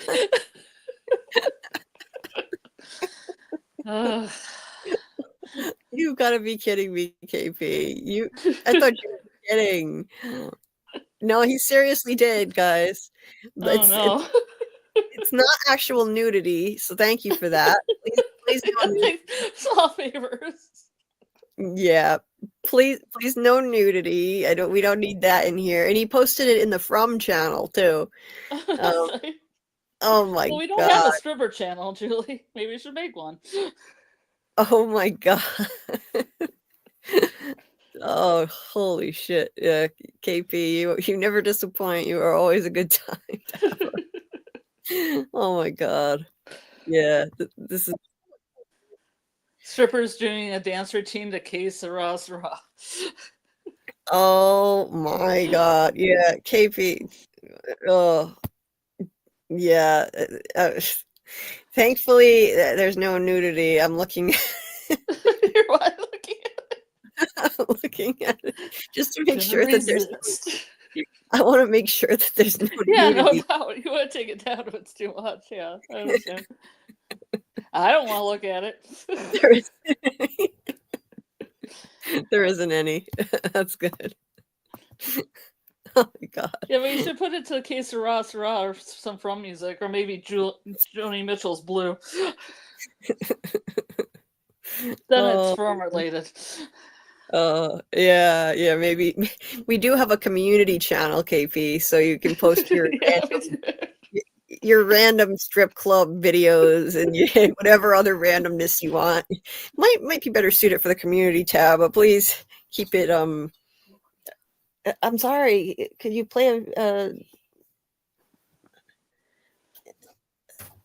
yeah, sorry, my mom. Anyway, yeah, if you could, if you could, yeah, like, yeah, just make sure you keep it PG-13, whatever you're posting in the, even if it's the Keep your community. stripper videos PG-13, please. Yeah. If it's in the community tab, like no It's the nudity. community, for heaven's sake. Yeah. um. Anyway, uh, just came to add that Fatima comment to listen later on the rewatch. Oh, hey Fletcher, on your little break. Wait a minute, I missed something. Did you say something else? I don't see it. Let me go back. Did I? Oh, okay, yeah. Well, on your break, you said, kimono lady looking like she's getting more and more human as the ghost monster movie grows. Maybe. Yeah. Yeah. Imagine if in the end she fully possesses Fatima or takes her form / shape and infiltrates into Fromville. That would be really, and takes her place. That would be really compelling, right? Like a kind of a mole, but a supernatural mole. I would like a storyline like that. That would be really interesting. Yeah. Okay.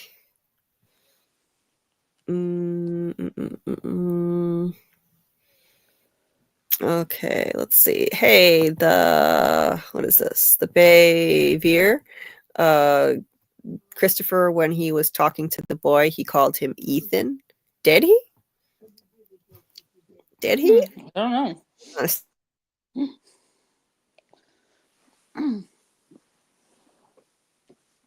I don't remember, so. Sorry, my mom That's okay. talking to me when I'm on stream, and she knows I'm on stream. Yeah. Anyway, okay. Yeah, Well, if you need a moment or two, you can always put yourself on mute and I can entertain the masses. That's okay. She's okay. You know, it's fine. I don't know. I just saw in the captions him saying that you're a liar. You know, everything here lies. So I don't know about that, but let's see. Okay, yeah.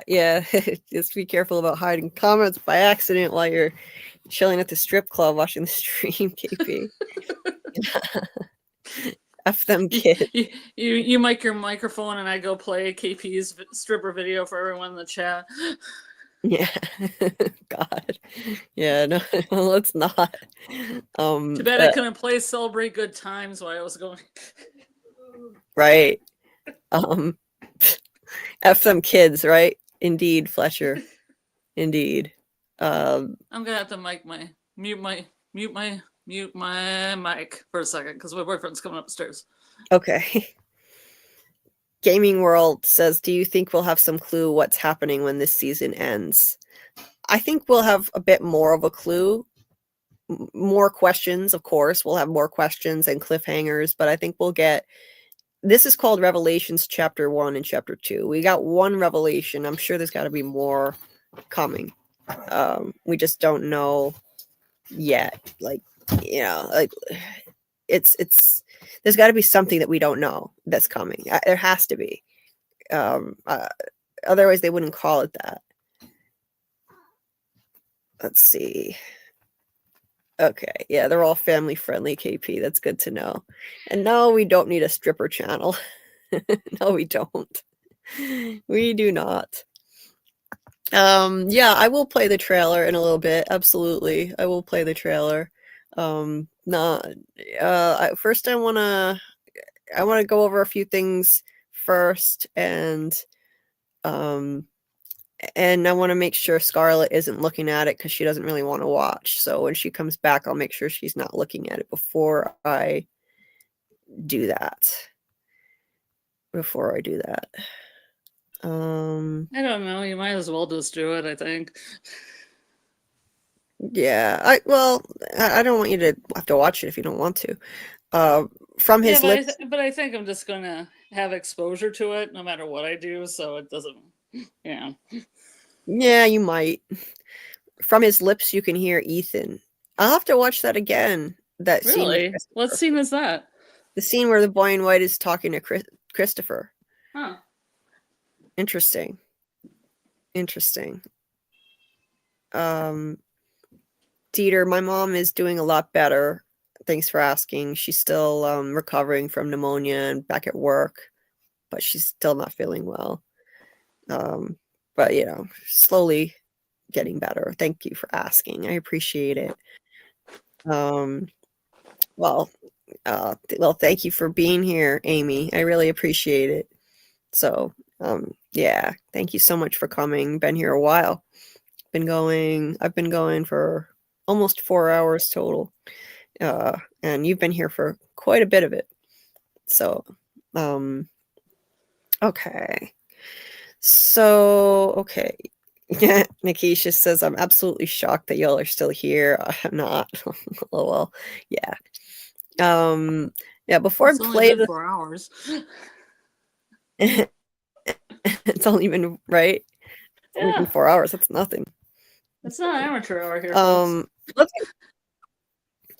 Before we jump ahead to the trailer, though, let's talk about some stuff related to this episode first. So just going through here. Yeah, so this scene was super creepy as hell. Elgin getting her to drink the blood. It was so gross. It was nasty. She was resisting it at first, but then she was just she couldn't help herself. She was gulping that down with both hands gripping that thing. Like, oh yeah, that's sweet blood. Nasty stuff. So gross. So gross. And then that basically causes an accelerated pregnancy. Like a lot of us had been predicting, but thought maybe we weren't going to get at this point, at this stage in the season. But I always said that if they were going to do this, it could happen immediately, really fast. It's a sci-fi trope. This is supposed to be horror sci-fi. So, this is not that unusual. I remember people saying, like, I thought that going into this, after watching the teaser, that she'd have an accelerated pregnancy and the monsters would be ripping out the baby in the barn scene and taking off with it. And people said, well, it doesn't make sense. Like she shouldn't already be that pregnant. And I'm like, well, accelerated pregnancy, she could literally just like wake up overnight and be enormously pregnant. And it looks like that's what's about to happen. So, and it's already started. It's just not happening in the barn. So I had to ditch that theory early on when I could tell it wasn't going to happen before the season started. And, it's this blood. The baby needed the blood, and all of a sudden it's growing at a ridiculous rate. I guess that was better blood than Nikki's blood. Yeah. Nikki's blood didn't do a whole lot of anything. No, it didn't really. That's a good point, It didn't do a whole lot of anything, although maybe she didn't have enough of it. Didn't drink the whole mason jar. She was 2 fingers deep in that little hole in her side, but I guess it wasn't enough. Good blood. Right? That's like cold coagulated blood too. It's like, yeah, yeah. It was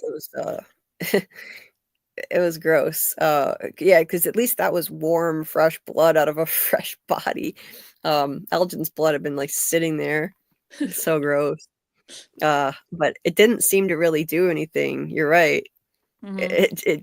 She did a little bit, but yeah, I guess it just wasn't enough. And then the baby got angry because she wasn't feeding it that sweet blood, so it killed Tilly. Right? But didn't drink any of her blood, surprisingly enough. Yeah, it killed Tilly, but didn't drink any of her blood. I thought that she would have. I'm surprised that they didn't go that route, actually, because she was immediately just horrified by what she had done. But I don't know. I think even if Ellis hadn't come, well, maybe if Ellis hadn't shown up, she would have given into the temptation previously. But I don't know. On From. That's why you want. Anyway, I'm trying to load the actual episode here because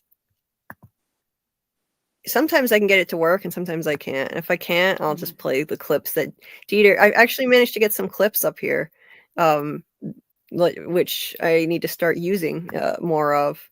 I managed to upload some clips from the episode. But what do we think that this thing is going to be? Is what I wanted to ask too. Like, what is this? Is this better be something really good, something big? For this to be the main focus of the whole season, this better be monumental. And if it's just a creature, if it's a nightmare creature, I feel like that's not enough. It would be interesting, but the whole season has been dominated by this. So I just feel like maybe something bigger, but it's hard to envision what that could be. I suggested in one of my videos that maybe it's like a corporeal version of the big bad, or like an offspring of it, sort of like an antichrist type of thing, but not literally, because it seems like an immaculate conception that happens. So yeah, maybe something like that. The big bad needs a physical corporeal form, because I don't think that it has a form as of now. It needs to use things like the monsters and the cicada entity to interact with these people and hurt them. But it's not, I don't think it has a form in a way. Like, I think it does parlor tricks by, talking to them on the radio with that guy's voice, which I don't believe that was an actual person, and the voice on the phone, the little kid, and now the radio. It's a parlor trick. There's no way that's a person or a kid. So I think that it can make, produce these voices with these tricks, and it can control the monsters and the cicada entity, but it needs like a physical form, and it doesn't have that. So that's the only thing I can think of. But then, then when I try and think of what this thing could even look like, I can't imagine it. I can't envision what it could be like. So love to hear what you guys think about that. Look at Alvin's creepiness in this scene. This creepy smile. No. It's so hungry, Fatima. Just a little, please. Here, just drink a little of my blood. You helped me so much since I first got here. Please let me help you. Come on, just a little bit.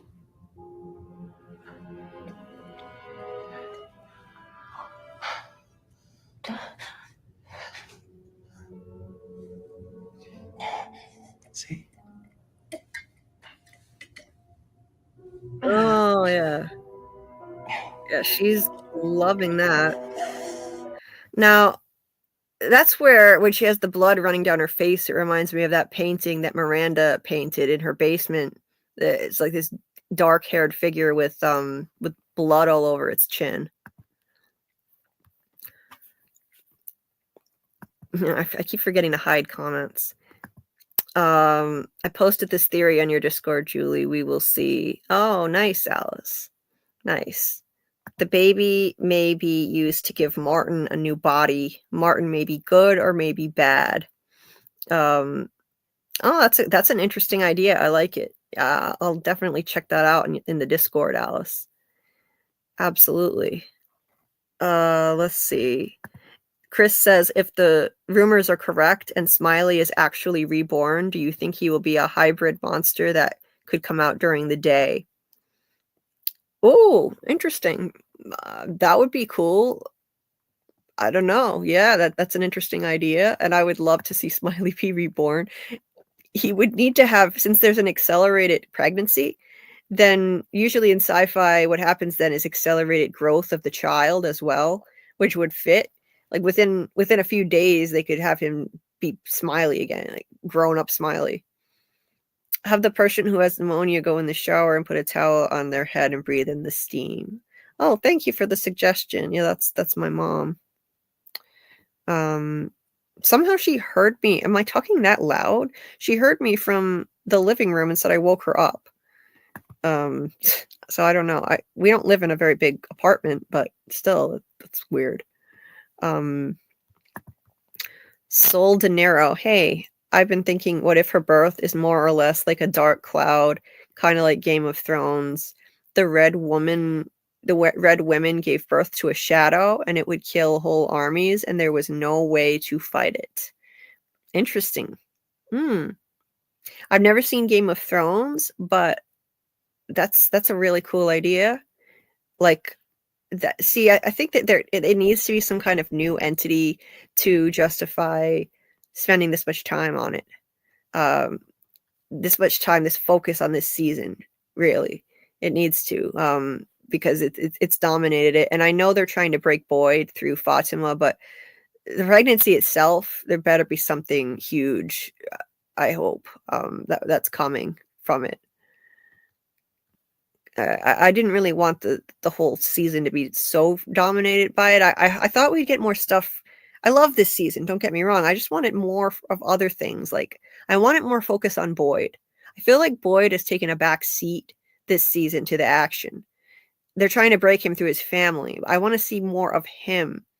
He was really at the center of 1 and 2. And season 2, he really was at the center. I just wanted a little more of that, and I wanted the cabin stuff to be fleshed out more. But let's see. Oh wow, your mom has pneumonia. I got it because my broken ribs were too painful to breathe well enough. Now I'm sick and crippled. Oh, I'm sorry to hear that. I'm so sorry to hear that. Oh, yeah, I'm so sorry. Well, I hope you feel better. I don't know if you're sick. You're currently sick. I'm sorry to hear that. Feel better. She was, yeah, she was. I didn't mean for that to sound perverted, Infinite Umbra. Well, I guess it did sound perverted. Tell that cold to come to Texas. Yeah, I don't like the cold here. Oh, thank you. Yeah, my mom's over 60, so it's more dangerous when you get sick like that. So I appreciate it. But she is starting to improve. Viral pneumonia nearly took me out permanently at age 20. It's no joke. I hope mom fully recovers soon. Thank you, Matt. I appreciate it. It's no joke. That's for sure. I think that she might have bacterial pneumonia. I'm not sure, but either way, it's bad. The fact that the ghoul kids tried to help save Fatima, to me, means the kimono lady is on the bad side. I agree, Amy. Yeah, and all the vibes are saying she's evil, for sure. She's lying, saying that she's going to save everyone. Definitely lying. Gotta be. And this room is behind a red door. Red symbolizes evil. So yeah, I agree on that. Hey, let's see if I can highlight this. Shorty womp womp. It be a baby like the movie It Lives, but will it be a demon child? Someone like Boyd will have to take care of. Maybe. It could be. And like, I feel like they'd try to take care of it, thinking that it somehow belongs to Fatima and Ellis, even though it clearly is not theirs. Thank you, Amy. I appreciate it. Thoughts and prayers for my mom. Thank you. The way she drank whole blood, like she was craving for it, and that scene was disgusting. Yeah, it was nasty. It was nasty stuff. I know, I got a lot to watch. I've missed out on so many great shows and movies. I know. I spent too many years watching sitcoms over and over again, reruns of sitcoms, so I've missed a lot. I know it. At this point, I'm wondering if Julie has ever seen the rain coming down on a sunny day. Yeah. Nikisha said if she births a creature, it would represent lack of hope and more despair, meaning creatures can't be killed, proven, and you can't leave town, proven by Tabitha, so no hope. 100%. Yeah, it would be fitting. It would actually be fitting. I agree with that. Yeah. Yeah, you can't even kill one, can't even take one out. Without hope, the town will devolve even more and turn against one another, and the humans will be the real monsters. Yeah, it's a theme that happens a lot in shows. Humans turn out to be the real monsters. Thanks, AAMM. Thank you for that. Hey, Michael. Great to see you. The fact that the voices are laughing says the kimono lady is on the bad side. Oh, hell yeah. Absolutely. Absolutely. Yeah, they were laughing, taunting, saying, they know she's scared and alone. They want you to know she's close, but you won't be able to find her in time. So, absolutely. Elgin was chosen to help the bad side. That's why I think he wears a crow shirt. Yeah, I agree. Like the crow that came in to stop Fatima's tarot reading. I absolutely agree with that. Yeah. Let me see what else. What else is she's holding that handkerchief. A lot of people think that might come into play in some regard. The handkerchief thing, maybe. Yeah, I don't know. I thought that Elgin was going, like, she was gonna have it on the ground and he was gonna pick it up, and when he talked to Ellis, he would take it out of his pocket, and Ellis would be like, "Wait a second, where did you get that?" But that didn't happen. Yeah, so I don't know. Maybe it's not gonna really lead to anything. Well, she's huffing it enough that I think that it would like mean something. Right. Yeah, she has been. She's been holding on to that thing. So, I don't want to remember anymore. Come on, Victor. Now we got the first creepy moment that they really should have started doing. I can't help anyone. I'm sorry. Yeah. What happened just now? When you touched her? See, she knew. I don't know. She heard the music. Hey, you need to. Sarah heard the music. Yes. Yeah. They should have started doing those early on. Those weird moments. Yeah, that would make more sense. What we were talking about before, like in Miranda's house. The perfect time to do that. Right. Oh boy. That would have been the perfect time to do that. Now this, like, wait a minute. I thought it was interesting. Once again, first of all, he's looking in a mirror again. More mirrors. The mirror stuff it keeps coming back in this show, and I think anytime someone's looking in a mirror, like they're either connected to the evil entity or being manipulated by it, or they're suffering as a result of the evil entity. But it's like the mirrors keep coming back. And what's wrong? Are you hurt? I passed out. Randall's looking in the mirror, and he starts hearing that when he touches his wound on his face. Which is interesting. It's like that triggers it. Now, why would that? It's like the monsters created like a remote trigger by wounding him. He touches it, and then it starts. Randall, you in there? And then it just stops when Jim knocks on the door. So, well, it could be like the rebar that Kelly had through her head, and she started screaming because I think she got some kind of monster vibrations. So maybe their injuries do make a connection. Maybe. That's true. Yeah, it could be something to do with that. And then it's interesting though that it stops when Jim knocks on the door. Like he's had these issues in front of us. Even the cicadas hate Jim. Yeah. Sorry, I had to say it. No, it's okay. I mean, yeah. They're avoiding Jim. They probably are. Because the thing is, he's had these issues in front of other people before. It's not like it only happens when he's alone. It happened in front of Julie. It happened in front of, Boyd outside at night. So why did it stop now when Jim just showed up? And this time all we see, like, we don't see them. We just hear the sound. Mhm. I don't know why they did it that way. We didn't actually see them this time. So I don't know. And he's not like really swatting at anything. He's just kind of clutching his head, like it hurts his head. So So I'm saying this kind of has parallels with Sarah when Sarah holds her head. yeah, he's just hearing it, and it's like it's hurting his head, and the way that he stumbles around, it's kind of like what was happening with Sarah too. You know, Yeah. yeah, it's the same thing. It's not what he usually does.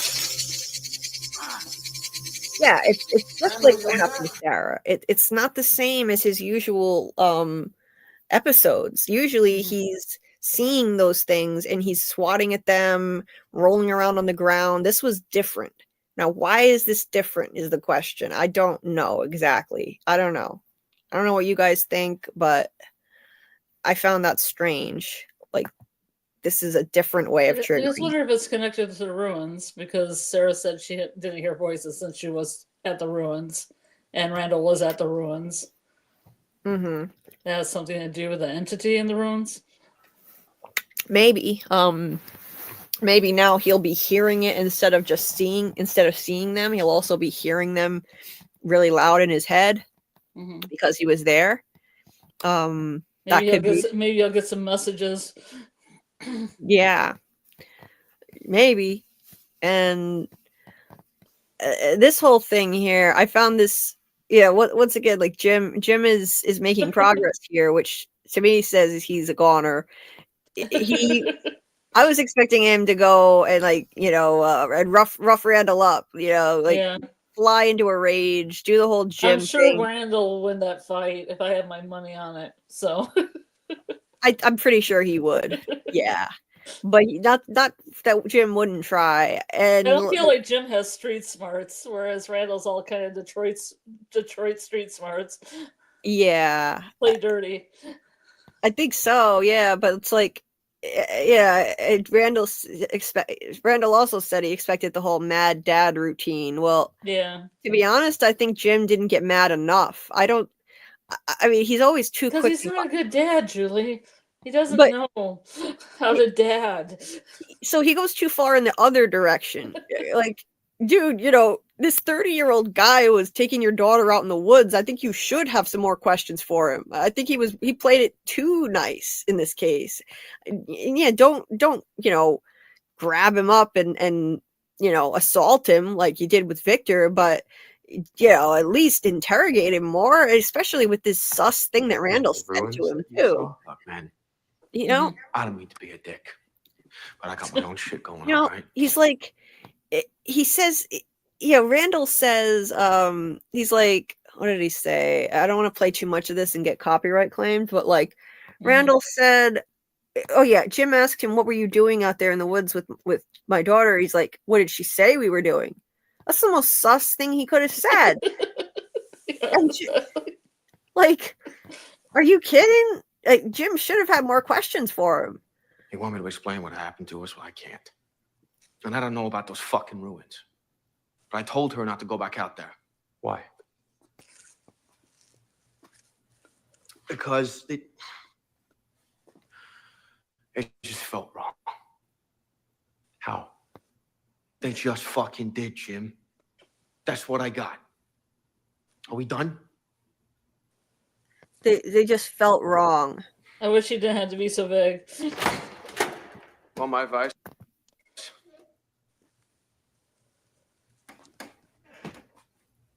Go get the van and teach your kid how to drive. Because there's fuck all you can do about the rest. Yeah, be with your kid. I don't like how he said. I don't accept that. I don't like how he said none of us are getting out of here alive. Yeah. I don't see anybody else focusing on that line, but I don't really like that. I don't want the ending of this series to be foreshadowing. I really hope not. Like, Yeah. I don't want the ending of this entire series to be everybody gets massacred and Ethan comes out and is the sole survivor. Like, yeah. I really don't. I don't want to see an ending like that. And Randall, the thing is, I wouldn't have trusted Randall season 2 Randall, the conspiracy nut, but in season 3 he's dropping wisdom all the time since the cicada coma, right? So I kind of take what he says seriously now. I don't like that. But then again, I also disagree with him when he said that there's nothing here that's trying to help us. Nothing here is helping us. I don't believe that at all. I didn't always believe this, but I think the boy in white is actually trying to help. I don't agree with him on that. So I don't know, but I feel like he does have insight that he got from the cicada coma. I just don't think he's always on point with what he's saying.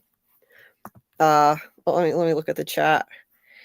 I agree, Michael. The boy in white is trying to help, not enough, but yeah, I think that he's limited in what he can do to help. He's limited, and that's the problem. I think he's trying to lead them in the right direction, and he tried to help more with Christopher, but it didn't. It backfired. So now he's trying to kind of lead them in the right direction, but there's only so much he can do. Hey, Plumbing Explained. Can we hear you? And not guest, co-host. Yeah, not a guest. Come on. Scarlett. I live here. Once they get to know, like you have a consistent name, then they'll remember it. It's just the name changing that's I didn't confusing. want it to be Scarlett because there's another one. It's like the John Smith of names. Right, but that's what it is. That's what it is. Now they will get to know your name. So what's the theory? I firmly believe this is some sort of MK Ultra experiment. There's too many parallels to deny at this point. Implanted memories. That's a valid theory. It very well could be. Well, we talked about this earlier in the season with all the LSD water, all the people drinking from the tap, and they still are. And Mari is always fetching water for people. Have you noticed? Yeah. She's like, here, drink this. She's always like, here, drink this. Yeah, she did it again in this episode. She handed Julie LSD water. So I think there is something in the water. Whether we will ever find out or not, there is a question, but I'm pretty sure there is. Yeah, she handed Julie a glass of water in this episode, so they did it again. So that's one for the MK Ultra. Yeah, they were always drinking water on camera in glasses of water. Yeah, so it's possible. And the LSD stuff. Yeah, that was earlier as well. Mm-hmm. They haven't really come back to a lot of that. Mm-hmm. It was kind of heavy in the beginning of the season. Yeah. It was. Now it's not so much. Oh, take care, Matt. Take care. I'm so glad you could make it. Appreciate you. Yeah, so my theory on all this, overall theory, I think that it's a pocket dimension that was created as a result of a child sacrifice, and the original settlers of the place, they sacrificed the kids that are represented by the Ankhui kids we see now. They were cursed to be reincarnated over and over again, including Tabitha and Jade, until they could figure out what they need to do to break the cycle. And I think that it's sort of like a nightmare realm, as some have called it, in that things can be manifested from dreams. And it explains a lot of the crazy things we see in this show that don't make any sense. Like Tony Teflon was explaining, this explains why the electricity works, so why the wires lead nowhere, because somebody dreamed it that way. And in a dream, like, you're not going to dream about what's inside the cords. You're just dreaming about like the external. So the cords don't have to lead anywhere. And if it's manifested from a dream, this is like a nightmare realm, then that explains why the lights work regardless. That explains, like, I would add other examples, like there's water coming from nowhere. We don't know what the water source is. And like the animals, the livestock popping up in the woods, that doesn't make any sense either. It's manifested there. Not that it's not that everyone's literally asleep. It's just that things can be manifested from people's dreams. That's what I think is going on. Like that, to explain all of this stuff that's seemingly unexplainable, including the monsters too. It really could explain pretty much everything in terms of all the impossible stuff that we see. So yeah, like, you know, and we have all these different types of dream states happening all the time. Waking dreams and visions, premonitions, nightmares. So, you know, I think that it's a way to kind of torment people here. The people that have been reincarnated and the unfortunate people who've been sucked in, who are just bystanders who happen to be in the same vehicle as someone who was meant to be there. And they're, you know, so these people are being tormented with all these different types of dream states, and they're being murdered, and, you know, and in some cases, some of the visions are trying to send messages to them. It's not all, I don't think I think there may be a helpful entity trying to send them messages. Maybe the spirits of the dead, like the Abby voice that spoke to Sarah in her head. So that's in a nutshell. That's what I think is going on. I'm going to make a video with my complete theory when the season is over. That encompasses everything. I've touched on it in a lot of different videos, but I've never actually put it all together and explained it all in one place. So I'm gonna do that when I have more time, once the season is over. Yeah, I think Tabitha probably could have escaped fully if she never got back into another car again, but obviously she was meant to go back. Yeah, I knew she was going to be pulled back in without even trying. People thought that she was going to have to struggle to get back, fight, and you know, search for a way. I knew she'd be pulled back in because she was only sent there for a specific purpose, and she's tied to this place. There's no way she could have avoided it unless she never got in a vehicle again. But of course she was going to get in a vehicle again. I assume we already covered that Tabby is Miranda's reincarnation. Oh yeah. Or the next chosen one. Oh yeah, you bet. I led with that because I'm very that. I couldn't wait to talk about that. Are you kidding? Or the next chosen one and seeing Miranda's memories. Absolutely, yeah. Perhaps the baby might be a modern day Ankui kid born in darkness. Maybe, Mark. Sol De Niro says, I think Boyd is going to get taken by the monsters. That's why he had that speech with Kenny. I don't see him dying though. I can't imagine the show without him. There's our man in yellow. I'm pretty committed to that theory. Randall equals man in yellow. Could be, Matt. Let's see. It's all in the ears. Similar ears. The ears, yeah, I could see that.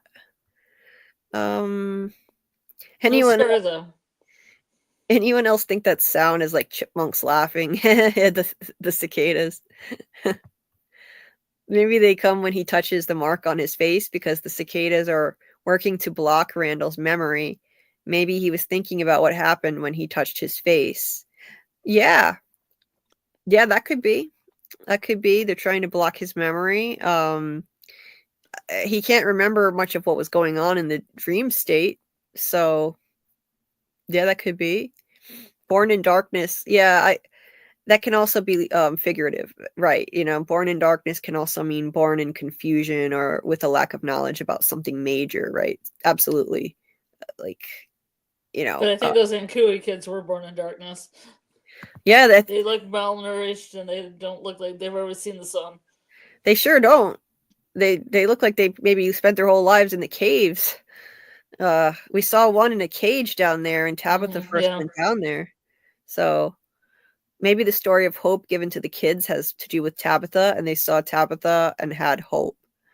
Yeah, I think so. I think that the original version of Tabitha was reading that story to them, but she failed to actually save them and stop the sacrifice, so she was cursed with everybody else. That's what I think. That's why I think that they keep seeing Tabitha, they keep appearing to Tabitha and then Miranda before that. Yeah. I'm still hoping Elgin and the Kimono Lady are helping the good side of things to find a way of escape for the townspeople. However, this is a horror show, so perhaps not. I think that there is something trying to help, and I think it's the boy in white. I just get evil vibes from Kimono Lady.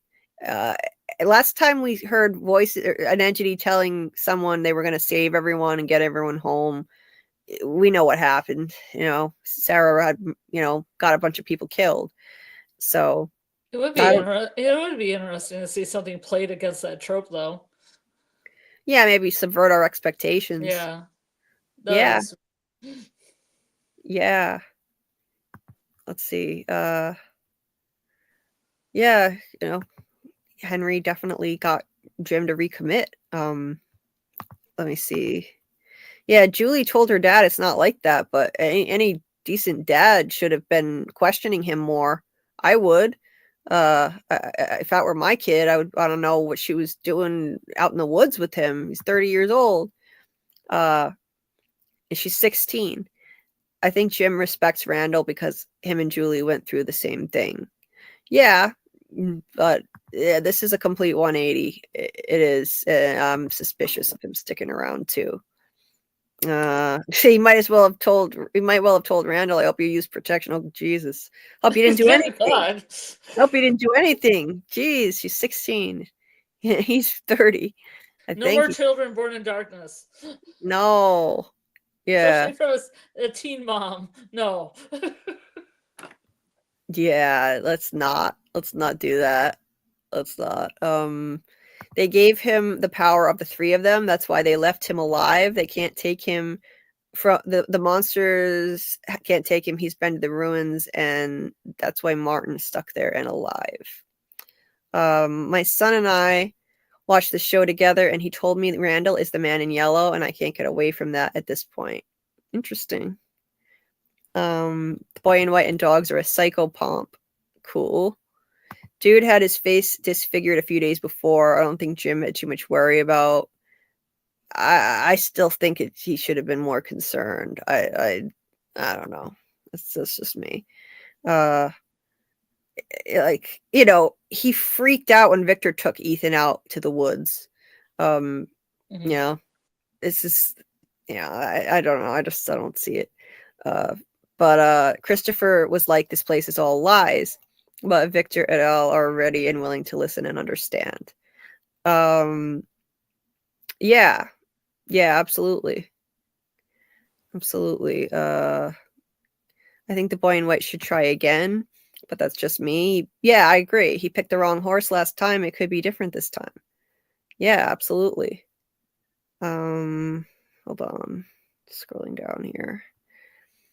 Yeah, Tabitha needs to. They don't have any acid there.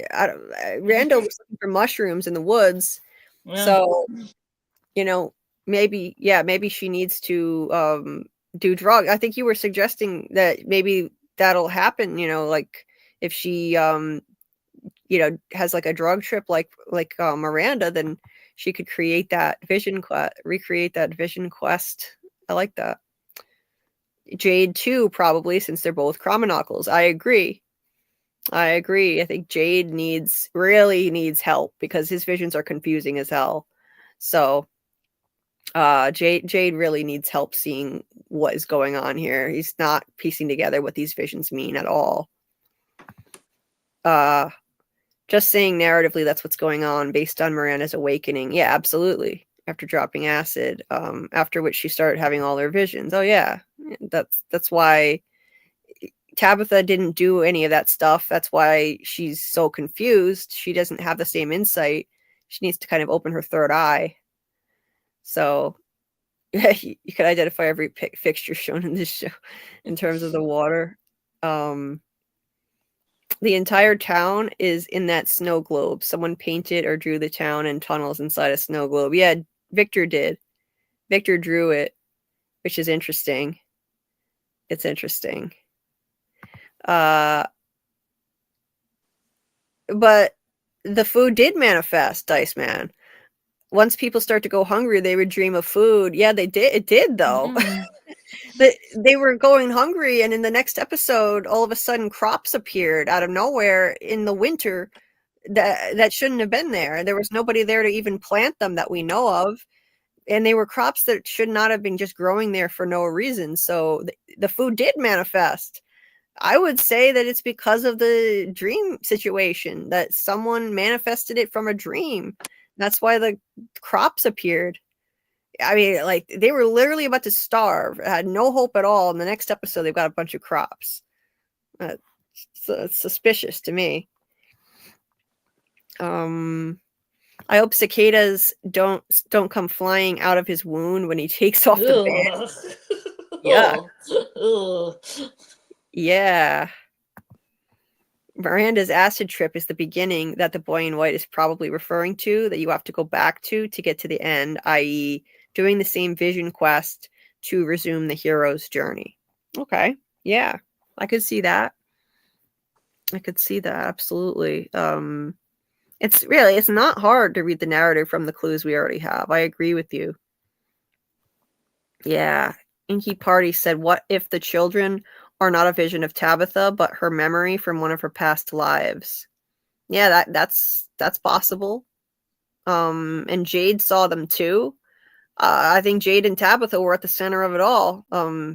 Jade was like probably the ringleader in his original life, if you will. That's why he was at the center of the vision with the kids. Yeah. Yeah, absolutely. Yeah, I think they're testing her. Yeah, they're looking for her to save them in some way. So yeah, I don't know if they're like literal memories or anything like that. Yeah, like there were a shamanic test for her with the breaking and reconstruction of the Inuk. So yeah, I think so too. Let's see. Andy says, plot twist, Tabby gonna smoke a fat doobie. Yeah. Yeah, I know, right? You would think, like, maybe they were just dreaming of being able to eat anything, right? It would be kind of weird if a bunch of burgers manifested in the woods. At least it was something that actually can grow. Cabbage or beets. Jade has done some drugs, came in on ecstasy, but it's not psychoactive to the same extent as LSD/magic mushrooms. Yeah. So I don't think they were psychoactive enough. That's the problem. That's why his visions are so confusing. So I think that's why I said this in one of my videos. I think that the drugs he was on, they weren't strong enough, like, to make him, to give him the kind of visions that Miranda had. So that's why his visions are so confusing and he can't see everything yet. That's exactly it's interesting that Jade I said in my video. Yeah. That Jade came in on ecstasy, because it usually, like, a lot of times when people have problems socializing with people, or they're like a bit of a curmudgeon, they will actually take ecstasy to feel sympathy with other people. Oh. I didn't know that. So that says something about Jade right there. Definitely. We know he has issues with that, with dealing with people and connecting with people and stuff like that. The crops growing near the cabins could also be a lure for starving humans to get too comfortable around that lake. I believe there may be a monster in Nessie. that. Nessie. Yeah, Nessie. maybe Nessie's there. Yeah. The only dragon. I think like, I think it was a lure to get them out there. That episode was called Mouse Trap. I definitely think it was a lure. They need to pay that off, though. They didn't give us anything. The cabins were featured on the poster, and they mentioned to knocking around at the cabins in like 3 different scenes. We either heard it or, we heard about it. So enough already with the knocking around Our at the dear, cabins. sweet Fatima came into our Then lives. flashback time means Some of you were here then. Many of you arrived since. But all of you have come to know her and to love her. For her kindness, for her strength, for her wisdom. And for her weed. And the green thumb is definitely a big plus. Yeah. So she's probably done. They showed that. That's probably is a wrap for Fatima. That's it. Everybody was so happy. Even Dale was happy in that scene. Yeah. And Jim, speaking of people who it's a wrap Trying to make for, sense of this place this is too much and growth. what happened. This is too much growth. And if there's even a chance that it could lead us home, then I'm in. All the way. No more second guessing, no more pushing back.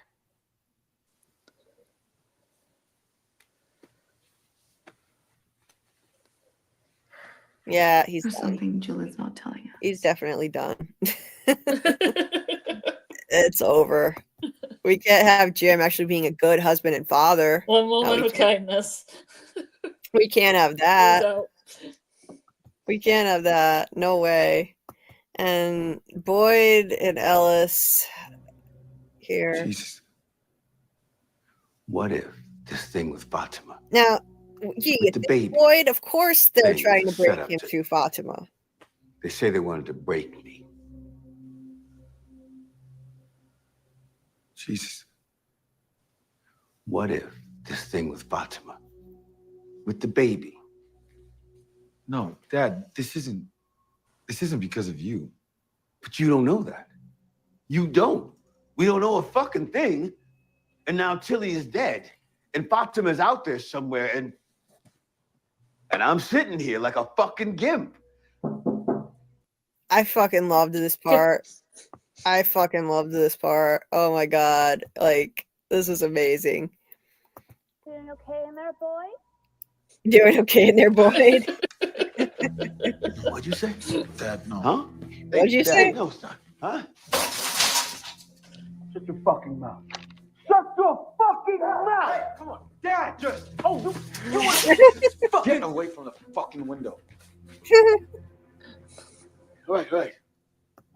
I fucking love that. Like, I love his reactions when he gets pissed off. Nobody does it better than him. Like, what'd you say? What'd you say? Shut your fucking mouth. Getting trolled by the monsters. Yeah. The evil entity is expert trolling this season with everybody. Everybody. It's amazing. Absolutely amazing. I thought this was low-key comical when she was like it looked like she was talking to an invisible person. She was like, stop it. Just, like, arguing with nobody. No, stop it! Stop it! Stop it! Leave me alone! Leave me alone! So, oh, and by the way, too, so that nurse monster was basically telling Boyd to kill himself. Wow. That was creepy as hell. I take back what I said about the new nurse monster. That was good. She was creepy. I will give her that. I enjoyed that. Did you say scene. the actress came up with that on her own too? She did. That actress that actress actually improvised that thing with the gun. So, yeah, kudos to her. Mm-hmm. Right, she was great. So, yeah, absolutely. What was Boyd gonna do with that gun anyway? He knows the gun doesn't work, but he was losing it.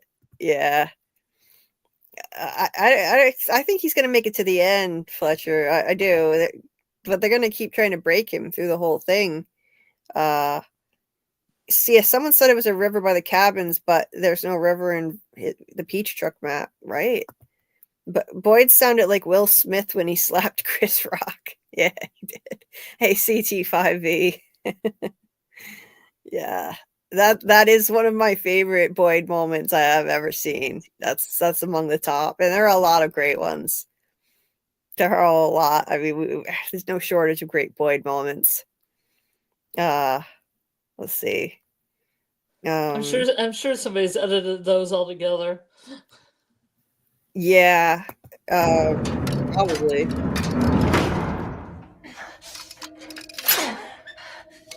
But couldn't she have done a better job than to just slash his hand? Look at you.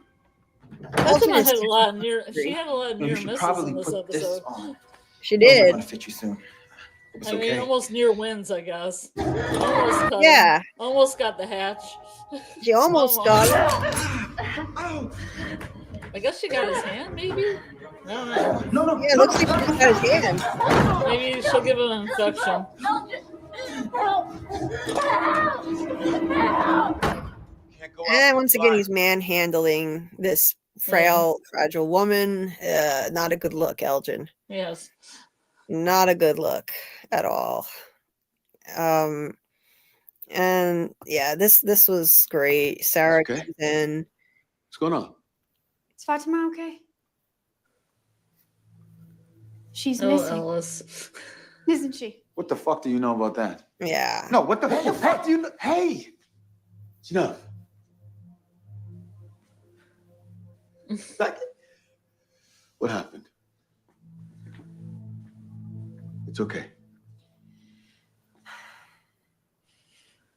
I heard the voices last night for the first time since the ruins. What'd they say? That Fatima didn't leave on her own, that something took her. wait, what? They want you to know that she's close.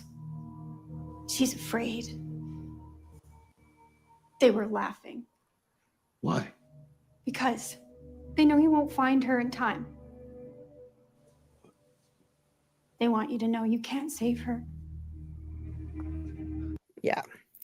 Now, in time for what? So she's gonna. Yeah, I think that this thing is gonna kill her, and so I mean, I don't know. It seems to be foreshadowing her death, but maybe they'll surprise us and she's not gonna die. I still think she's gonna die. She's either gonna die or become something worse than death. Yeah, I As think they say. I think so. I cracked up laughing at this. Not because Victor was upset, just because the Well, reaction the of two these. people standing outside getting hit with like a croquet set or whatever. Yeah. And That they're like, croquet set is going to be used by anybody. yeah. What the fuck?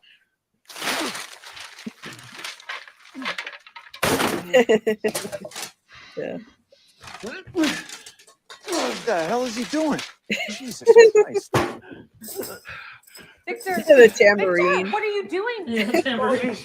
You're gonna hurt somebody with that because stuff. I thought they could help. But all they do is hurt.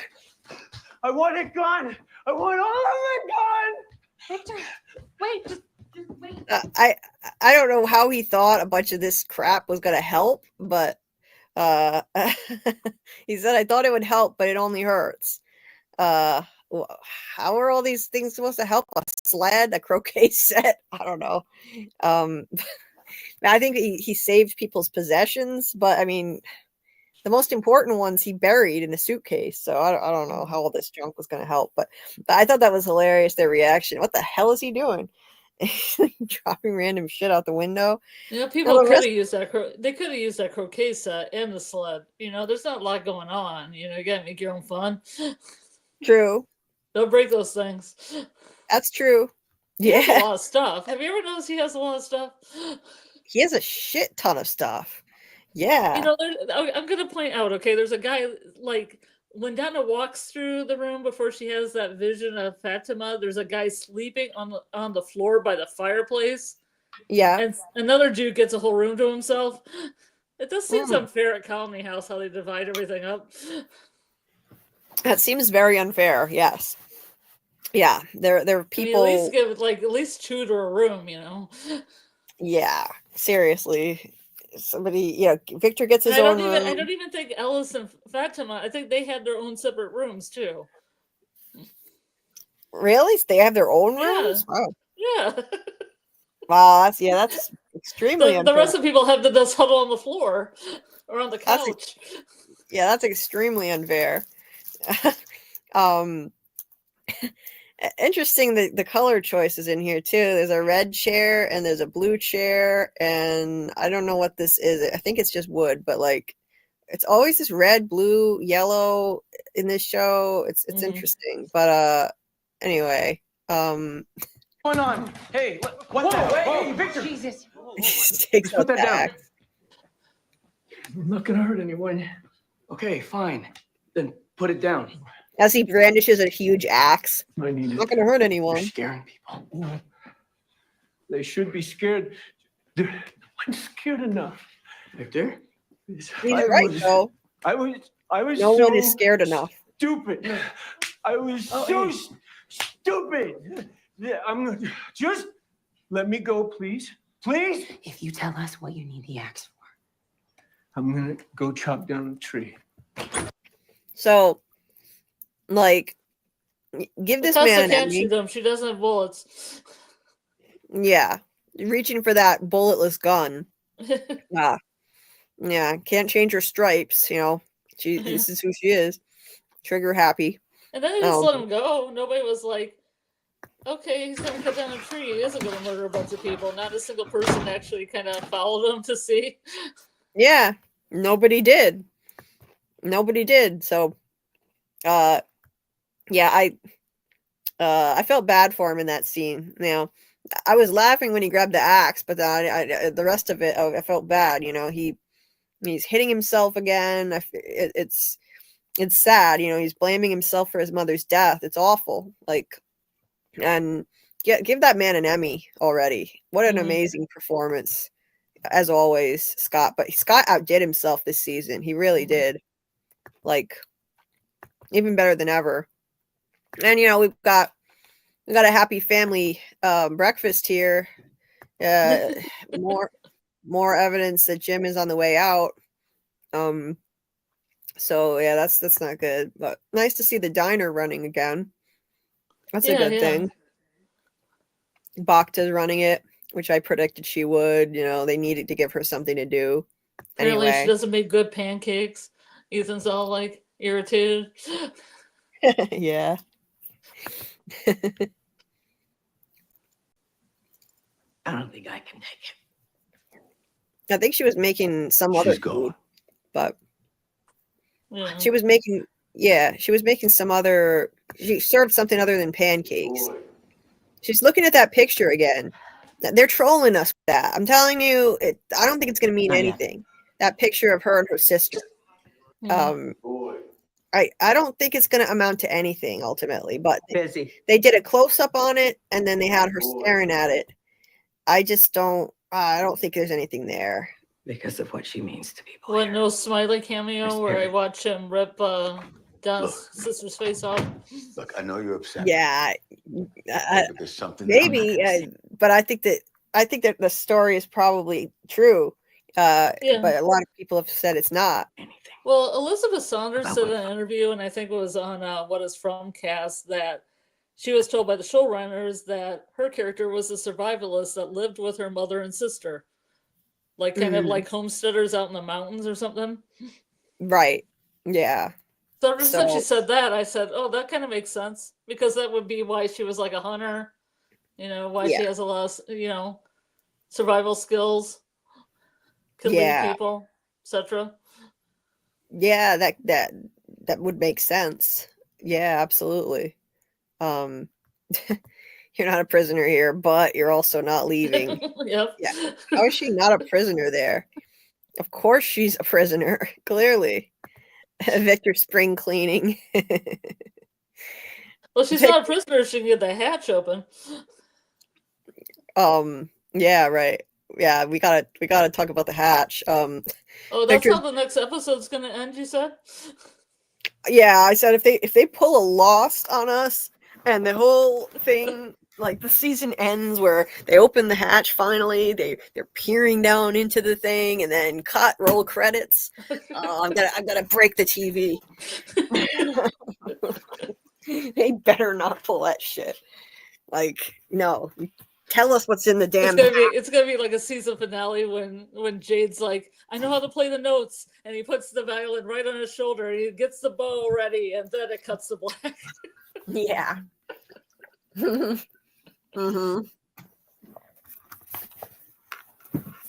They better not. They're gonna screw with us. I'm sure there are gonna be some crazy cliffhangers. I bet they won't even show us what's in the hatch next episode. Oh, no. I'd be willing to put money on it right now. Probably somebody will lift it up, but then you won't see. They'll just go in it, or they'll look at it, and that's it. Yeah. Or like, what's down there? Yeah. Yeah, that's what's gonna happen, I'm afraid. Victor has been making himself look real crazy. Yeah, he has this season. Yeah. Talking to a doll, throwing stuff out the window. Yeah, that time he pulled the gun on Randall too. And grabbing the axe. Hey, Jackson Rains. Time isn't linear. I think this is happening in a different time. Maybe the ruins and the cellar are gateways. Yeah, maybe. Didn't the settlers plant those veggies near the cabin so it was always there, just that they didn't have to go in search of food before because they had enough? Yeah, but would they keep planting themselves though? Like someone would have to be still there planting them. But they wouldn't keep coming back. They also look very aesthetic, like somebody had washed them. Right. They I've did. never seen a cabbage look so good coming out of the ground. Yeah, that was super sus. They should have been a little worried about eating that stuff, if you ask me. Yeah. Like, But nothing affected them, I guess. I mean, they ate that cow meat and everything. Yeah. I mean, I guess it's all right. When you're starving, you can't really pick and choose. Like, okay, it's either eat, I'm going to die either way. Eat or die. Right. You might get worse from this. I don't know, but maybe. Cure your Parkinson's if you have it. It might cure what ails you, maybe. That's a good point. Yeah. Health tonic. Michael said the snow melted quickly, so maybe it was spring cleaning. Yeah. What happened to that? That was a nothing burger. That's Canada for you. That was a nothing burger. Well, that's how you know they shot those scenes first before the writer's strike, I think, because that's what it was. They got screwed up by the writer's strike. They had to start filming in winter. So they had to just work with what they got. That's why the snow was such a nothing burger. We thought it was going to be a huge deal. It's just gone, and now it's raining, and it doesn't even seem like winter anymore. So yeah, they kind of screwed that up, but they could have at least. If it's anything like Michigan, it could be snowing one day and 80 degrees the next. So yeah, honestly, global warming. But they built that up to be such a huge deal. I feel like they should have at least written something into the script about like why. Like, I don't know. Come up with some explanation for why. It's always changing, Julie. It's always changing around here. Yeah, it's always changing. Yep. I thought it was just.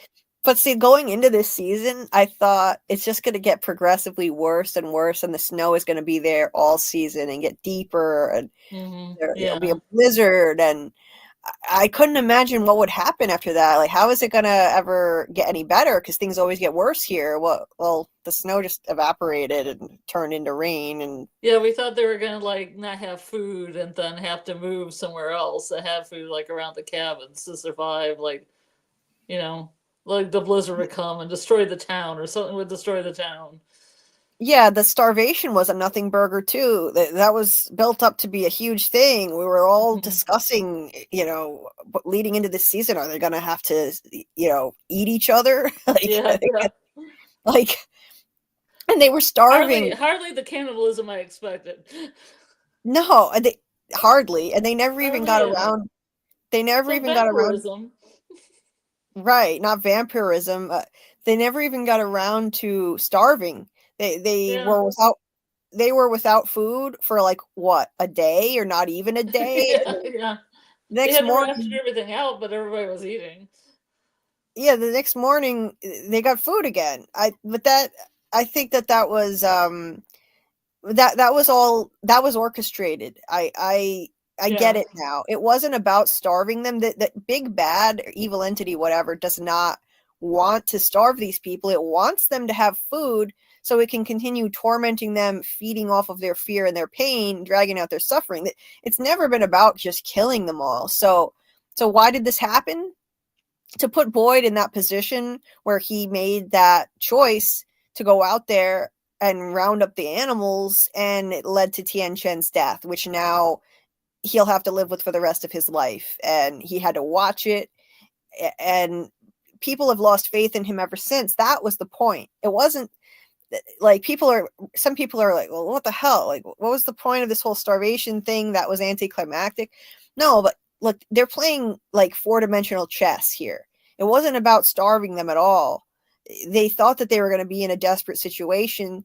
Then the monsters let the animals loose, and Boyd was like trying to herd the slowest moving cow ever with all the monsters were showing up, and as a result, Tien Shen got killed. So that's it. Mission accomplished. So boom, the next morning there's food. All it needed to do was put Boyd in that position, trying to break him, make everybody question him. And they've questioned him even more ever since. He came out of that alive. Tien Shen got killed right in front of him. That's I remember like a theory was that Kenny's mom dying produced those crops because she was the one that fed everybody. Well, that's another thing too. So I in think death she fed everybody still. yeah, I think that kind of plays into it too. You know, she Mhm. was responsible for feeding the whole town.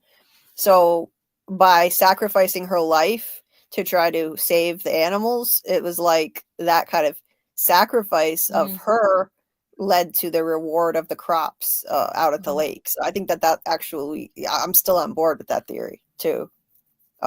Absolutely. It was just such a perfect fit because Jim found the crops and he said, there's enough here to feed the whole town. Well, who fed the whole town? Tien Shen, who was killed the day before. So Victor is from Sherlock Holmes. Remember, Sherlock Holmes is extremely messy and a collector of many With a lot things. less cocaine. Yeah. Mm-hmm. He just had a violin. Why was there... Oh, yeah. Why was there a can of peaches in the secret chamber where Fatima is at? Victor. Yeah, empty can of peaches. Maybe they're trying to keep it. Maybe that one girl's trying to get him to stay by putting some peaches down there. Yeah, I don't know. Yeah, maybe. That's crazy.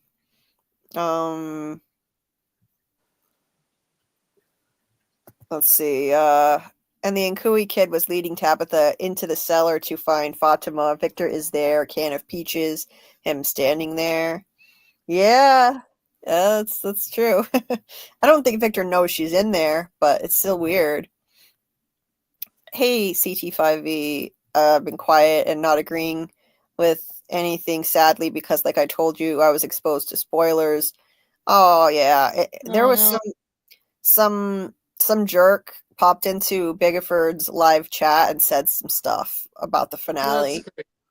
Luckily, not everybody picked up on it though. I didn't see it. CT5V warned me that it had happened so that I would know to make sure this person doesn't come into my chat. So I appreciate that. He didn't tell me, like I don't know what the person said. Luckily, I didn't see it, but now I know who to keep out of here. Yeah. Yeah, I'm sorry that happened to you, or that sucks. Why do people have to do that? No, you haven't missed it completely. Still going, Giles. Welcome. Nice to see you. The halfway point. Oh yeah, this is just the halfway point. Not really. Intermission. Not really. What if what's behind the door is what's in the utility closet in Silo? Yeah, well, I want to know what the hell's in that utility closet. Yeah, it's bugging me. Cabbage wouldn't work like that. Cabbage on a cabbage. Young Victor came out with his clothes ripped and all muddy or bloody. What if he went inside that secret chamber as a kid? Yeah, maybe. Yeah. Michael Emerson will be in the hatch. Oh, I would love it if that were true. That would be great. Oh, he played he played one of the best villains ever on Lost. He was so good. Okay. Yeah, I think okay, so yeah, I don't know. Yeah, I don't know what's gonna happen with that. Let me see. Imagine Fatima opens the hatch and Jack is at the end of the hallway, but maybe the hatch connects to the tunnels. Yeah. Yeah, you're not annoying, Fletcher. Not annoying at all. Yeah. Yeah, gotta make sure this person stays out of my chat. I'm keeping an eye out, and there's no way I can go in and just block him. I'd have to do that before the next stream, just to make sure, because I fall behind the chat. So, I agree, Michael. The man in yellow king controls the ghouls in Carcosa. Well, I'm probably gonna just not do call-ins tonight because I've already been on for so long, and that'll keep me on for 10 hours, and I can't do that again. But I'll let people call in the next time.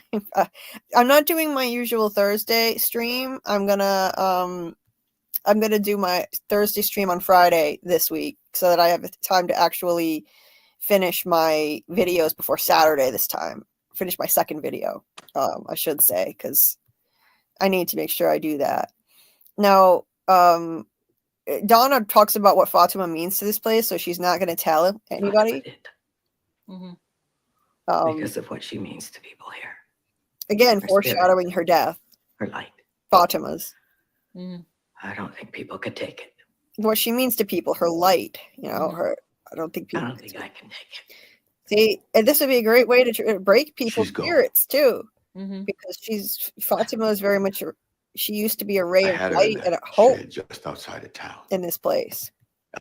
So, yeah, what better person to target? I think that's why she was targeted for this entity to be in her, because of what she means to this place. That hope, that light.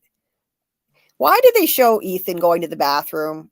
Well, why? he had to go to the bathroom so Julie could say that he was feeling guilty or whatever, her little spiel. Okay.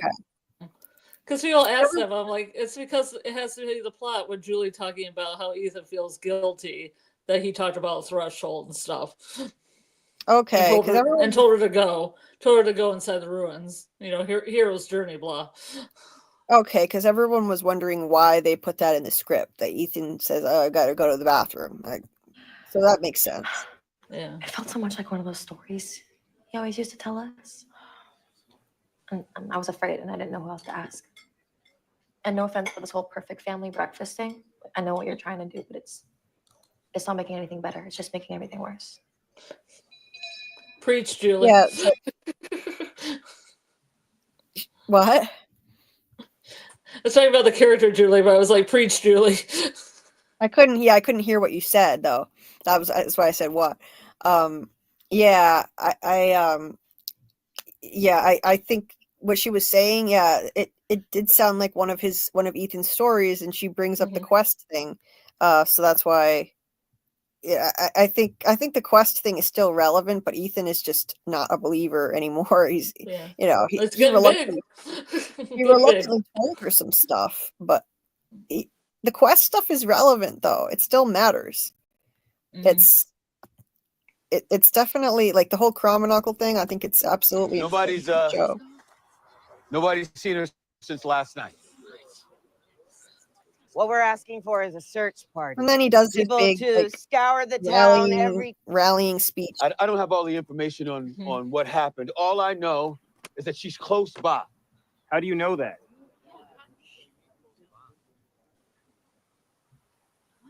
Oh, hey! I know that because something here got his yellow shirt back on. Something yeah, I was gonna say. wants us to know that she's alone, that she's afraid. Something that thinks that we don't have what it takes to find her. Now, look, I can't tell anybody what to do, right? But see these here? We didn't always have these. When I first got here, those things in the woods, they would come out at night and they would take whoever the fuck they wanted. Yeah, now's the time you toot your own horn for that. He was like saying, we proved this place could not break us. No, dude, take credit for what you did. You're the one who found those damn things, and they're a bunch of ingrates who don't even appreciate you. So he was like, he was bringing it up saying, oh, we proved this place couldn't break us. This place would be nowhere without him. They'd still be living in holes if it wasn't for him. So I feel like he should have taken more credit in that moment. Or yeah, another thing in here is like how Julie looks. The look on Julie's face in this scene. Look at her. Yeah. Look at Julie in this scene. Yeah. Just the way she looks. Yeah. Everybody here was living day to day, moment to moment, hour to hour. Yeah, before he came We along. found this. You didn't. We proved that this No, place he found them. couldn't Not we. You. Take credit for something. break us. Now it's trying to break us again. So we can either lay down and die, or we can say fuck you. I love Boyd. Fuck you. We are taking our lives back. It's possible to fight back. We proved it once before, and I am asking for your help to prove it again. Now look, it's your choice. There's no shame in backing out. Okay? How are we gonna do this? Great. We're gonna Wander off in pairs of two and have no organization whatsoever, and have our own little conversations and shoot the breeze. After this forget about searching for Fatima. Yeah. After this big stirring speech. Like, come on. Maybe there's a good question here, like about, does someone go back in time and put the talismans there, or were they put there by the first people? I think the talismans have been around. I think they were hidden, but probably used before then, before they were hidden. Yeah. They look Viking-ish. Oh yeah, I think that they were there from the beginning, probably. From an early time. Absolutely, they look old, but it's maybe they just weren't around in every cycle. Victor said that they didn't have them when he was a kid, although we can't trust his memory. We know, but he said that we didn't have talismans back then. We would just hide, but who knows? it's Victor, but yeah, maybe. They could have had them in 1931, like that cycle, but then maybe somebody hid them, and then they they're like dormant to like the 50s, and somebody found them, but then they got hidden again, and then Boyd found them. Right. Yeah, they're part of the game. Like they're a boon you get if you follow the game correctly, or certain things in the game are going right. Yeah. I think so. Like it doesn't always play out the same in every cycle. Like there's certain things repeat themselves, but it doesn't always go the same exact way. It is like a game. I think that happens when you manage to reach a certain level in the game, and they don't always get there, depending on the cycle. That's what I think. Yeah. Oh, well, thanks for being here, Julia. I appreciate it. Thank you for coming. Good night to you. Yeah, they often pan the camera over to Ethan's face. That's true. Yeah, and I listen to everything he says. I have since the beginning of the series, like since the very beginning. I think all of Ethan's dialogue is important, especially all of the quest and Chromonocle stuff. And good night, Amy. Thank you so much for being here. Appreciate you. Yeah, I fucking love Boyd. That was a great Boyd speech. He gives the best speeches. I loved his whole "fuck you," the double middle fingers. That was great. I loved it. I love Harold. The town does not appreciate the sacrifices people have made to keep them safe. No, it doesn't. Not in the least. So, let me see.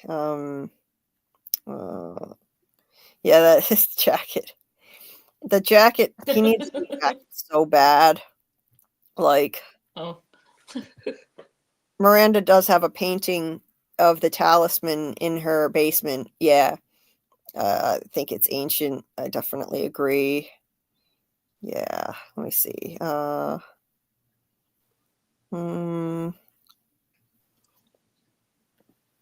Okay, let me get back to this. So she finds the hatch.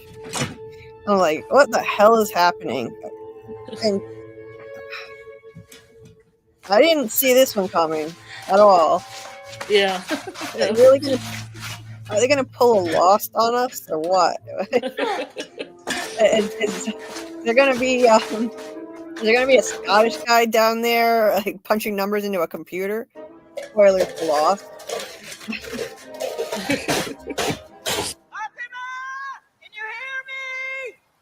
I don't understand. Yeah. She's honestly the only person that's actually yelling. Yeah. You Yeah, notice? really. Yeah, Donna yelled, and like at the very beginning, Ellis yelled with Boyd, but other than that, hardly anyone's even yelling. Okay. Everyone's just chill. So then why wouldn't this magical Yeah. voice just tell Sarah where Fatima is? Better yet, why not tell her who killed Tilly? That's not the way it works. She's the voice of reason. Okay, you know something. Oh. You know something that you're not telling me. Understand, you people.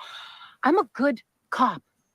I can be an asset here. And why are you constantly If getting in I people's walk faces? you through the many different ways this place will fuck with your head? I don't have time for a goddamn tutorial, okay? Fatima is out there. We need to find her. Because of what she means to the people of this town. Because what she means to me. If you want me to believe that you are good at your job, I need you to trust me. I need you to help me. Can you do that? If she wants people to actually believe her and listen to her and trust her, then maybe stop getting up in people's faces like that, all combative, like nonstop. I'm a good cop, as she gets inches from Donna's face, all confrontational. She's not endearing herself to anybody still. I know she has her few fans out there. Like some people are into her character, but I'm not feeling it at all. And I don't. I was glad to see Boyd and Kenny reconcile. But I got a clock. Officially. Like I felt like they were Yesterday, the already clock pretty started much ticking a little reconciled, faster. but they never So, made it. I need to know that when I'm gone. No, Look, I need to know that when I'm gone, or when I'm too goddamn feeble to do anything. I need to know that you are going to step up and look after this place. Has to be you wearing this badge, and not some hothead like Acosta or anybody else who might come through here. You. I need to know that my family is in good hands. Yeah, because I guess we can't count on I'm not Ellis. taking your badge. But It's like I need to know my family is in good hands. What about Ellis? Like you don't have any faith in Ellis to take care of himself. He's a grown man, and Fatima. Well, I don't know. Whatever, she's there. if you're still looking for a deputy, I'll take that one back. About time. Yeah? Come on. Let's keep looking. That was nice to see. I liked that. I hate it when Kenny threw his badge away. And honestly, I don't know why he's been allowed to walk around with a gun ever since. Anyway, he's not a deputy anymore, but he's been acting like a deputy. And no one's allowed to have a gun here who's not the sheriff or the deputy, but he's been allowed to keep his. But it's nice to see him back officially as deputy. Although I hope he doesn't go back to the high water pants. He looks better in the jeans. And this was one of my favorite scenes. Jade doing another one of his thought experiments, hanging the bottles in the tree. I guess it helps him think, doing these seemingly pointless exercises. Like when he made the symbol out of smashed glass in season 2, a giant symbol on the floor, and this season with the string, all the string across the bar. Now he's doing this. The fuck do you want, huh? You think at this point I haven't seen enough of you people? Try something new, because this, it's not doing it for me anymore. Are you okay? Who are you talking to? I fucking love Nobody. Well, let me. Try something new, because this isn't working. As the dummy screams the same scream as before, and he almost falls off the ladder. Clearly, it is still working, Jade. I just love it. And that was the creepiest thing. Christopher just sits there in silence and smiles as usual. Like, oh, I love it. I love it. Poor Jade. Almost fell off the ladder. Numbers, you mean? Is there something I can help you with? Most of the town's out looking for that girl. What? The sheriff's daughter-in-law. We had a whole meeting about it. Didn't you hear the bell? Yeah, I just You were busy. right, yeah. You want to come help me? Look, Listen, I was hoping we could talk about Victor.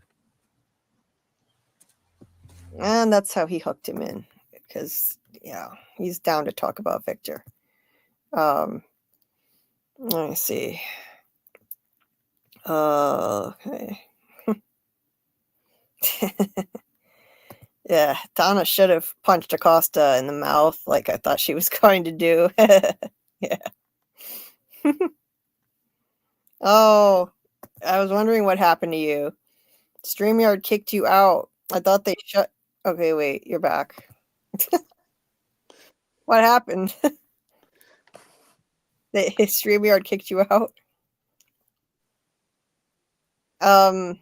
If you're trying to talk, I can't hear anything. Are you there? Oh, hey, hi. Oh, hey. I didn't know you let me back in. Yeah. It just shut down on me. It went completely to the blue screen. I was like, uh-oh. Oh, Ruh-roh. jeez. Maybe we showed too much of this episode. I'm trying to show short little bits. Keep it short. Just little snippets. Faye Fire showed only little bits of Yellow Jackets and her video got shut down. Oh, jeez. Yeah. Yeah. Yeah. Trying to avoid that for sure. But, yeah, hopefully. I think we got pulled. Oh, God. Yeah. I see your comment now. Blonde hair doesn't make you aggressive. Being a woman in jobs where men don't generally take you seriously does. Yeah, Susie, I hear you on that. Could be why she's got such like an attitude problem. I can totally get that. Mm-hmm. I think Acosta is going to be like Jade and Randall. You hate them at first, but then yeah, I could see that. Definitely. That's what they usually do. Yeah, I was wondering this about Victor too. Where does Victor get his hair dye? And I think Boyd may just be one that has gray only in certain spots, but I don't know. Victor definitely dyes his hair. There's no question about it. No way does he have a head full of brown hair, no gray at his age. There's no way. Acosta is a stain on the character of women, then, if that's true. Oh, yeah. Yeah, I mean, it wasn't Acosta's fault about, shooting. The thing is, though, she shouldn't have been shooting her gun that close to a house with, like, with the people at the window. There was someone at the window right in the background, so shouldn't have done that, but, yeah. She was panicking. She just saw a bunch of monsters. So, I mean, I understand why she reacted that way. This will make me fall off the fucking ladder. Yeah, me too. Yeah, absolutely. Wait, hold on. Okay. Hey, Luke Starkiller. This season has been so underwhelming. Oh. Boring at times. I'm finding myself not caring about characters, not like Lost. Oh, I don't know. I've enjoyed this season. I understand some people are frustrated with it, but I think it was way better. It's been way better than season 2, in my opinion. Jackson Rains said, I believe there are 3 timelines or times happening at the same time, and some people can travel to and from the different root symbols in Christopher's book is one of the clues. Yeah, There are actually more. There's even more than 3 root symbols in Christopher's book. We saw a couple more this season. So there are a few. There are like 4 or 5 different ones. So I don't know. But in each of them, in every single version of the symbol, there are 3 lines intersecting. So that could be the 3 timelines happening at the same time, or it could be past, present, and future intertwined. So like, that's what I think it is. Maybe that's what I think that the lines in the symbol mean: past, present, and future intersecting within a never-ending circle or cycle. So they're all kind of happening at once, like past, present, and future. Like the time isn't linear here. It's just it's all kind of like intersecting in the same place. That's what I think it means. And okay, what else are you saying here? I thought the first 2 episodes were great also. Not every episode was equal, but I've still really enjoyed it myself. But I'm a diehard, so I'm a diehard fan. I can't help it. Right? I appreciate even the slower episodes.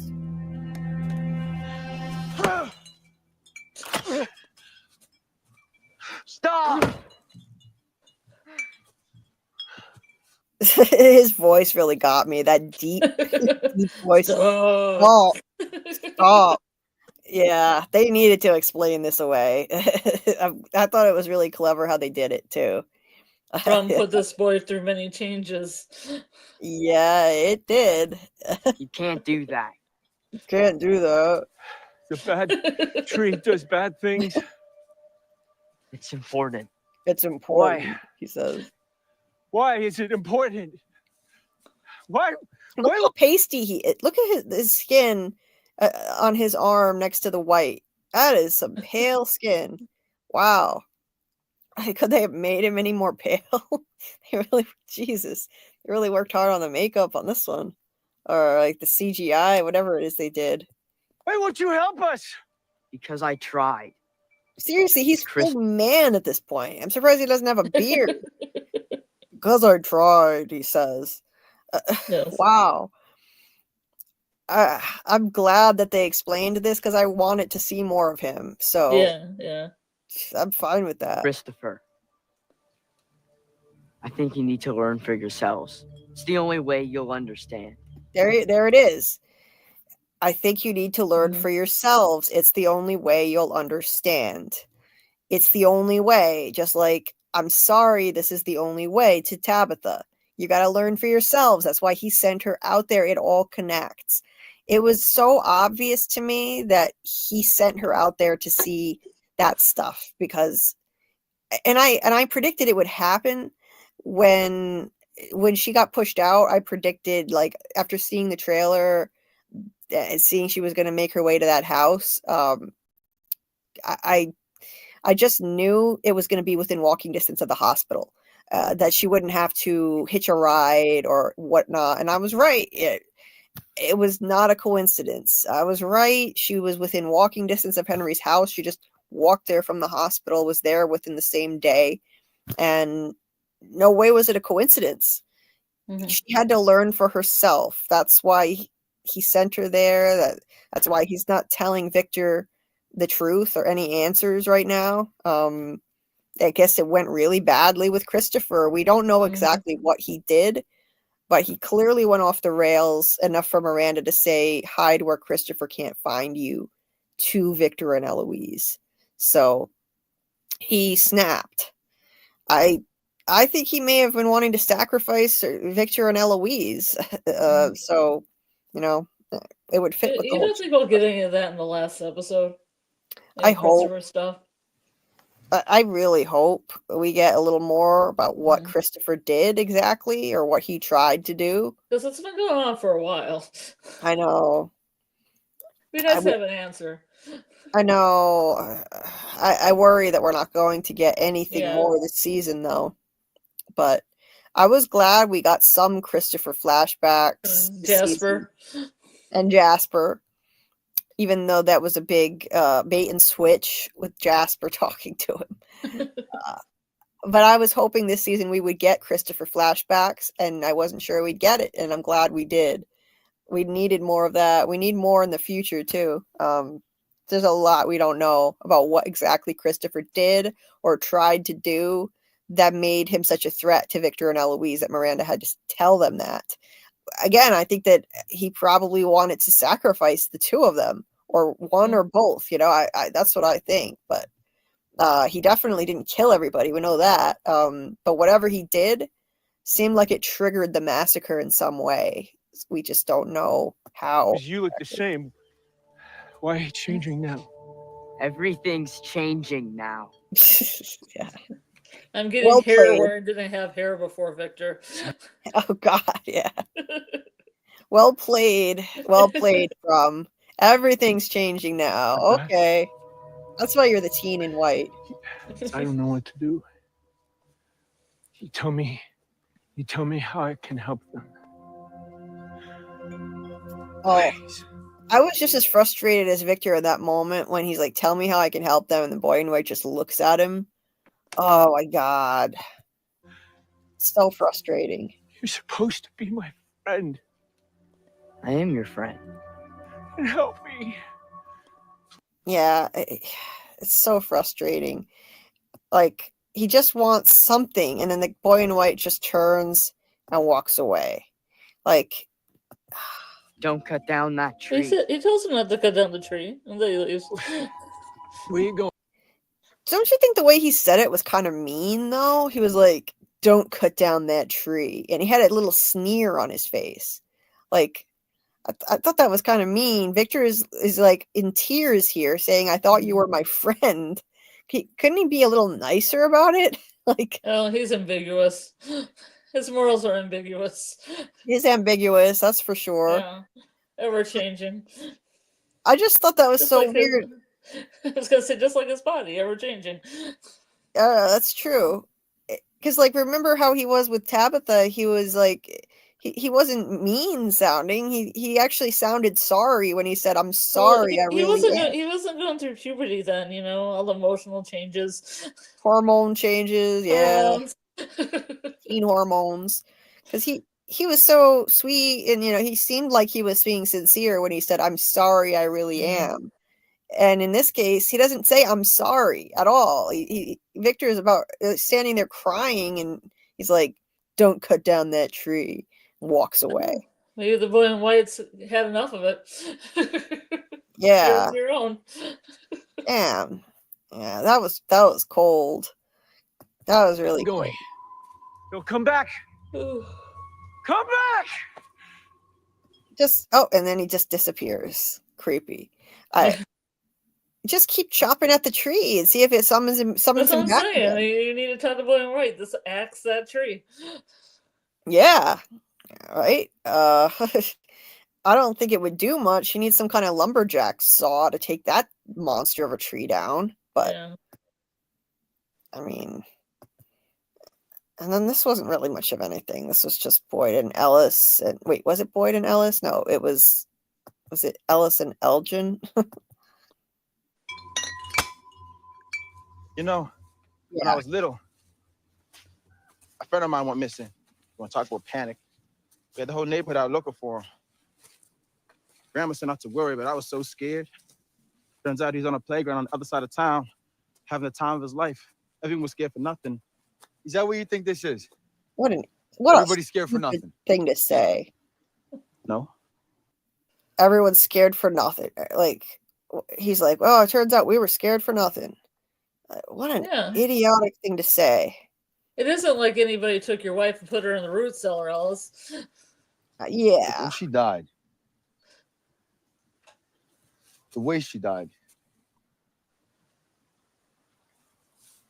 can't go through that again. Now, is that foreshadowing? He's talking about... I can't go through that again. Yeah. That sounds like foreshadowing. Sounds like foreshadowing to me. When she died, the way she died, I can't go through that again, he says about his mother. So, is he gonna have to kill Fatima? I don't think he has the strength to do that. I really don't. I don't think he has the strength to do what Boyd did with Abby. Because So he's a lover, not a fighter. yeah. Yeah, I mean, so I don't know. He might not literally be the one to kill her, but he might lose her in a similar way. So She might know his face. yeah. Or the Let's see. baby. Yeah. Baby's like a little ankle biter. Wait, what? The what do you mean, the baby? Yeah, the baby just she gives birth to the baby, it bites Ellis's ankles. Oh. Little ankle Yeah. biter. Yeah. Yeah. I mean, I'd hope for a Wendigo, but you know, I hope for a Wendigo in Yellow Jackets. I didn't get that either. So, yeah. You always hope big. Yeah. I'm not gonna go much longer, Dieter. Ooh, should My I get my pain is bell? Should I get my bell? not yet, not yet, Okay. but Okay. soon. I need to take better care of myself, and my pain has been really Me bad. too. I need to sleep. I have a headache. I've had a headache for 3 days. Oh, geez. Yeah. Yeah, it sucks. I'm gonna tell you.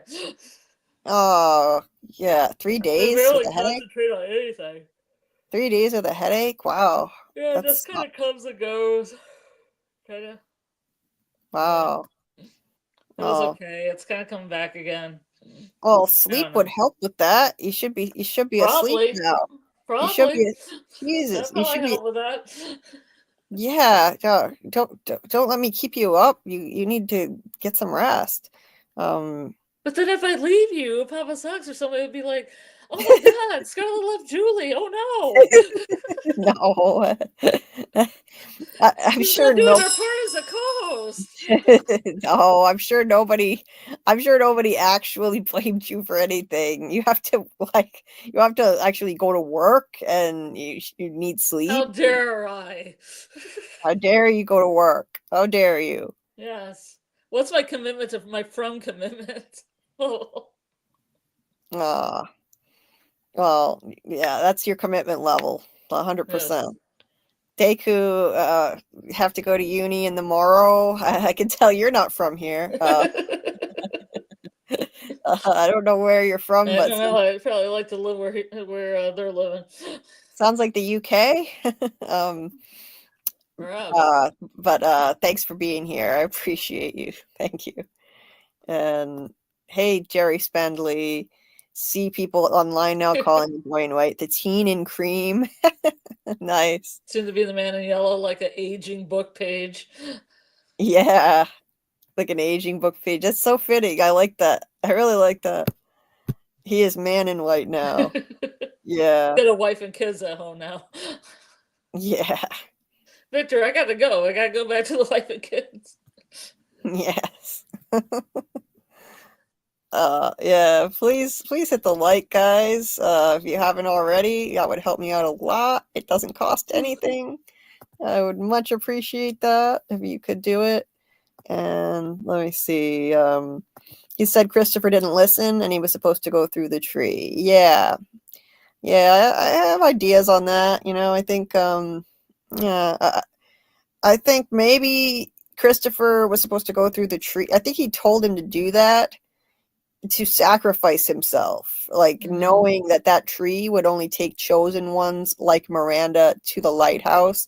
We saw what happened to Dale when he went through that tree. He wound up in the side of the pool, and he probably told Christopher to do it. I think that may be why. That's a theory that I have, that Christopher needed to sacrifice himself by going through the tree.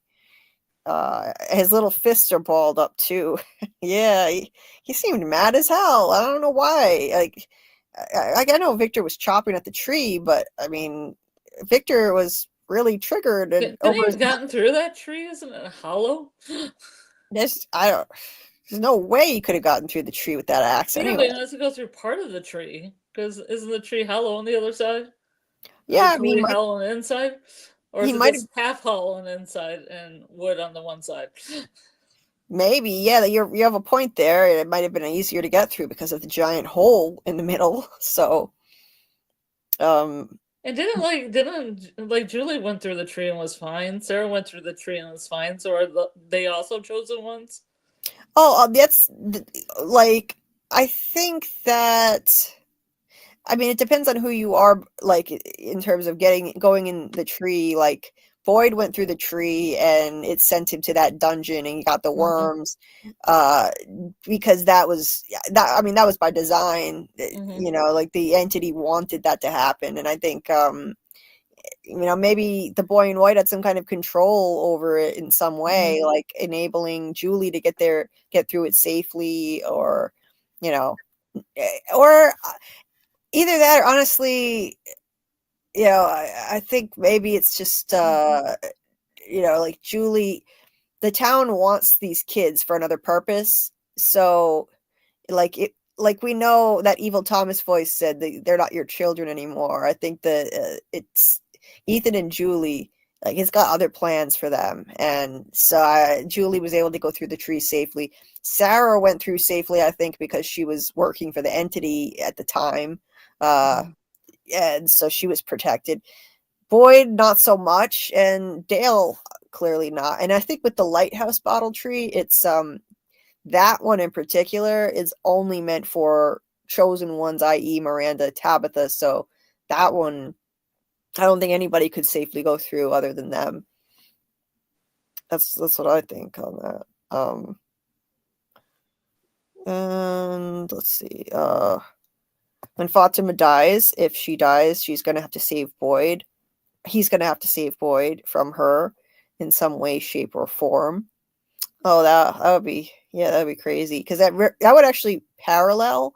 Like Boyd had to save Ellis from Abby, and so he had to shoot Abby, and you know, so like imagine if Ellis has to save Boyd from his own wife.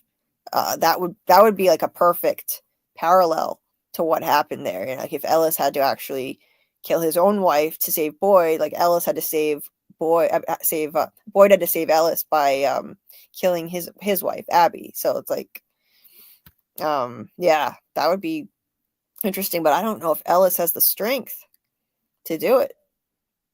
It doesn't seem like it.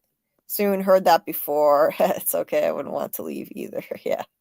And I also have high hopes for episode 10. Totally. I think it's going to be an excellent end to the season. I have faith in it that they're gonna impress us with that final episode.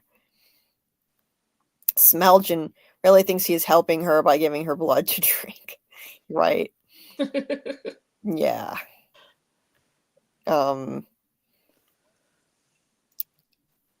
With Alice says, do you eat a lot of chocolate, Scarlet? I hear it causes that type of headache. Not really. I don't eat much chocolate. I like dark chocolate every once in a while. Dark chocolate has health benefits, actually. I don't like dark chocolate at all. Like, I'd rather have none at all. And I don't eat a lot of sugar in general, so.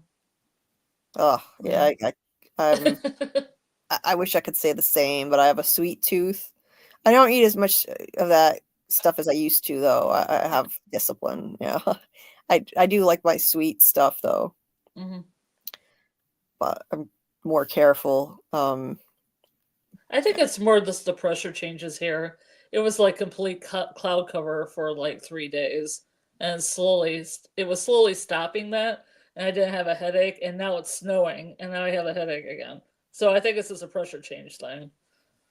Yeah, that could be. Too many fronts coming around all at the same time through a couple days. Pressure changes seem to cause pain conditions to get flared up too. I've noticed it in myself. I mean, not only that, my boyfriend has the same thing. He's had a headache off and on for about the same, so I'm assuming it's just an outside source. Yeah. Yeah, he had to work till like 3 o'clock in the morning, and now he has to get up at 6 o'clock in the morning. Wow, that's crazy. Yeah. Jeez. Well, that's exciting. Lisa, yeah, this is so cool. Fascinating how From has connected us, different countries, backgrounds, personalities. I'm curious to know if the writers ever imagined our Fromdom. Yeah, it's really amazing. I don't think they ever anticipated it to be such a global hit. Initially, it was only available in the US. It was not released overseas when it was on Epics, and bit by bit, it's being exported to other countries, and but people found it even before that. So it's amazing how it's brought people together from around the world, all different backgrounds. Yeah, it's a really cool thing. I love it. I love seeing people from all different countries and different parts of the US too, in my streams. It's amazing. Good morning, Papa Socks. Yeah, thank you for liking the stream. I appreciate it. His ears must have been burning. Yeah, right. Gotta get some coffee and get ready to listen to this deep dive. I'm gonna try to wrap it up before long, though. There's a theory that, oh, and welcome. I'm not gonna try to pronounce that because I will butcher your name. But thank you for coming. There is a theory that the bottle tree numbers are probably musical notes. Yes, and I think that it could be, that it's some kind of a way to translate them. Matt Gilbert would be able to explain it. I can't explain it. I wouldn't know how to explain it, but I've heard Matt Gilbert explain it. He was in the chat earlier, but he's a musician, and he said that that theory actually works, that it could translate into a music composition, which I would really like to see. And then Jade could play it on the violin, and then maybe, like Scarlett suggested, it could trigger something just by playing it, trigger some kind of a vision or a portal. It makes the hatch open. Maybe makes the hatch open. Yeah, I would like to see that. And yeah, so hopefully we'll see a breakthrough with this in the final episode, I hope. Let's see. Yeah, I think Jade's gonna test that next episode for sure. Yeah, Teflon TV. That's I saw that too. Yeah, Tony.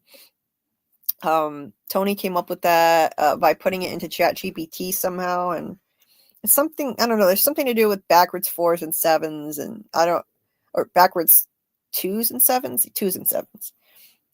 Something related to that. I don't know how to explain it, but and other people I know were theorizing about it online. I like that theory. That's the one I'm going with. The boy in white can't tell Victor what to do next because they have to see for themselves in order to understand. It would be like trying to explain calculus to preschoolers. Good comparison. I agree. Yeah, I do that all the time. Yeah. You can explain it, they just don't understand it.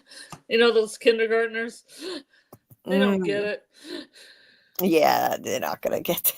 Do you think Elgin and Ellis will fight in episode 10? I hope not, because Ellis doesn't stand a chance against Hodor Elgin. He's a big dude. Yeah. He is a big dude. And Ellis is a lover, not a fighter, so he doesn't have any chance. Yeah, he doesn't have a chance. Ellis doesn't seem all there. Definitely doesn't seem like a Boyd's son to me. He doesn't really. But in his defense, his dad had to kill his mom to save him, and his mom murdered a bunch of people thinking that it would save everyone. And I think that screwed him up pretty bad. Although he was already an adult when that happened, so I don't know. Maybe he was more confident before that happened. We don't know what he was like. Hey Dieter, great stream. Glad I could stay this time. This and my kids are the light in my life right now. Aw, you're sweet.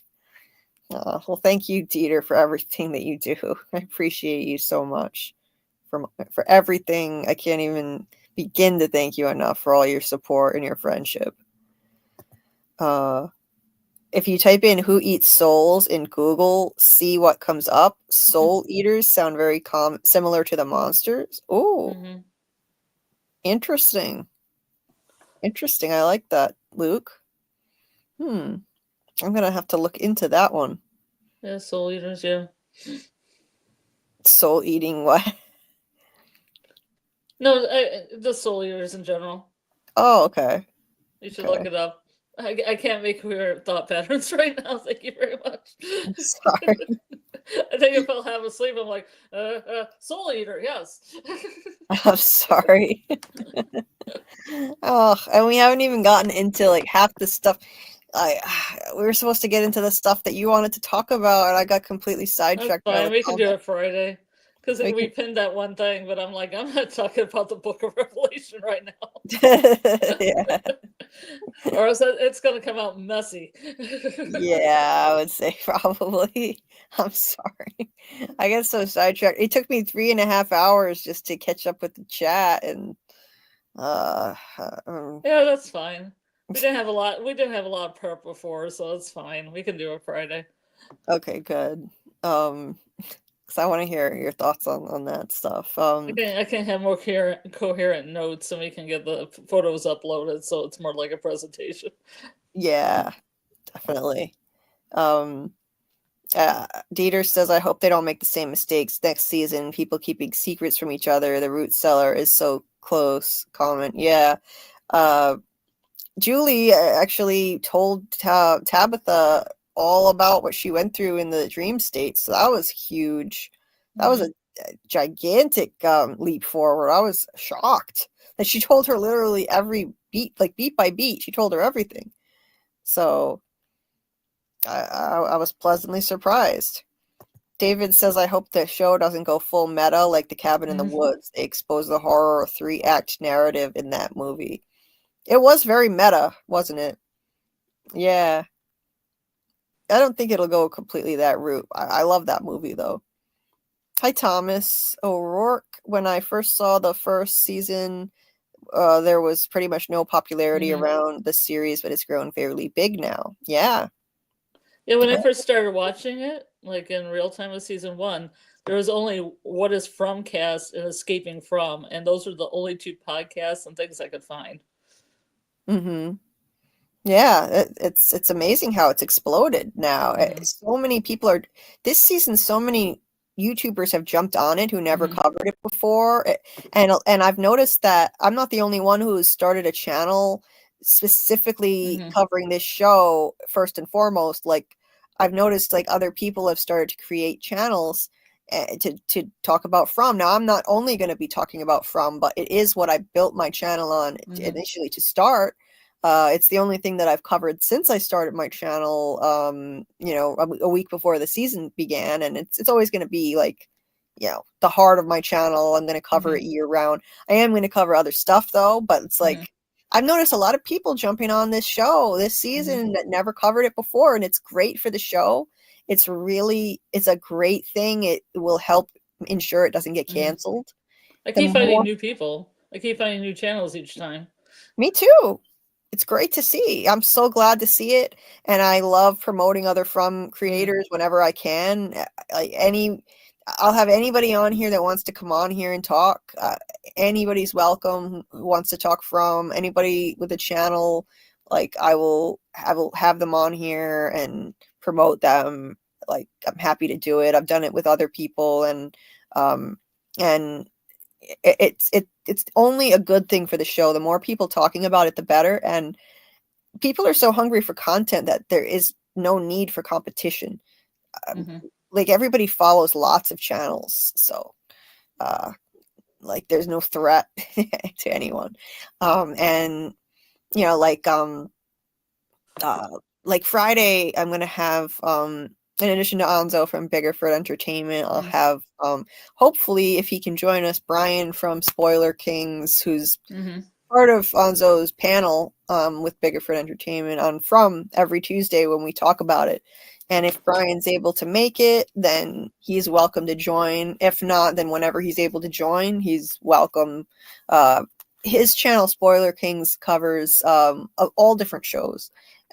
And yeah, like so I'm always happy to promote all kinds of creators, not just from creators. Like anybody that wants to come on, I'm happy to have them.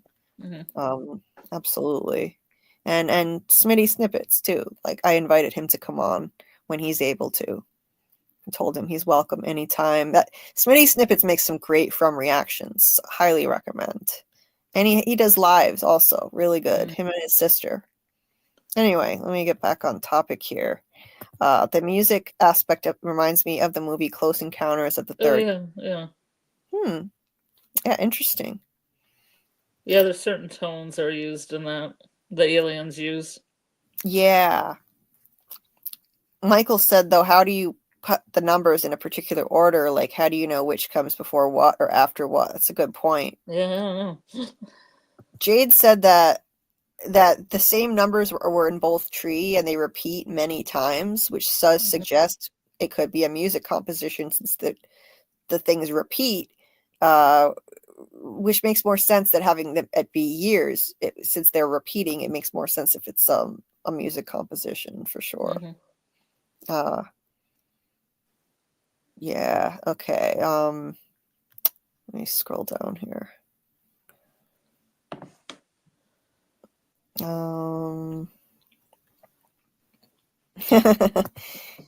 Teeter, no. Fuck the chat, never. You're funny. They should make a Cabin in the Woods TV show. Yeah, they could do different monsters every week. That's a great idea. I would like that. Yeah, it was just, yeah, you could go so many directions with that. All right, anyway.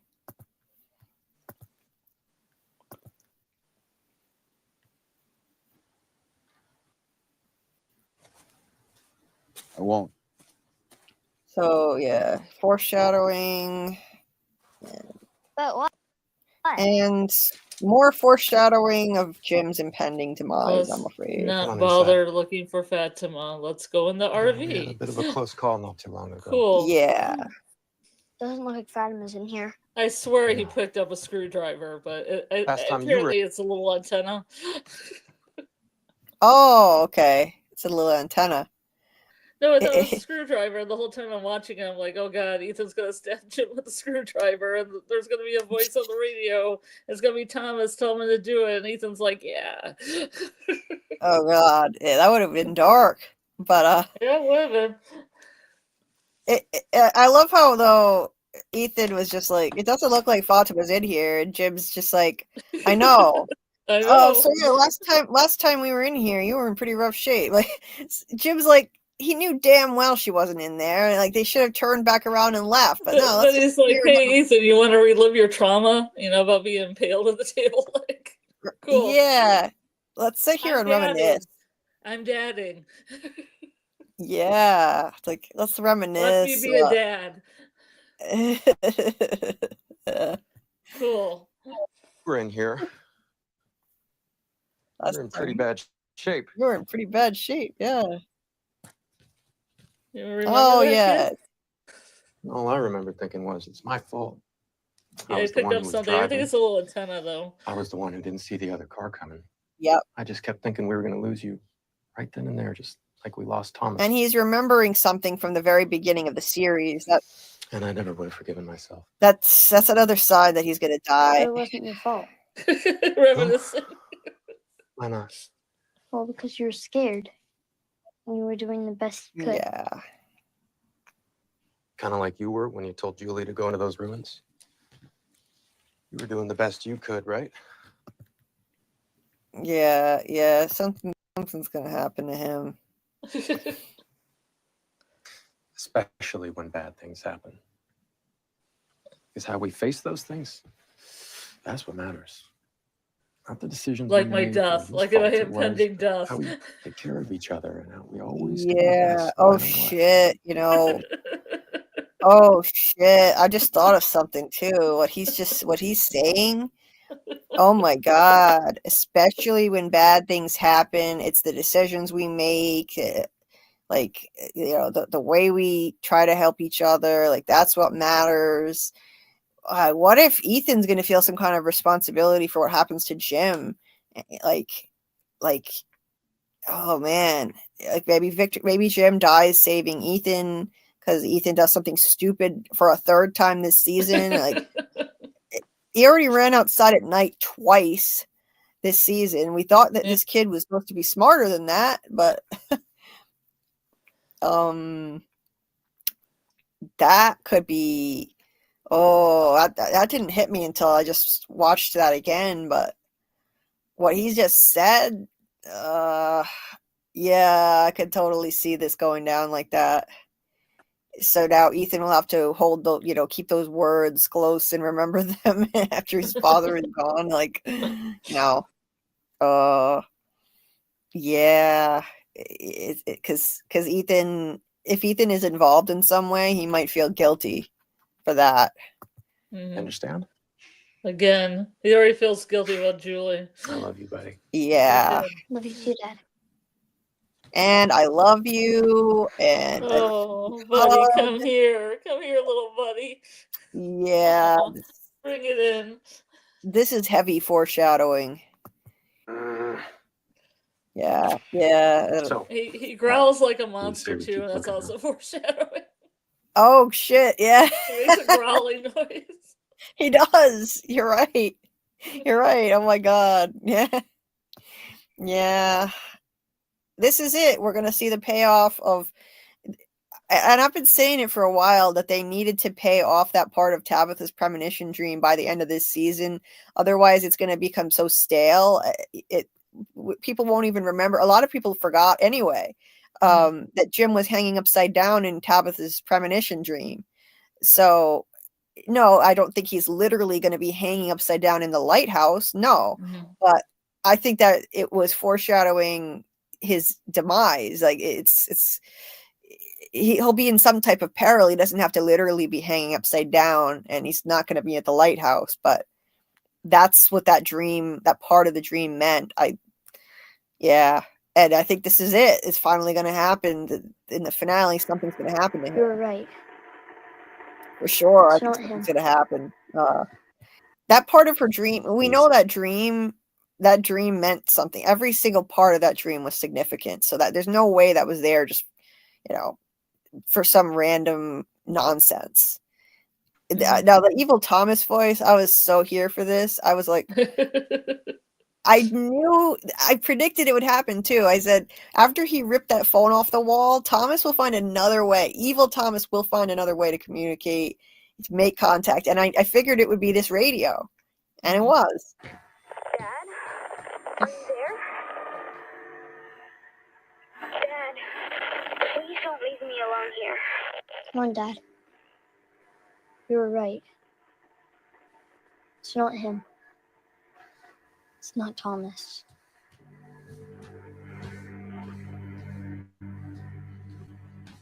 are you going? Oh. Dad. Oh, I fucking love that. Where are you going? Oh, that was great. That little evil laugh. Oh, I love it. And the shift in tone. Yeah, at first it was doing the whole the fake dad act, like, Dad, don't leave me alone here.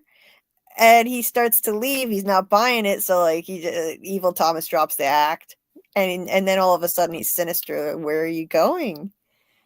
I loved it. More expert trolling by the evil entity. It's sick and twisted, using the poor guy's deceased baby. It's sick and twisted, but it's expert level trolling. Expert level. And 1 and 6 on the radio equals 7, as I think you pointed out. So that was fitting. Is this the thing that Susie drew out, or is this something different? The what? No, because you drew that crazy drawing that I sent you that was on Discord that had 17 and 15, and it was north, south, and east and west, and 16. Right, but what does that have to do with what we just saw? Because she's saying in the chat. Oh, wait. With the radio. Oh, 17 is okay. a typical EW station. Oh, okay. 15 is typically north-south. It goes both directions, right? Yeah. And 16. Yeah. That might be what you drew. But it was really early in the morning, and I was like, I don't know what this is. Yeah, it was really confusing and hard to figure out what that was. Yeah, I get it now, Susie. I get a little bit more now. At Yeah. the time, I was really tired. I was like, I don't know. Yeah, And then it it was said Mother Truckers at the bottom. yeah. And it was very confusing trying Mother to Truckers! Yeah, DJ, right? That was creepy as hell. I loved that scene. Radio/phone Thomas is bad. Yeah, it is. In the dream Tabitha had as a kid, she also looked up at something in horror. Maybe it ties up with the lighthouse dream. Yeah, maybe. Maybe. I want to know what the hell she was looking at. Because whatever it was out in the daytime. It wasn't one of the monsters, and it was almost something. It seemed like it could fly, maybe. I don't know, but it was above her head, and she was screaming. Tabitha said she woke up every time and could never see what it was, but she just remembered screaming. And between that and all the knocking at the cabins, they're teasing us way too much with some kind of new entity out there, and we need something to be given to us in the finale. Give us something before the season ends. It's going to drive me crazy. Let me see.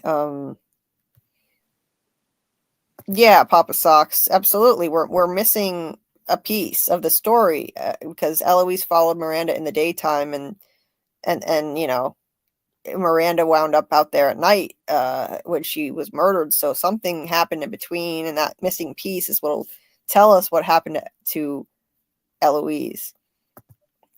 Julie B for Bunny as an energizer because she keeps going and going, says Nikisha. Yeah, that fits. Absolutely fits. Yeah. I mean, I can ring it. It's hour 6. Well, we're almost to the end of this episode, and then I should shut it down for sure. I want to see a truly Lovecraftian TV show with cults, secret societies, great old ones, underground degenerate races, portals to strange alien vistas from strange melodies played on violins, exploration of the dreamlands. I think the dreamlands may be an influence on this show. I think that concept may be an influence on the show. You know, like the fact that you know how much of the budget of a show like that would be, right? Oh, it would be huge. Yeah. That'd be like The Expanse. Yeah. I think that, you know, this show has definitely drawn inspiration from the Dreamlands, from Lovecraft, because it's, you know, it's a place that you can get there. You could get there through a dream or physically, for real. And it was easiest for children to get there because of their vivid imaginations through dreams. Tabitha seemed to have gone to Fromville in a dream when she was a kid, and Abby may have had a dream about it when she was a kid. And then, you know, you can actually go there physically. It's not just like a dream state. You could actually physically go there. So I definitely think this show has Lovecraftian influences, and that's got to be one of the influences on it. I think so. And it's got monsters in the Dreamlands too, which I think are underground, if I'm not mistaken. So, like even whole cities too. Ethan runs after Jim going to the bottle tree, and Jim has to sacrifice himself to save Ethan, just like Miranda saved Eloise. Could be. A blaze of glory. Yeah. Papa Socks. My lives will be 4 minutes of I was wrong about this, that, this, and that. Like the homeless axe wielding murderous woman in the back of the ambulance. That would have been hilarious. That would have been really funny. It can be fun to have a theory thing where you're totally serious, but you come up with the most outrageous theories whatsoever. Oh yeah. Then you use things like you use stills and stuff to justify like what you're seeing. Yeah. And see if you can convince people. Like I saw the axe in this scene. That's obviously the woman in the back of the ambulance. That would be a funny way to troll people. Yeah, I'm gonna be doing a rewatch as soon as this is over too, Papa Socks, and you know, doing that with Anzo and Brian from Spoiler Kings, Anzo on Biggerford Entertainment Channel. I'm gonna be doing that with them and like studying the show from the very beginning, and every Tuesday night at 8 p.m. Eastern, if they keep the same time, which I'm assuming they probably will. And if not, we'll keep you posted. But I'm assuming, yeah. And yeah, we're going to go over the whole show from the beginning. Because we learned a lot. We got many more clues this season, and it's not done yet. I think we're going to learn even more in the finale. So we'll be able to go back and find more from the very beginning, just dissect the whole thing through the lens of what we know now. This show is so rich for rewatches, the stuff that you can find when you go back and look. Let's see.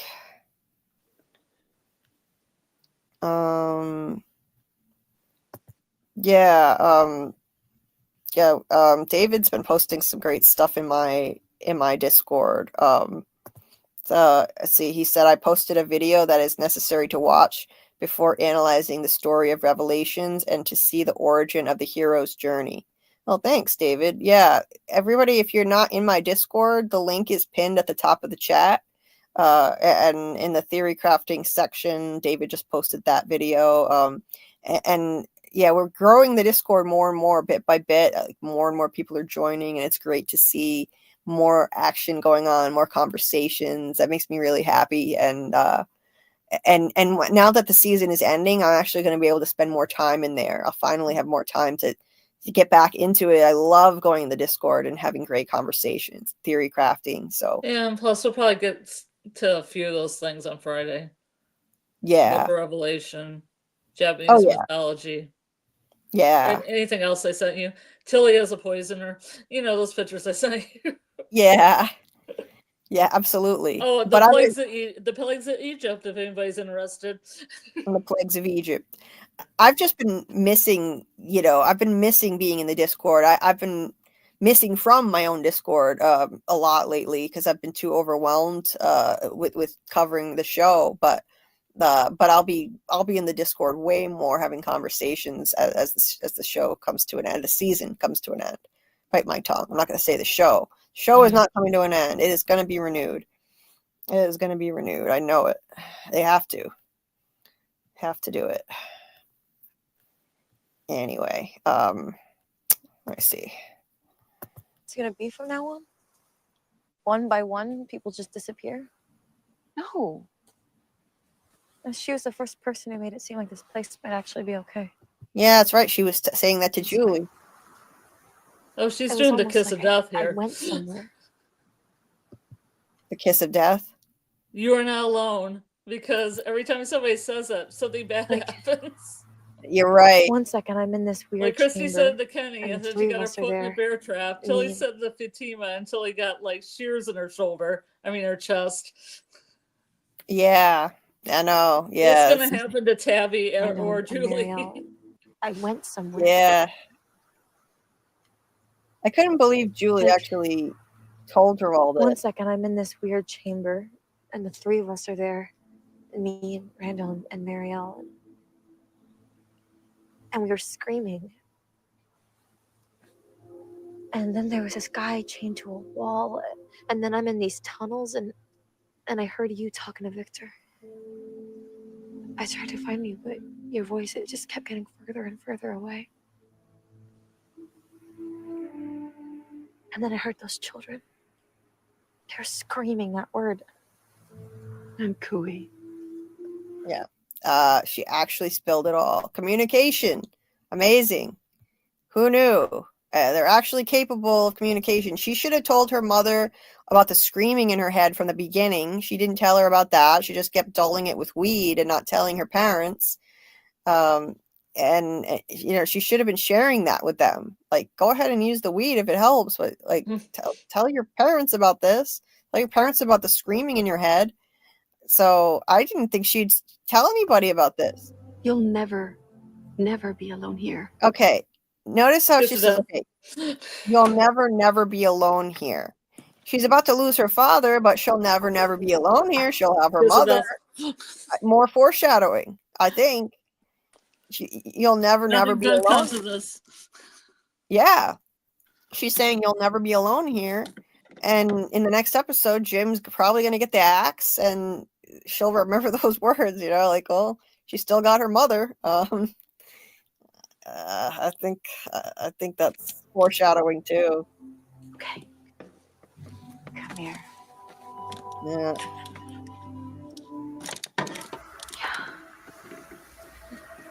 What is it doing? Super Melissa still creepy. follow her. I wish they had done a close up. Come on. I wish they had done a close up on the Ankui kid, like beckoning.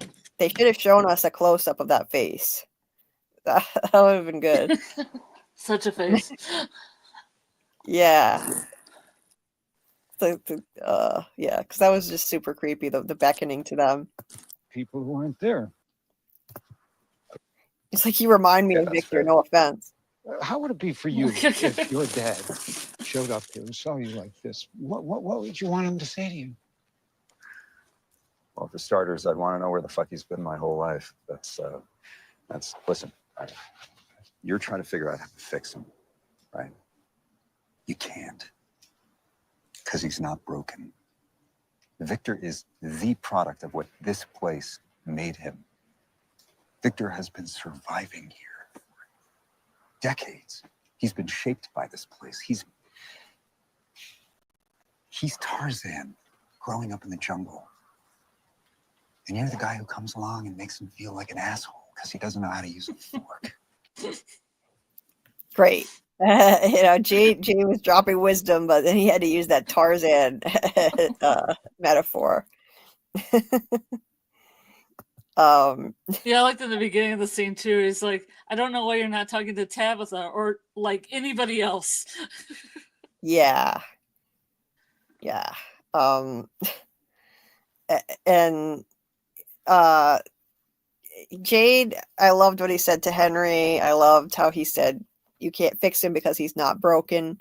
Henry tried to fix Miranda and he realized she wasn't broken, but he's still trying to fix Victor, and he's a product of this place. He was shaped by this place, and it just reminds me too of why I think Jade is different than Christopher. Even though I think that they share the same soul, reincarnated, why is Jade so different from Christopher? From what we've heard about Christopher, it makes sense to me. Christopher supposedly made everybody laugh. He was good with kids at first. He used that dummy to make everyone laugh. That doesn't sound like Jade. But they don't have to have the same personality because they were shaped by different lives. Jade, now we just heard he grew up never knowing his father. There's something we never knew about him. And we knew that he grew up with his grandmother. She passed at the age of 12 when he was 12. He moved back to the States.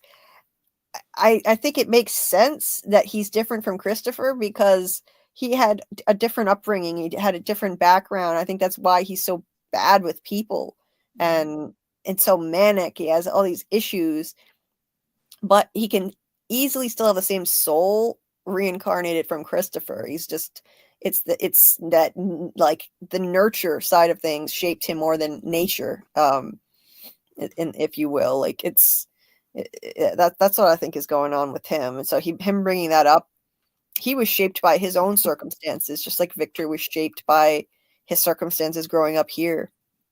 And they're not broken. This is just the way they are. Jade is like, and it fits that this also applies to Jade because Henry was literally just comparing Jade and Victor, saying that you remind me of my son. No offense. Like, my son's trying to talk to a block of wood and you're yelling at people that aren't there. And, Jade is like, he's screwed up for his own reasons and he's been shaped by his background. And, so, that was a great scene. for all the issues Jade has dealing with people, that was really astute of him. Jade is jaded. Yeah. Hi, Zulinator. A few hours ago, you mentioned that Miranda left the cellar during the day. I mean, it definitely wasn't the dead of night. She left just before dusk. I mean, it wasn't the dead of night, though. How long did it take her to run out to that tree? Like, when she got murdered, it was nighttime. So, I don't know. I still think that there's a piece missing. Like, it wasn't nighttime is my point. I wasn't saying it was the middle of the day or anything like that. Thanks, guys. Headed to McDonald's to get some coffee and start my day before firing up this live in the background. I'm gonna wrap up soon, Papa Socks. Thank you for being here. I appreciate it. And we're coming to the end here, and Elgin is being super soft. What happened to your mom? I thought he was gonna stab Ellis at this point. Forget about it. His back turned, his hands in his pockets. You're not going to lose Fatima. Yeah, he's pulling the It's Donna not gonna hands in come the to that. pockets thing. She's gonna be okay. Okay, would you just And he could just push his body Just into the stop. grundles. Yeah. I please? thought he might drown him. Just stop. Yeah. I appreciate you. Well, I mean, they keep saying being out beloved here. characters will die, so I kind Just of can't. write that into the scenario. Yeah, I could see that. You see, Elgin, he looks sus. he does look sus. He takes his hands out of his pocket. I have to tell you something. Yeah. What do you mean? What if all this is happening for a reason? What if Fatima is out there right now doing something to help us? This might be a good thing. Yeah, sure. This might be a good thing that your Yeah, good wife is. thing. Yeah, that your wife is, harboring some kind of She's horrific having a entity. good time. She's out doing there. good. She's Doing been good. kidnapped. Yeah, might be a Drinking good cold thing, blood out of a mason jar. Trying to get that hatch up. right? He sounded Maybe she'll get enough deranged. baby power. Maybe she drinks enough blood, she could get that strength from the baby to open the hatch up. Maybe that could work, but he sounded and looked deranged in this scene. The baby. Yeah, he's got crazy eyes. Crazy But eyes how- and a creepy why would this smile. have anything to He's do got with the cult baby? eyes. I'm just Yeah, trying to say that He's got Lovecraftian cult Maybe- eyes. yeah. we don't The have son of all the Dagon will do information good yet. for everyone. You'll That's see. all. And look at how Ellis is looking at him. Look at that. Ellis is starting to catch on. Something's off with this guy. Now, I think Ellis should have done a lot more than just give him a look. Ellis should have been interrogating the hell out of him at this point, but maybe we'll get there in the next episode. That's why I thought that Elgin might have the handkerchief or something and he would just see it, but that didn't happen. Right. Yeah. Didn't actually end up happening, but everyone is turning on Elgin, forgetting that he sacrificed his life to save Ellis and help. Well, he didn't sacrifice his life. He risked his life to save Ellis and help Fatima when Ellis was stabbed. Oh, yeah. But, I mean, it's hard not to turn on a guy who, literally drags a woman down the stairs by her foot and imprisons her in a room and, goes around pretending that he's helping to look for her. I mean, I'm not saying I think he's an evil guy or anything. I think he's just being really stupid and he's being I think he's manipulated. being manipulated like Sarah is, but And he's being stupid. So I don't think he's evil or anything like that. Not at all. But I'm not going to defend him either. yeah, he's I'm not doing great things. No. And okay, this is so frustrating. I wanted to get this hatch open so bad. Yeah, I know. I felt bad about the piece of the bed thing that she tried to stab him with, and then now this. I know. So frustrating.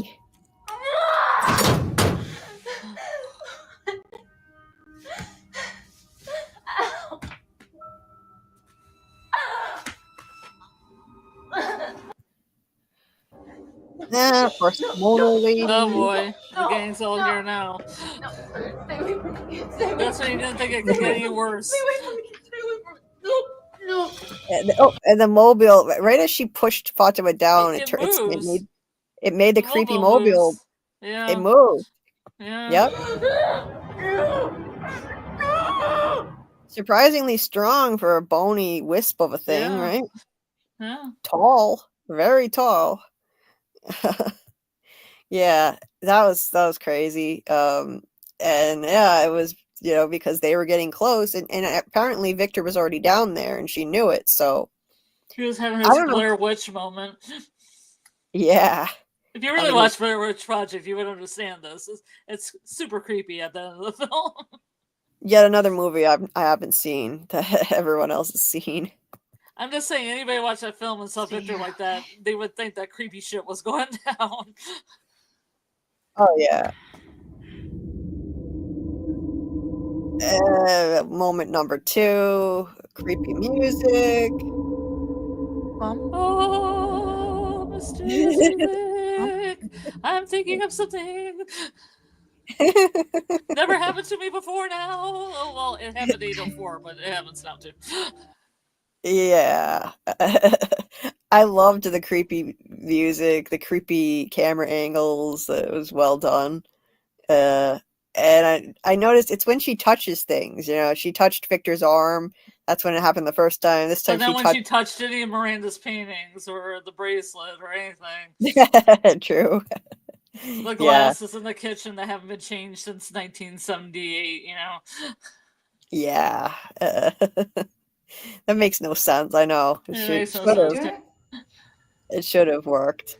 But She's all night in the basement, got no vision. What are you doing here, Victor? Victor's just standing in the corner. Yeah, doing some Blair Witch shit in the corner, yeah. And it No was problem. dark in there. He didn't even have the light on before. He Yeah. was standing there in the dark. It made it even It's like a creepier. Blair Witch. It's exactly like it. Yeah. I was the reason she died. Victor? And this is the moment that made the entire episode for me. This made the whole thing a 9 out of 10. This moment alone. Yeah, I know that 10 seconds of Smiley made it 10 out of 10 for you, Julie. Oh yeah. Well, that did it too. Look how he buried his face in her shoulder, like this is just the most natural thing in the world for him. Like that's his mother's soul. He feels it. He senses it. This is the last place that she embraced him before she went off and got murdered, and it's just so crazy when you think about it. Here they are again. I love you. I love you so much. My shit. No. What's wrong? No. I was so excited. I didn't even notice all the no. It has a that's impossible moment. Yep. I didn't even notice or get annoyed by all the no's because I was way too busy losing my shit over this flashback. No. What's wrong? I mean, it was just such. I love you. So obviously.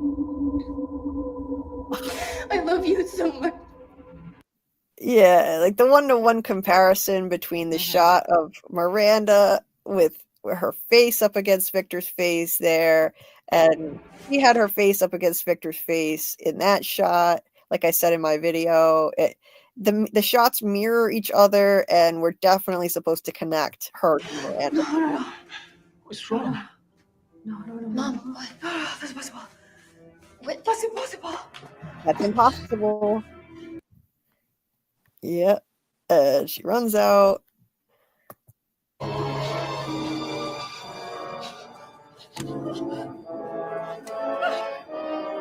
Smiley.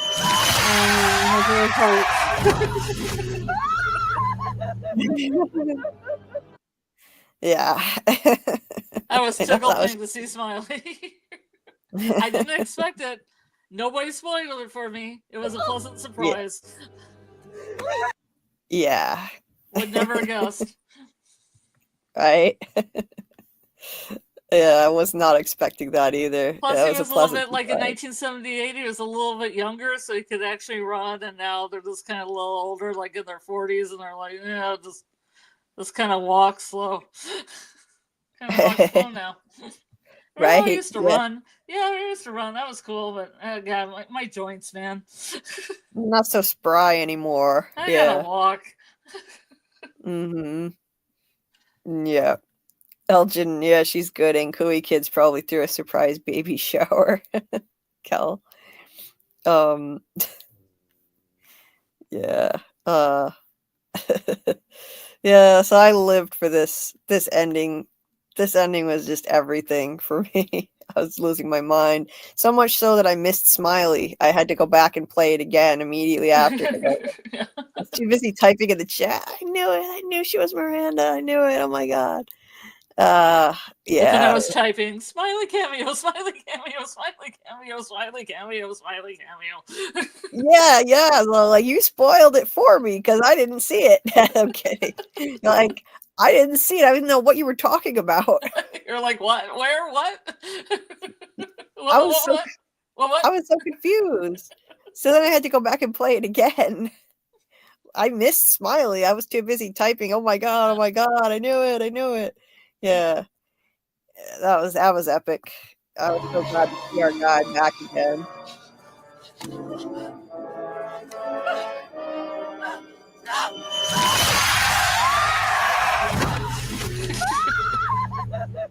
And she's remembering the moment of her death. I mean, she even screamed, guys. She screamed.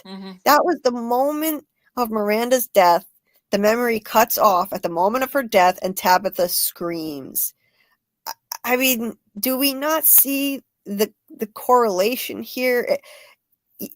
Like, okay, it doesn't have to literally be reincarnation. This could just be her, receiving all of Miranda's memories of that. Being embodied by Miranda if she isn't reincarnated. Yes. She's Okay. getting the whole Miranda experience.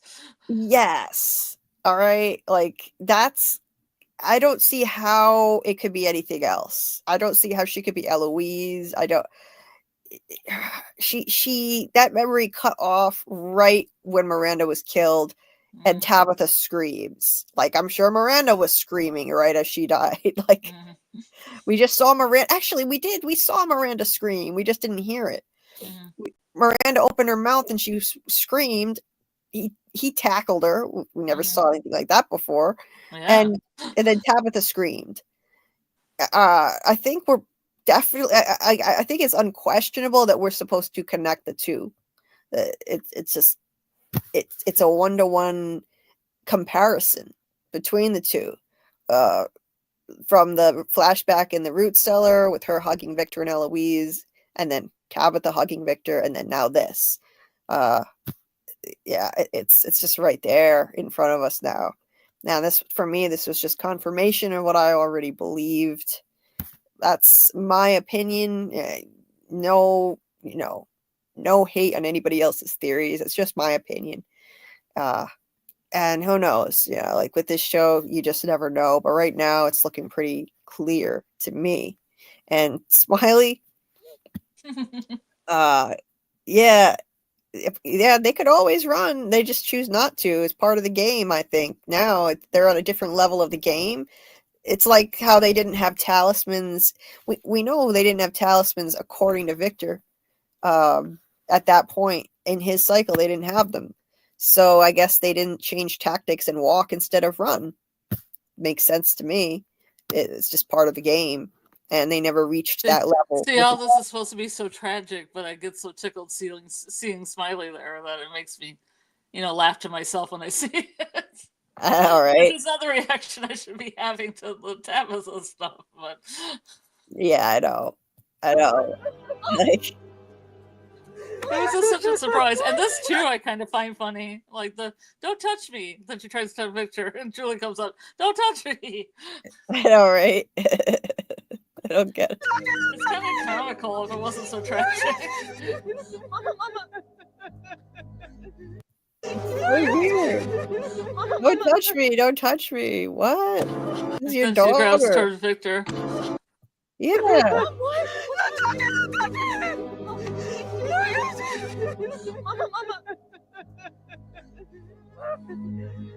Pushes her off. Pushes her away. Reaches for Victor. Yeah.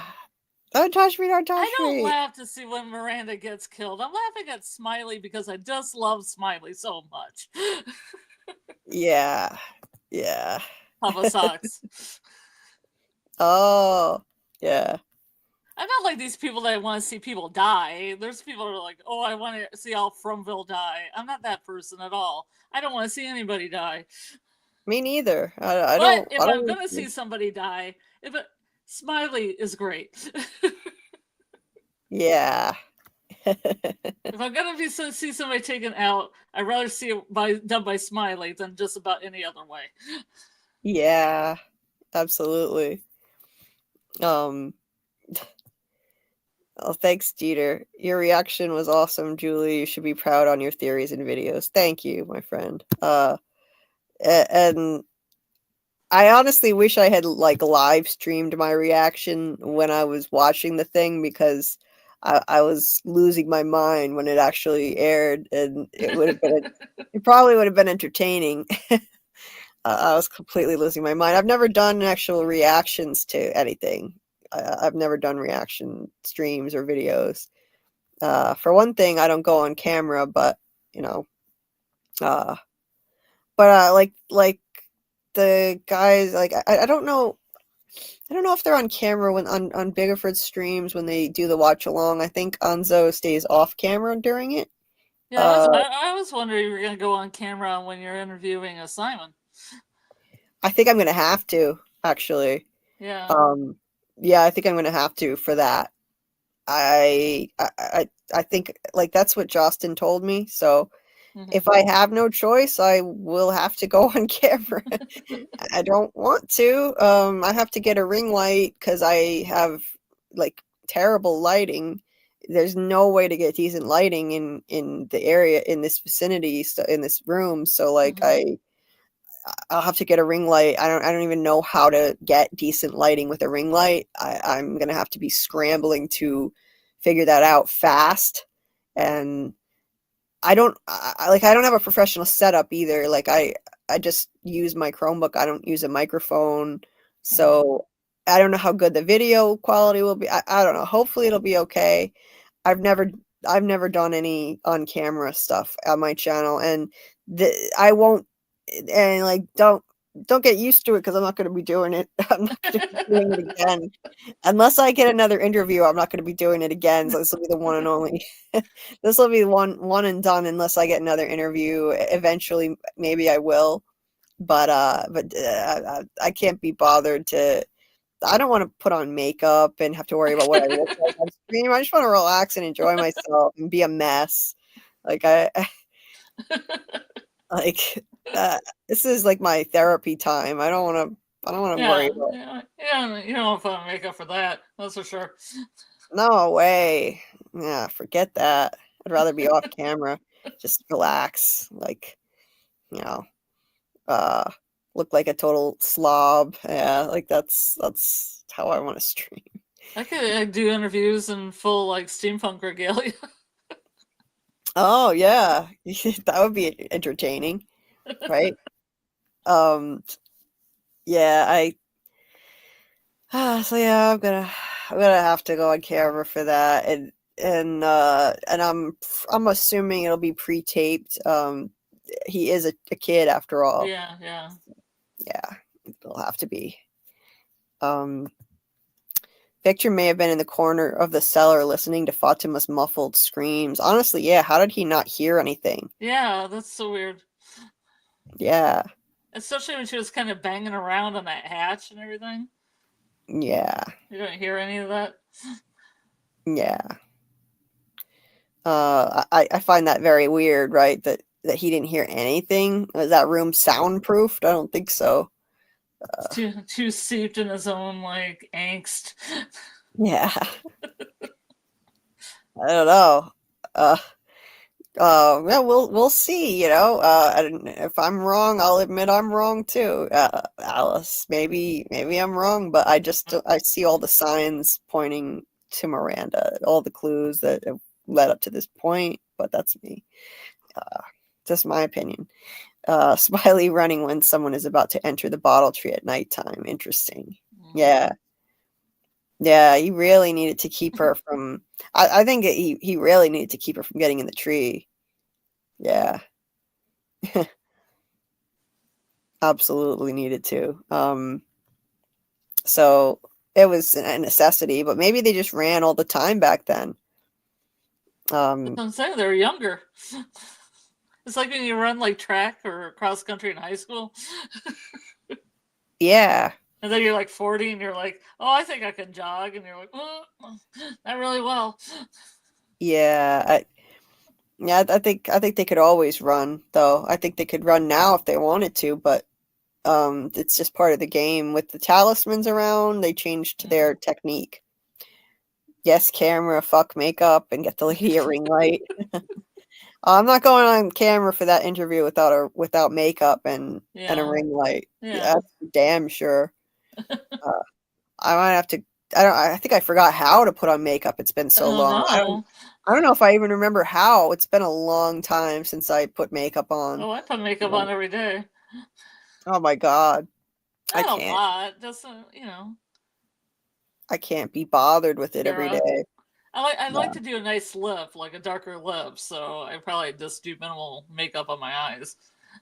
Well, I wear. Gothy. I mean, when I do wear makeup, I wear red lipstick. I do like red lipstick. Yeah. Yeah. So Classic. yeah, I like red lipstick. Yeah. So I'll be doing that. Hopefully I can remember how to do eye makeup again. It's been a while. I've never been particularly good at it. I've never been good at doing eye makeup at all. I'm always swearing at it when I'm trying to put it on and redo it over and over again, trying to get the lines to look the same on both sides with a slight cat eye, like a slight cat eye thing. It drives me insane. I'm always swearing, trying to get them to look alike, and then wiping it off, redoing it. I suck at that. I suck at that so much. Anyway. Well, I'm a natural beauty, so I don't have to use like more than a little mascara, you know. I don't put much on. I'm radiant. That's great, like you don't need much. I don't wear much. I just a little bit of eyeliner and really basic, like light colored shimmery eyeshadow and mascara. That's it. I don't wear a lot at all. I don't know how. I wish I knew how to do more dramatic eye makeup sometimes, because it would be fun. Me too, I have no idea how to do I'm a it. goth kid, so I used to line my eyes, but I mean, I don't do the cat eye very well.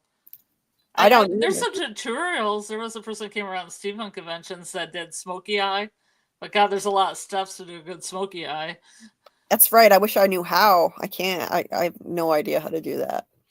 And I don't know how to do like eyeliner well at all. Really, really difficult. That scene keeps reminding me of MJ's Thriller. Yeah, I could see that. The murder scene. Yeah, absolutely. I never heard of. I'm all out of touch with whatever movies have been coming out over the last few years. I never pay attention to movies coming out anymore. New movies. So The Substance, interesting. Okay, I'll have to check that one out. The hatch would most likely lead to the monster tunnels, and they connect to the ruins and probably many other places. I would have to agree. Yeah. I bet the ghost covers the entire door in the ground before Elgin gets back. Yeah, could be. Could be. Okay. Sarah mentioned she and Nathan had step-parents. No one saw her get into the tree after Boyd, but she ended up being at the church. Sus. That's true. She hears voices too. She might be Eloise, good at hiding. Yeah, that's what we were talking about earlier, right? She might be Eloise. And that's true. There's always the question in my head when Boyd and Sarah went to the tree. We don't know for sure Sarah went in, and it's the same with Victor and Sure, I'm going to the tree. I'm gonna walk back to the church.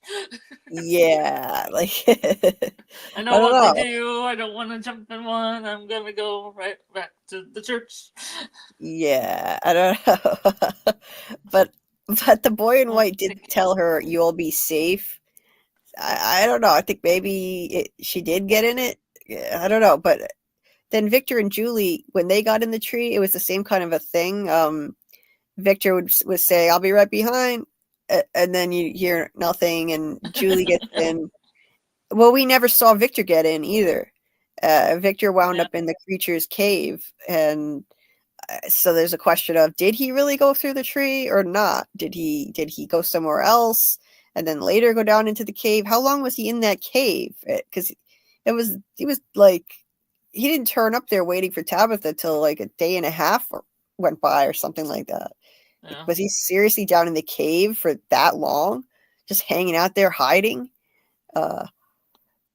So I don't know. It makes me wonder if maybe he was hiding out somewhere else and then he went to the cave later to hide and wait for Tabitha. I don't know. Well, obviously, Para Woman Radio, Sarah. All we need to do is adjust that a little bit by time travel or reincarnation that happened later. Yeah. Right? So easy. Um Then she has memory loss. Because time travel gives you memory loss sometimes, but not all the time. wait, Maybe. what are you referring to? Which comment? Para Woman Radio. With all the kids they had to have pre-taped some stuff. No, the last one at 6 a.m. This Where one, is if I it? could, can I show it? Can I show it? Let me show it. Oh my god, I can show it! I can show it! That was me. I clicked on I couldn't do that last time. Oh my god, I feel wonderful. Feel wonderful. This Are one you right here. Da da da. It says Oh, Sarah now I can ban people. Cool. I can put a user in timeout. Remember that, Papa Socks. Well, you could do that from YouTube. You could totally do that. It says Sarah reincarnated or Sarah as actual Eloise. Isn't Sarah too young to be her actually? She's too young to be actual Eloise, of course. Yeah. So if she's Eloise, then she would have been reincarnated a long time after her death if she died Or back. time travel. Or time travel. With memory loss. Yeah. Yeah, so it could be something like that. I think she may have been reincarnated, but a long time after her, if she died, if her death. Yeah. And welcome, Power Women Radio. Welcome, by the way. Let me go back. I was looking at another comment and then I lost it. Wait a minute. Dr. Brody and Camden, Maine is the globe town in the peach truck map. Oh, yeah. There's a town surrounded by like a circle on the peach truck map. Yeah, maybe it's Camden, Maine. Could be. Tilly celebrated the moment she found out she was in Fromville as if she was back. She interacted the most with Fatima and Elgin. She mentioned to Jim that she traveled the country for a racehorse. Yeah, I think she was back because I think she was reincarnated from, somebody that was there before. Maybe at some level she remembered. Tilly talked about how right before she died, that same episode, she said, I think that maybe life, that life, death isn't the end. It's maybe the beginning or maybe the middle of a grand adventure. I think that was a hint that reincarnation is a thing in this show, that death isn't the end. it's maybe the beginning or the middle of a grand adventure, or in this case, a horrific adventure, because reincarnation brings these people back here again and again and again.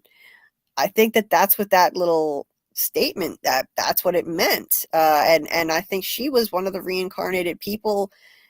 For some reason, maybe she was happy to be back. I don't know why she'd be happy, but yeah, I think she was one of the reincarnated people.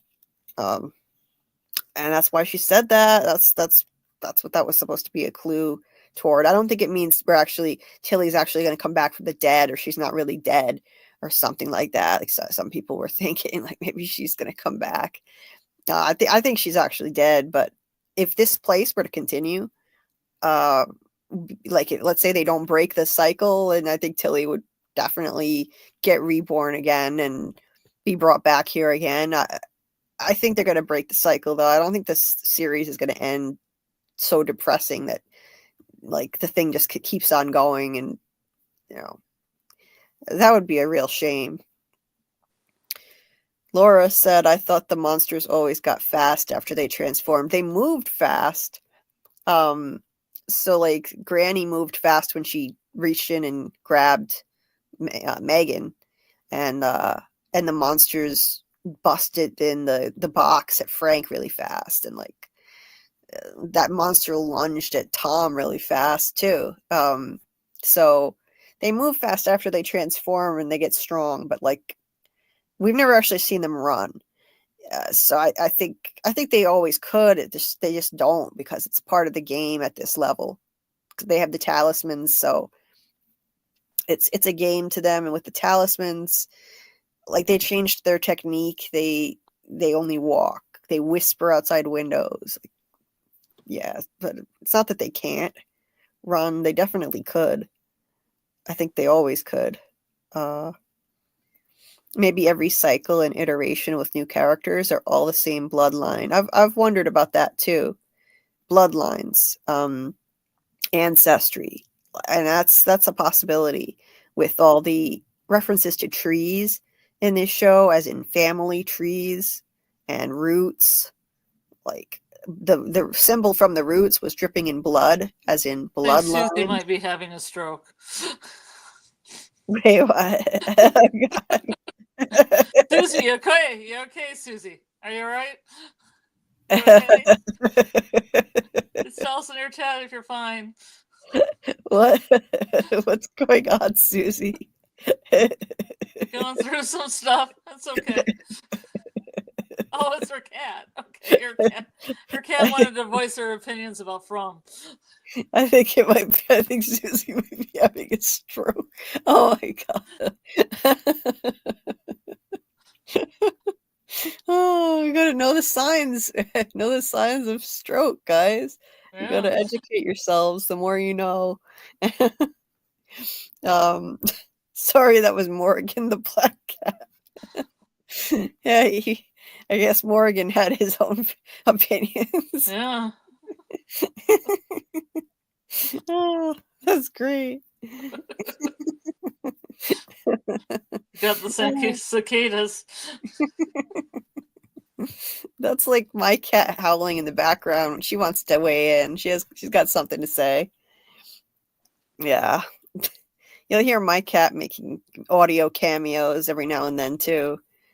So I can relate. That was funny. Good morning, Mackie Vals. Nice to see you. Oh, I was gonna say that Fletcher up here had got our idea for the sitcom, because he said, "So you mean Tabitha spent time with her former husband, her past son, or past daughter this whole season of Henry, Victor, and Sarah?" Right. That's the spinoff. That's the sitcom. My Two Husbands. My Two Husbands. That's it. That's it. You know, it's like an updated paranormal version of Three's Company. Yeah. That would be crazy. Tabitha spent time with her former husband, her past son, and her past daughter, who tried to kill her current son. Yeah. There's a happy family for you. I mean, let's not forget, Sarah tried to kill Ethan, so Well, it'll make for some awkward dinner conversation if they all figure out who they are. Like, imagine that kind of, oh my God, like, so the whole family, like the gang's all here. Like, the original family is all back in Fromville. We got Henry, we got Tabitha with Miranda's soul, we got Victor, and maybe we've got Eloise as a loner out there in the woods, or as Sarah, reincarnated Eloise. Whereas Christopher Jade is like the neighbor, Yeah, he's like, the wacky neighbor, and Jasper's also there as the wacky neighbor. yes, that sounds like a winning sitcom for me. You know, you got the original husband, you got the new husband, you got the wayward daughter who tried to kill your current son, and the angsty teen daughter, of course, and Jade, the side dude, of course. He's in the mix too. Yeah, that would be super messy, super messy. Like, if Jim sticks around, things are gonna get really messy now. Things are gonna get real. Now that she has these memories, like, is she gonna be like wanting to be with Henry now? That's what I'm saying. It seems like she's full on Miranda now, and what she's like, "Hey, you're not my husband," to Jim, and she's like, "Hey, Henry, how's it going?" Mm-hmm. Yeah. We all thought she was gonna be hooking up with Jade. Maybe it's gonna be Henry. And that's why Nathan was always so worried about Sarah, because she's always had some kind of trauma because she's Eloise. Sarah's always seemed messed up. She seems like she carried trauma before she got here, I think. Always thought that about her. Definitely. She's not right in the head. So, yeah, maybe, maybe she carried that trauma into this new life as Sarah. Part of it. Yeah. I can totally see that. I don't know. I think they did that on purpose, that Smiley ran. I think they did it on purpose to show us that they can. Yeah, I think so. Oh, hey Joshua. I don't know how I'm still going either. I'm so tired and in pain. So tired, but great to see you, Joshua. And I appreciate you stopping by. I think you were in my video premiere last night too. Yeah, for those who don't know, while I'm on the subject, I did premiere a video. I don't even know how it did. Hopefully it's not going to crash and burn. Because, it's like, I know everyone's like reincarnation now, but I felt like I wanted to break down the whole theory from the beginning now that we had this revelation, and try to put all the clues together in one place. Make it easier to understand and digest, and so that's what I tried to do with that, and just to kind of make the case for it for people who are not convinced or confused by it. Some people believe it, but they're confused. Other people don't believe it, and that's valid. You don't need to believe it. It's just my opinion. But yeah, so I broke it down in depth, and that is the latest video on my channel that I premiered right before the live. Took me longer than it should have, but it got done. And next I'll do my my breakdown of the episode, which is, it's not a recap. I'll do it, my usual deep dive into the whole episode. But yeah, so if you haven't checked that out, check out my video when you guys get a chance. It's a comprehensive look at the entire story arc, like going back to the clues from season 1 to now of Tabitha as Miranda reincarnated, in my opinion. And I also look into some other things too, like the scene with Victor and the boy in white, and what that could mean in this episode, and like why the boy in white didn't want to help him. So I discussed that, and the Victor scenes, and there's other stuff, and also, the chosen one theory. It's not just reincarnation. There's also the possibility that she could have Miranda's memories because she's tapping into that chosen one role. So that's a possibility too. So yeah, I go into all that in the video. Let me see. Let's see. Imagine an entire show of cats just like watching what the people they are living with are doing and making theories about it. Like it. Mackie said she could still be reincarnated. It just wasn't her time to go to the town, maybe. Who? Who could be? Eloise? Sarah? Like, yeah. Sarah, like maybe, maybe like it took some time. If Sarah, let's say Sarah's reincarnated Eloise, then maybe, yeah, it just didn't happen right away after Eloise possibly died. Who knows? I would find that super interesting.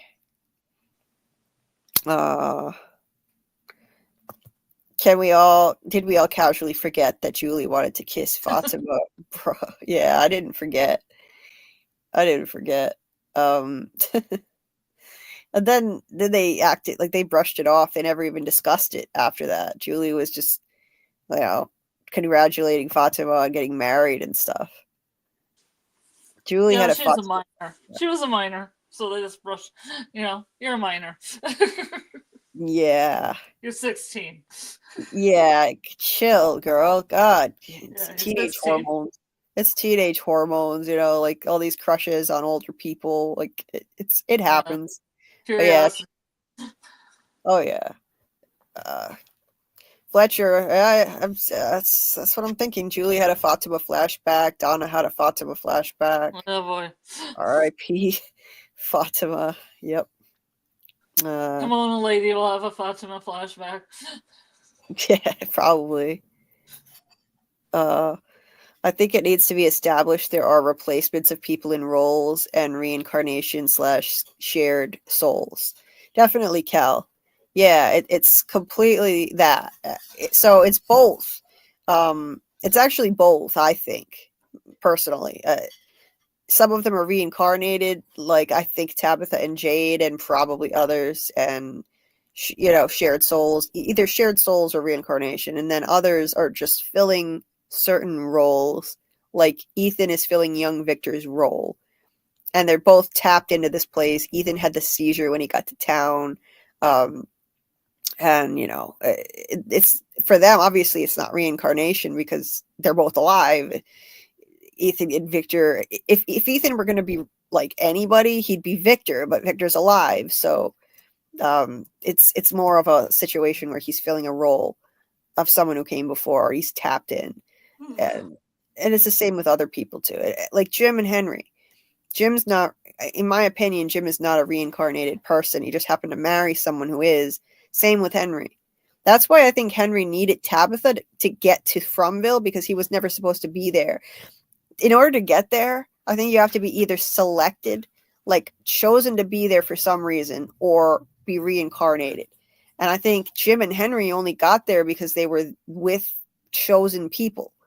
Henry was with Tabitha when he got pulled in via the ambulance, and Jim got pulled in because he was married to Tabitha and they're in the RV together. So, and then others, I think, wind up there because they're either reincarnated or they were chosen to be there. Like some of the people on the bus, and then a bunch of the others are just a bunch of, poor suckers who happen to get on the wrong bus. Like it's not everybody, in my opinion. It's not everybody. Some people just get really unlucky. The most unlucky bus on earth, that one was. Worst bus ride ever. Let's see. Miranda said she thought she was a chosen and saw others before her and the history of From. I think that ability is reserved for the so-called chosen. Yeah, definitely. Yeah, I agree.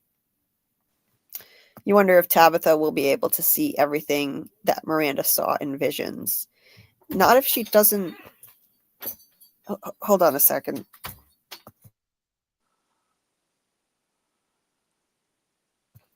Sorry.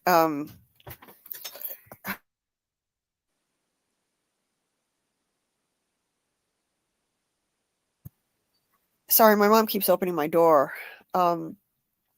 without knocking. Oh. I Yeah. probably should take off soon anyway. We were gonna call it, or were you gonna talk for a little bit more? I'm gonna call it, and I'll probably wait till it hits 7 hours. Oh, And I see. See, I'll stick with you to 7, but then I gotta go. yeah, you didn't get any sleep. No, Don't you have I to? didn't get any sleep. Oh my god, you didn't even get to take a nap on this stream. No, because PM wasn't here. Yeah, well, you could I gotta have. wait till PM or somebody comes up so I can take a little nap. Oh, you could have. I feel bad. You didn't have to do that. You didn't have I to figure stay it's awake. one day this week. It's one day. I don't have to do anything Thursday. Oh, I just feel bad because Friday I can sleep in, and then I can sleep after. Oh, I appreciate it. I just feel bad Yeah, because that's I fine. can, at least I can sleep after this, and you can't. Yeah, so I don't think Tabitha will be able to see all that stuff unless they manage to like make those mushrooms in the woods into, something. Uh, like she's gonna need help. Miranda saw all of that because of the acid combined with the fact that she was a chosen one. So I think Tabitha might need some help for that. But you know what? Actually, though, maybe not now that she's tapped into Miranda's memories. Who knows now? She actually might. Like, remember how she was thinking back? Like, she's thinking she must have missed something in all those paintings. She was looking all night long, looking through those paintings. And she was telling Jim, I feel like there was something I was supposed to find, and I couldn't figure it out. I must have missed it. And I remember thinking maybe she'll figure it out like later. Something will hit her. She'll have a light bulb moment. Maybe now she'll think back and remember something from one of the paintings, and it'll click. That could work now that she has these memories. So, yeah, I don't think Martin is Randall either. Randall doesn't have a marine tattoo. Yeah, I think Martin was Or a from a previous scar. cycle. Huh? Or a scar. No, he doesn't have that either. I think he was from a previous cycle. Yeah, I agree. I sacrificed as one of the 3, hence he was like Julie, able to time travel and knew Julie and Boyd's wife. Yeah, that would make sense. Definitely. That being said, I believe Boyd time traveled when he was in the tree and also when he lit the torch. I think maybe he time traveled and he entered a dream state at the same time. I think it was both, personally. Sounds complicated.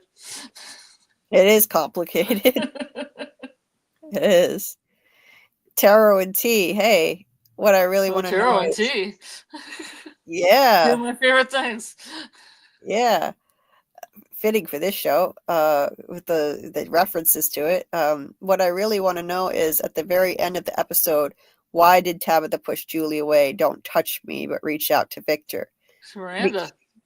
Because I think she was more Miranda than she was Miranda Tabitha. mode. She's straight that up Miranda mode. Yes. I think that she was more Miranda than she was Tabitha in that moment because she just relived Miranda's death through those memories. She relived her own death as Miranda. And so she instinctively pushed Julie away and reached for Victor, her son from a previous life, I think. So that's why I think she did that. JBDD running on fumes. Yeah, I am. I'm tired. I'm really tired. Susie wants to know what your job is, Scarlett. This is my job. This is your job. Yeah. I don't know how you're gonna do this. You've been at this 7 hours. Wow. Oh, that's nothing. My last stream I was live for 11. Which was completely batshit crazy. And I won't be doing that again unless I have help and get off for a while. Definitely. I'm wrapping it up. Yes, I know. It's over 7 hours. So I am gonna get ready to shut it down, Get guys. yourself home. Get yourself home. Yes, yes. Yeah, and thanks, Joshua. I'm at almost 700 views on my premiered video already. Thank you for noticing that. And yeah, if you guys haven't checked it out yet, it's the latest video on my channel, and it's called "The Origins of Tabitha Revealed" from Season 3 Theory. So check that out if you wouldn't mind. I would appreciate it. Give it a view. Even if you think you know all there is to know on all the clues to this theory, even if you've watched my previous videos, this puts all of it together in one comprehensive video, and it doesn't have a bunch of other extra stuff in it. It's just focused on Tabitha, and related stuff, only related to that, and the latest episode, stuff from the latest episode and Tabitha. So it's all related to that theory. And I wonder how many people like fall asleep to us and then wake up to this. yeah, it's probably yeah, that would, What happened? yeah, like I lull them to sleep with my voice apparently, and then you gotta wake them all up. Yeah. Yeah. Thanks, Peter. Thanks, Peter. I will get some rest to dream about the family. Thank you so much. Thank you for being here as always. And I hope thanks. I can sleep for a couple hours. I have this menacing headache. Anybody has headache remedy, blah blah. Anything you guys in the chat have any kind of headache remedies? Let me know. Yeah. Yeah, you're gonna need Surprisingly, it. the belt isn't affected at all. You're gonna need it. You're gonna need something. Thanks for dropping the link to my video, Dieter. I appreciate it. Thank you. Yeah, if you guys haven't checked it out, it just pieces together everything that I could find related to Tabitha, connecting to Miranda from the beginning to now, and especially focusing on the latest revelations, no pun intended, in this episode. Yeah. Everybody watch the beginning of Igor's video too, of the revelations part, because it's funny. Yeah, I'm gonna have to watch that now, for sure. Thanks. Thanks, Kel. Good night. See you soon. I will be back Friday night at 10 p.m. Eastern. Knowing me, I might run late, but hopefully not too late, because I will have guests, and I don't want to. I feel bad, because they'll probably be really on time and punctual, so I can't be like an hour late or something. I'll be Like your sitting here. co-host is punctual. Yeah, but at least you're not going to click the link.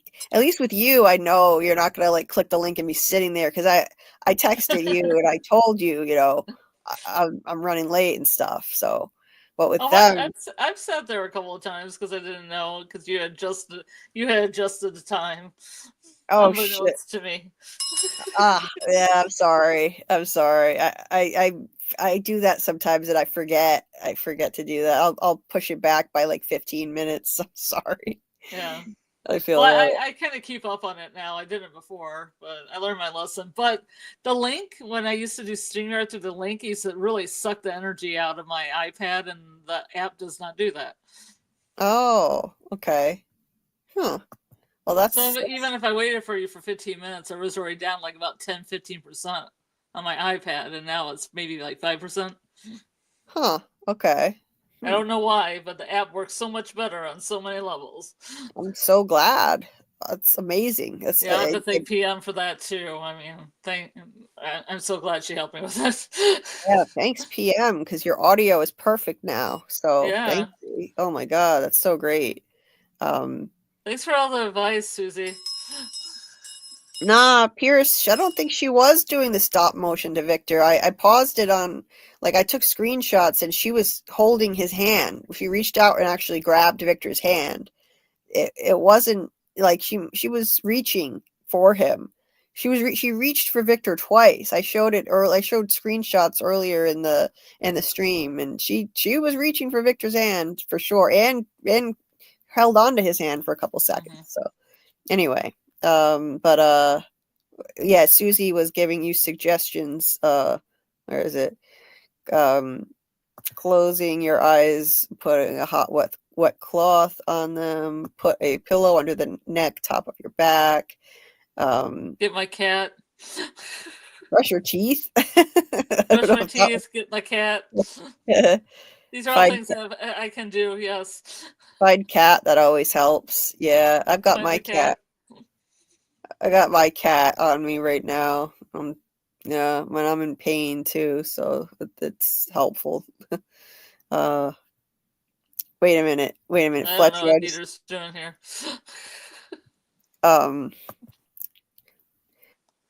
Wait, what Dieter was, what was Dieter doing? Yeah, I don't know what is that? What is that? I don't know what that is. I'm not What is clicking on that it. thing? I don't know. What is that thing? I don't know. I don't know what that is, Dieter. That doesn't look legit, Dieter. Yeah, I don't know what that is. I don't know what That looks emoji like it'll that. take me to the dark web, Dieter. I don't want to go there right now. I don't know what emoji that is. I've never seen that before. I just want to highlight this for a second, though. When Fletcher said when Ethan had a seizure, he also had a dream. What if it was like Julie and he was really in Victor's room and the spider came? Yeah, Julie was having a seizure when she was in that dream state. So that's an interesting point. Yeah. Victor, yeah, Ethan had that vision. He saw Victor actually drawing all of them and saw the pictures on the wall. And then he said someone screamed and a spider came down from the ceiling, whatever that means. So we still have yet to explain that. I don't know if we ever will, but hopefully. This spider? I don't know. Flying spider. Flying spider, monster. I don't know. Bear. I don't know if that will ever fully be explained, but for me, for me it means stop and get some rest. Okay. It is in the shape of a stop sign.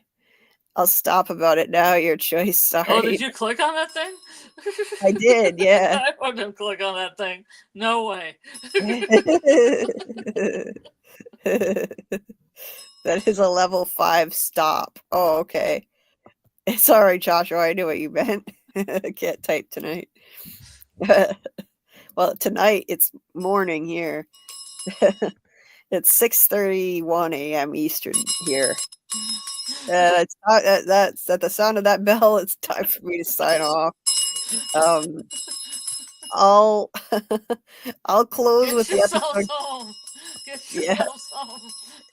I'm gonna close with the trailer, so you might not want to look at it if you want to Oh, avoid get it. out of here. Get out of here. At least mute myself. Get out of here. Muting it. Muting it up. This is actually Thanks everybody in the chat and Julie and everybody. You've all been fabulous. Yes. Thank you, Scarlett, for sacrificing your sleep and being here and being awesome as always. I appreciate you. And I feel bad that you had to lose all that sleep. I feel really bad about that, but I appreciate it. I wouldn't expect it though. Now, if I can find the damn trailer, I will close with the trailer. I'm looking for it. Where the hell is it? Why are these always so hard to find? Where is the damn thing? I don't want to just end it without anything because where is it? Where is it? I can't find it.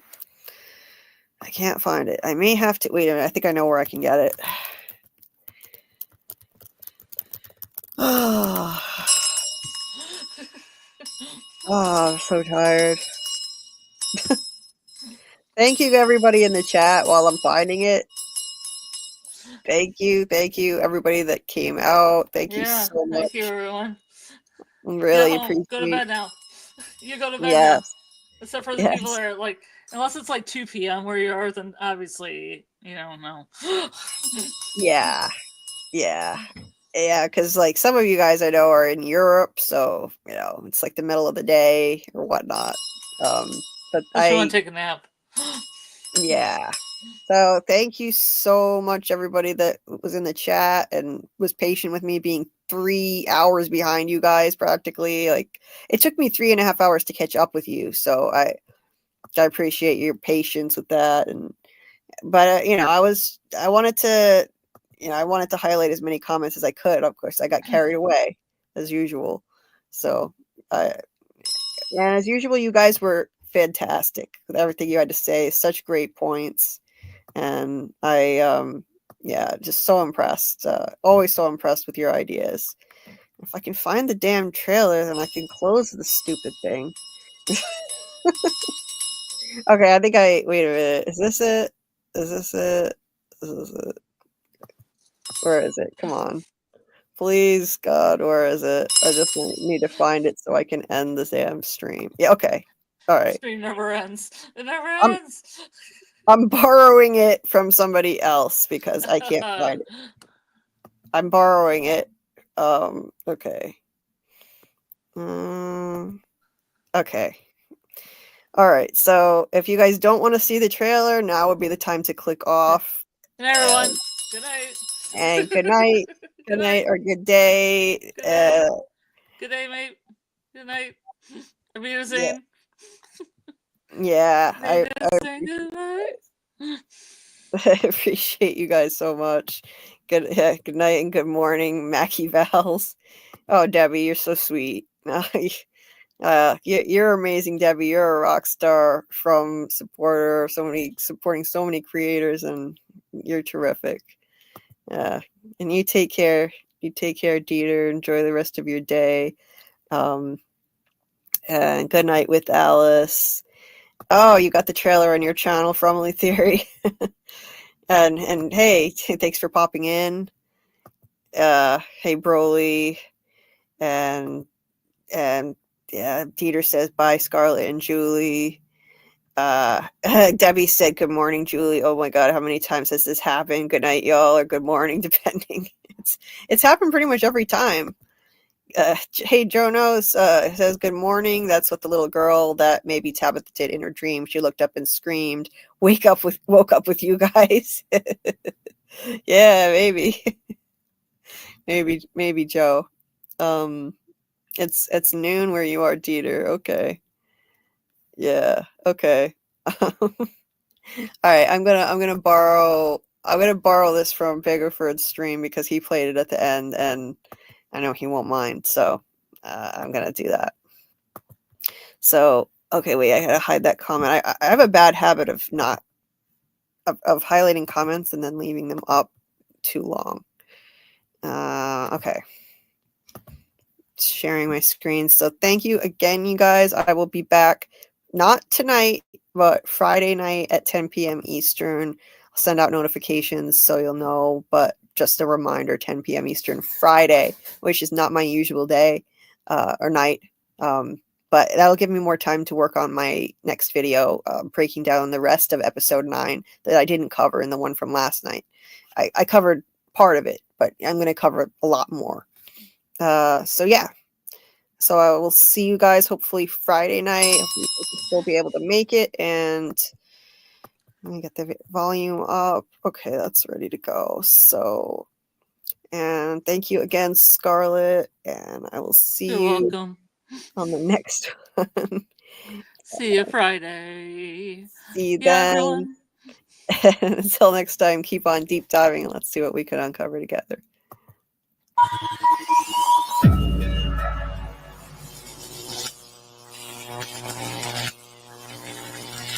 Once the baby is born, we all get to go home.